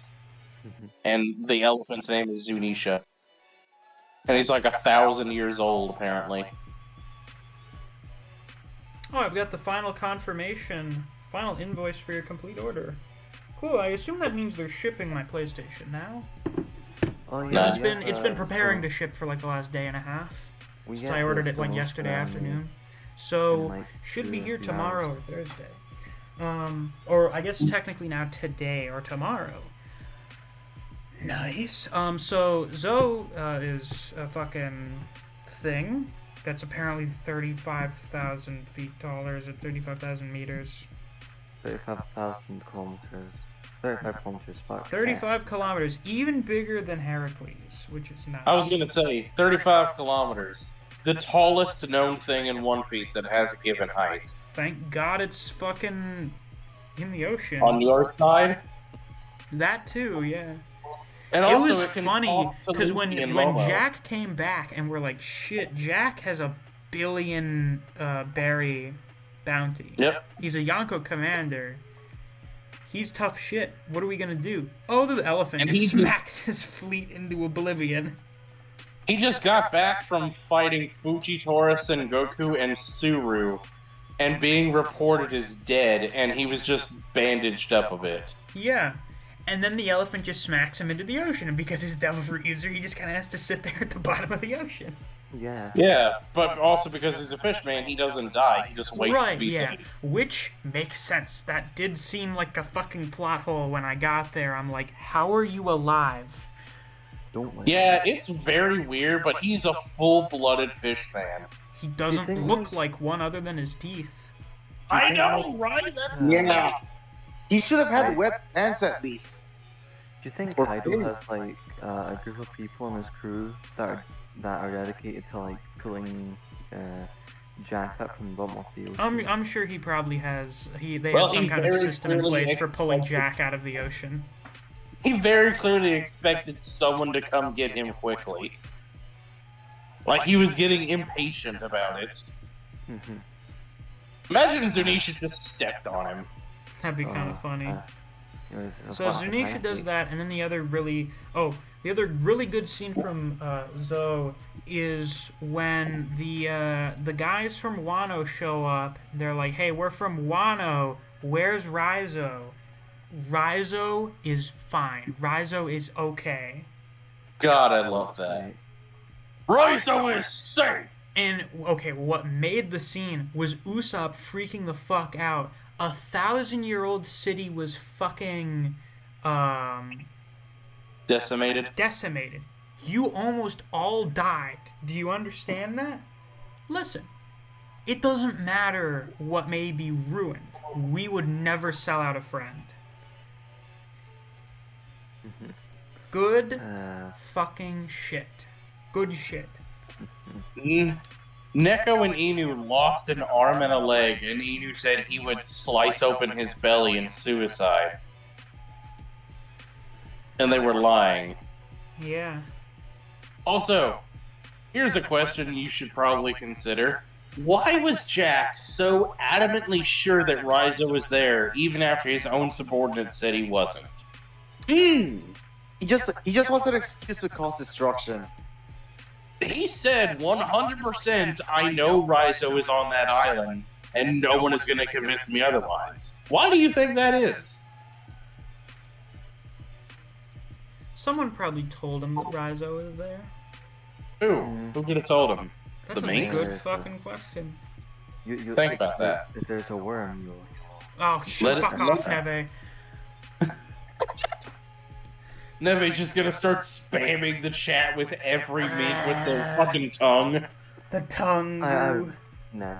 I don't have that time. I mean, I do have But that yeah, time. it's also impressive that Nico and Inu were able to fight Jack evenly. Oh yeah, I was fucking shocked when he stopped his trunk. I'm like, yo, wait, these guys are actually really strong.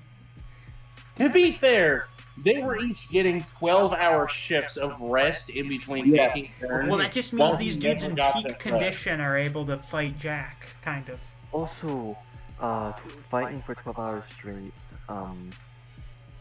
I feel like One Piece has overused that several day-long fight thing, because we're kind of not really processing the fact that they were fighting for 12 hours straight.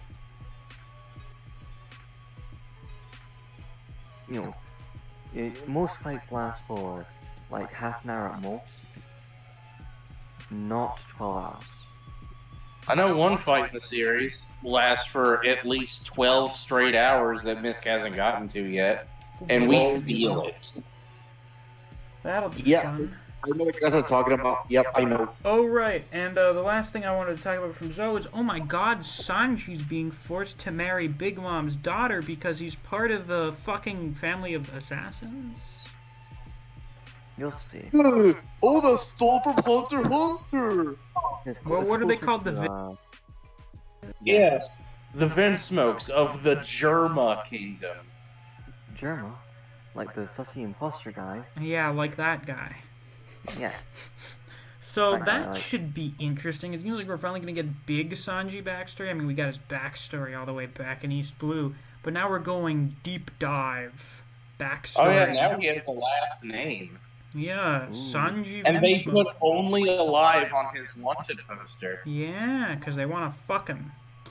Also, I would like you to go back to the end of Fishman Island and read the chapters where Big Mom was introduced before you read Whole Cake. I remember the bitch was scary and really liked her candy.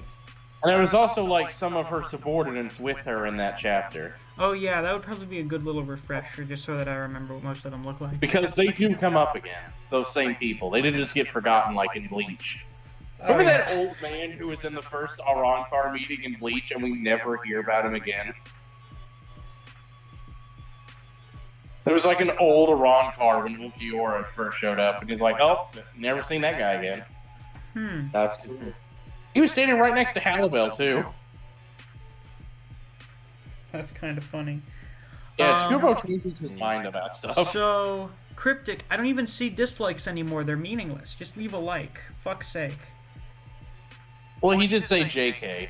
Ooh woo. Oh, yeah. Classic Cryptic move. Little fucker. Artist, like 20 minutes ago, Artist said, motherfucker's still going, damn. Listen, the last one we did was almost a 5-hour stream. I don't know why you guys are Yeah, shocked. that's why I haven't gotten to listen to it yet, because I need that amount of time. Oh, just listen to it in chunks. I've been thinking I might do that while I push carts at night and break my legs further. It's a great idea. I mean, I always listen to podcasts and stuff while I'm just doing other shit, like playing games or doing work. Yeah. If I could find some time to play a game. Which reminds me, I was reminded I have a bunch of shit I have due on Friday that I totally forgot about since I went on vacation. But yeah, now the Straw Hats have 5,000 subordinates. Very convenient. Also, I like that now we're going to rescue Sanji. Basically going to rescue Sanji. It's a big difference from the last 2 times we had to basically rescue characters that left of their own volition, because it was both of the damsels of the Straw Hats, Nami and then Robin. Now we've got the Chad womanizer Sanji we need to go and rescue. Also, in case it wasn't obvious, the people that Luffy brought with him to Whole Cake are the exact crew members that were not there for the majority of Dressrosa. Almost like Oda tried to break the crew in half for 2 so that we didn't have to dedicate time to 10 fucking characters. Oh, yes, you're breaking up a little now. Is that so?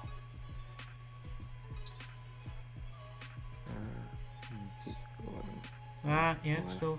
Cryptic says we need Miss Lore streams back. Well, there hasn't been a ton of big shit that's happened. Look, when the next mainstream member gets banned, that's when we'll pop. Yeah, don't worry, the next time we have another big bozo incident, we'll be sure to do a stream on it. Ace, you there? Your mic is still... Your mic was having fucking issues. Oh, Sorry. there we go. Fine. I don't realize when it's doing it. I have to have someone tell me. Well, Yeah, that's what we're here that's how for. mic issues usually go. What was the last thing you heard me say? Something about Oda splitting up the Straw Hats. Oh, yeah. The last time the Straw Hats were all together at once was the end of Punk Hazard. And I want you to keep that in your mind all the way up until the next time all the Straw Hats are together. It'll have been a little while. If you count Jinbei, it was the end of Fishman Island. Oh, shit. They're separated longer than, like, pre-time skip, technically. Jesus. It's just that half of them are usually there at any given time instead of just Luffy. That's true. But there's always at least one missing. Yeah. That's our And story. half of the time, that's because we need to rescue them. So, I think that's going to be all for this episode of the Misccast. It was a fun one. I hope you guys enjoyed it. It went on for 4 fucking hours, so we must have talked about something. I almost forgot we were making a video and just treated it like a call among friends. That is the best way to do these. That's what I Exactly. generally want these streams to be like. Yeah. I've tried like 3 different things to make my voice sound better, but I don't know, it doesn't sound right when I listen back to it. No one's voice Yeah. ever sounds right when they listen back to it. It took me Yeah. fucking forever to get used to the sound of my own voice. I've actually considered buying a good microphone just for this. I mean, I'm yours gonna is fine. buy a Neve's the only one with a microphone shitty anyway. microphone right now because she's waiting on Yeah. her computer. Oh, I thought that was just her I mean, being... I do have microphone. I just need to buy a microphone. Ah. I thought that was just Neve being shy. No, Yeah. Neve's mic quality is usually better than this. Yeah, because my laptop mic was the one I used, and that one was still, not the best, but still, you know, better than a cheap headset mic. Oh well. So, Yeah. Yeah, any last comments you guys would like to make before I go off and get something to drink because my throat's fucking killing me now? After 4 hours of talking without a drink? Reminds me of me DMing for 10 hours straight in a voice call. Oh, Jesus. Oh, that sounds like fun. Let's see. So, we know how the road poneglyphs work and exactly how to get the laugh tail Oh, now. right, the road poneglyphs, those are a thing. Yeah, there's 4 of them, and they need to find them in order to find Laugh-Tail, and Emperors own 2 of them. Yonko. And I am the third one. Ooh. Yeah, Neve owns the third one. The 3rd one was on Zoe, and then the 4th one... Neve, yeah, the 4th one, Neve owns. Yeah. This is in my house. Does that mean we need to get a, what do they call it, rubbing of Neve? Because that's what they do for the other ones. Oh dear. Where they just put a piece of paper up against it and, like, rub charcoal or chalk on it to get the texture out. It's not a bad idea. Maybe. Tenrei, Also- you got anything? I was trying to think. Okay, I guess I could just mention the moments where Luffy tells Momonosuke that I'm not actually gonna save Wano until you actually resolve to also protect it. Like, that goes to show how Luffy's literally willing to let entire countries die if they won't help themselves. That's what I'm trying to say. God, that would have been such an asshole move. Let's say, like, you know, Fuck, I can't say his name. Momonosuke. Yeah, I Let's know call him it's that. Momo. Right, Momo, right? Let's say, he didn't get the balls to say Wano, right? Well, he is an And then, 8-year-old child. yeah, and then the It's country true. dies because Olivia was like, no, you gotta do it. That'd be such an asshole move. He's a negative, but honestly with good intentions. I like the character moments they had for Nami and Robin and Zoe. They were pretty good. I like how Zoe thought the fake dragon was cute. Yeah. Yeah, Robin And then has we got like the callback to the funny- Ennie's Lobby development. Don't worry, Oh, I have that's strong lovely. friends that can protect me. She was fantastic. There's another thing I want you to think on, Miss. Uh-huh. Momonosuke said, "Oh hey, Roger, Gold Roger, I've met him." And they're like, "No, you're 8 years old. What, did you meet Ace and think he was Roger?" He's like, "But I met him. Oh yeah, keep note of that. Roger's been dead for 22 years, you idiot." Okay. Think about it really hard. Everybody was like, "Oh, Ace went to Wano once. He must have met Ace." Because remember, he made the Costa hat. It Yeah. was Tarashi. Oh, fuck. Yeah, it's the real man. But like, we still don't know who Tarashi is. You know, there's that guy under the mask, but maybe that wasn't the real Tarashi. If it's the real Tarashi, wears a mask. Your brain is more rotted by Kengan memes than the people that fucking post them like every other day. I'd love to be part of a stream where we talk about Record of Ragnarok next. That will I would- probably come at some point in the future. I was At some literally point. just thinking about that. I literally was thinking we've never done a miscast on Record of Ragnarok. That is a crime. Especially since I started reading and watching the series when Round 6 was already underway, and now it's ended. Oh, I've actually caught up to it when round 4 was happening. After that, I started I the stopped reading channel for a bit. a couple days before round 5 started. Yeah. Oh, Round 5 started summer of last year, I believe. It was spring of last year. It started Yeah. in April. Ah. So Sometimes, when like, that fight visual ended issues, about a year ago, I was like, holy shit, this is the first complete fight that we have covered month to month on the channel. Now we've covered 2, By the way- we're starting the 3rd. That channel making those like AMVs of like the full fights. I ISD. watched that one of Shiva versus Raiden. It was amazing. It cut out all of the backstory and all of the side stuff outside of the fight, and it reordered things back into chronological order too. It basically, Amias fixed the issues with the fight, which was the Yeah. fucking pacing. Christ. Yeah, Yeah, and watching that again, it solidified that it's in my top 3 fights. and like everyone discovered Ragnarok through the whole Adam versus Zeus MIC video. That was also how I got into it. That's how a shit ton of people got into the series. That guy is Amias D is a fucking saint. Yeah, and the algorithm fucking loved that video for some reason. Because it Yeah, had guy from the Bible and the most famous mythological character ever other than probably Hercules. And then it What? had Hercules. And then there was one with Hercules that also did really well.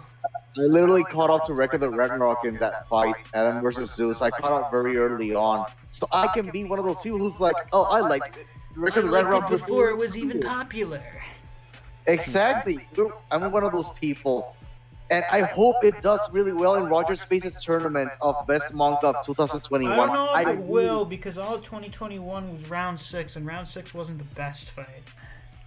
Oh, It's very hard to do a monthly series in a chapters of the year ranking. no, I still think it was one of the best manga of the year, even with round 6. I mean, look, There even was 3 of the series that were in the top 20 didn't even have a chapter this year. Isn't that fucking hilarious? They had to be disqualified because they didn't have Yeah, like Chainsaw Man. Chainsaw Like- Man, Haikyuu, something else. Everyone back reading series that already ended, and they still got in like the top 15. What's funny is Roger still likes the end of Attack on Titan, so I'm wondering how that discussion's gonna come up from when it comes up. Yeah, Attack on Titan is not gonna make it to the finals this year. It's not. because it was too controversial. The ending was just way too much for a lot of people. I remember when I was catching up on Attack on Titan, I remember liking it a lot. Fuck, I hate that ending so much. Which one? Both of them. And then the volume release one somehow makes it worse. I could never get into AOT, but after seeing that ending, I'm glad. Yeah. It sucks. It hurts. It's the worst kind of ending. The kind of ending that retroactively makes the series worse. Is it a happy ending? No. No, it's bittersweet. It's a bittersweet ending, and then the addition to the volume makes it so that all of the bad shit that happened was for nothing. Damn. I'm so glad I am anime only when it comes to Attack on Titan. I know what happens in the ending of the manga. Which ending is the anime gonna use? Fucking pray to God it does an original one. Literally, things could go basically the same way. Change the fucking dialogue and cut that shit out of the volume. I need to check again the list for what are the top manga that were voted. Okay, the full bracket is gonna be revealed on Thursday. The bracket, as in which series is gonna go up against which. Pray for Jiu-Jitsu, fellas. We've had a pretty fucking good year. It's no Shibuya incident year, but we had some pretty solid shit this year. Wait, was Bleach on the list because of its 170-something page chapter? Listen, if a chapter came out this year, it's a contender. I love Bleach. But I can't wait for the anime to fix it. You know, did you hear about the new trailer? It's coming out on my birthday. Oh boy! What a great present for you, man. Well, I think it came out on my... I think they always have that shit on the 18th. I mean, last year, the fucking Record of Ragnarok anime got revealed on my birthday. Gear Impact asked, do you think Inu and Neko working together could have beaten Doflamingo? I don't know. I mean, those guys were able to fight fucking Jack, and Jack may have been stronger than Dofi. It's also good. Because let's be real here, kids. The Warlords are kind of shit tier against Yako and their crews. I mean, the Warlords aren't even a power ranking. They vary way too... I know, but I think the idea for the most part is the Warlords are basically the strongest pirates, for the most part, on the first half of the Grand Line. Okay, also, if it isn't clear, were Dofi named, like, the groups of his crew after card suits? Literally everything in Kaido's crew is named after something with playing cards. Oh, cool. Whether it's the numbers, the jack, the card games like Texas Hold'em and Gin Rummy and Sheep's Head. Yeah, I'm gonna assume that's because Oda was like, oh boy, having a card shit for Dofi's crew, it sure was fun. I really like doing that. Let's do it for the next guy, too. Well, except for the ones that are like just Gazelle Man and Batman. Right, of course. By the way, Batman is on Kaido's crew. Well, shit. Yeah, cool. I don't know what we're gonna do about that. Oh yeah, watch out for Gazelle Man too. Oh, and Alpaca Man. Oh, watch Oh out. god, Alpaca Man. Well, that's pretty much all I've got to say for this one. I don't know when we're gonna do the next Miscast episode. It'll probably be in about... Raiko. We should do a Miscast for Raiko. It'll be after I'm thinking probably on like the 19th or the 21st. I plan on doing a stream on the 18th because it's my birthday. So I'll do a birthday stream and we'll have Bleach to talk about. So that'll be fun. Can I make a request? What is your request? That it be on a Sunday. My birthday's on a Saturday, so I can't do anything about that. Maybe if I'm too fucking busy on my birthday, we'll do a belated birthday stream on that Sunday. or you can just, not sleep after your birthday. I figured you'd rather save your birthday for doing things without the YouTube channel. That's a good... fuck it, fine, we're gonna do a belated birthday stream.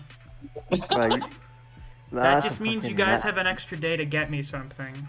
God, Ace, you just got a 20 persuasion in your life right there. You just rolled a nat 20 on persuasion. I would say spend time with your family, but I don't know if you like your family. My family's tolerable.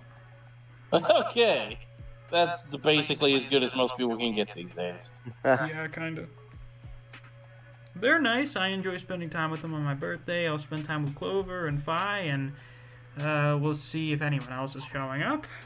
Oh yeah. Oh wait, you all know each other in person? That's why that's why Fi has the friend role, yeah. And then I know a couple other people. Actually, everyone here who has the pink username is someone I know in real life, except for Peter. We just gave Peter the friend role because he asked for it, and because he's Irish. Am I not your friend, guys? You'll get. No, for some reason one day Peter was like, "Can I have the friend role?" and Clover was like, "Sure."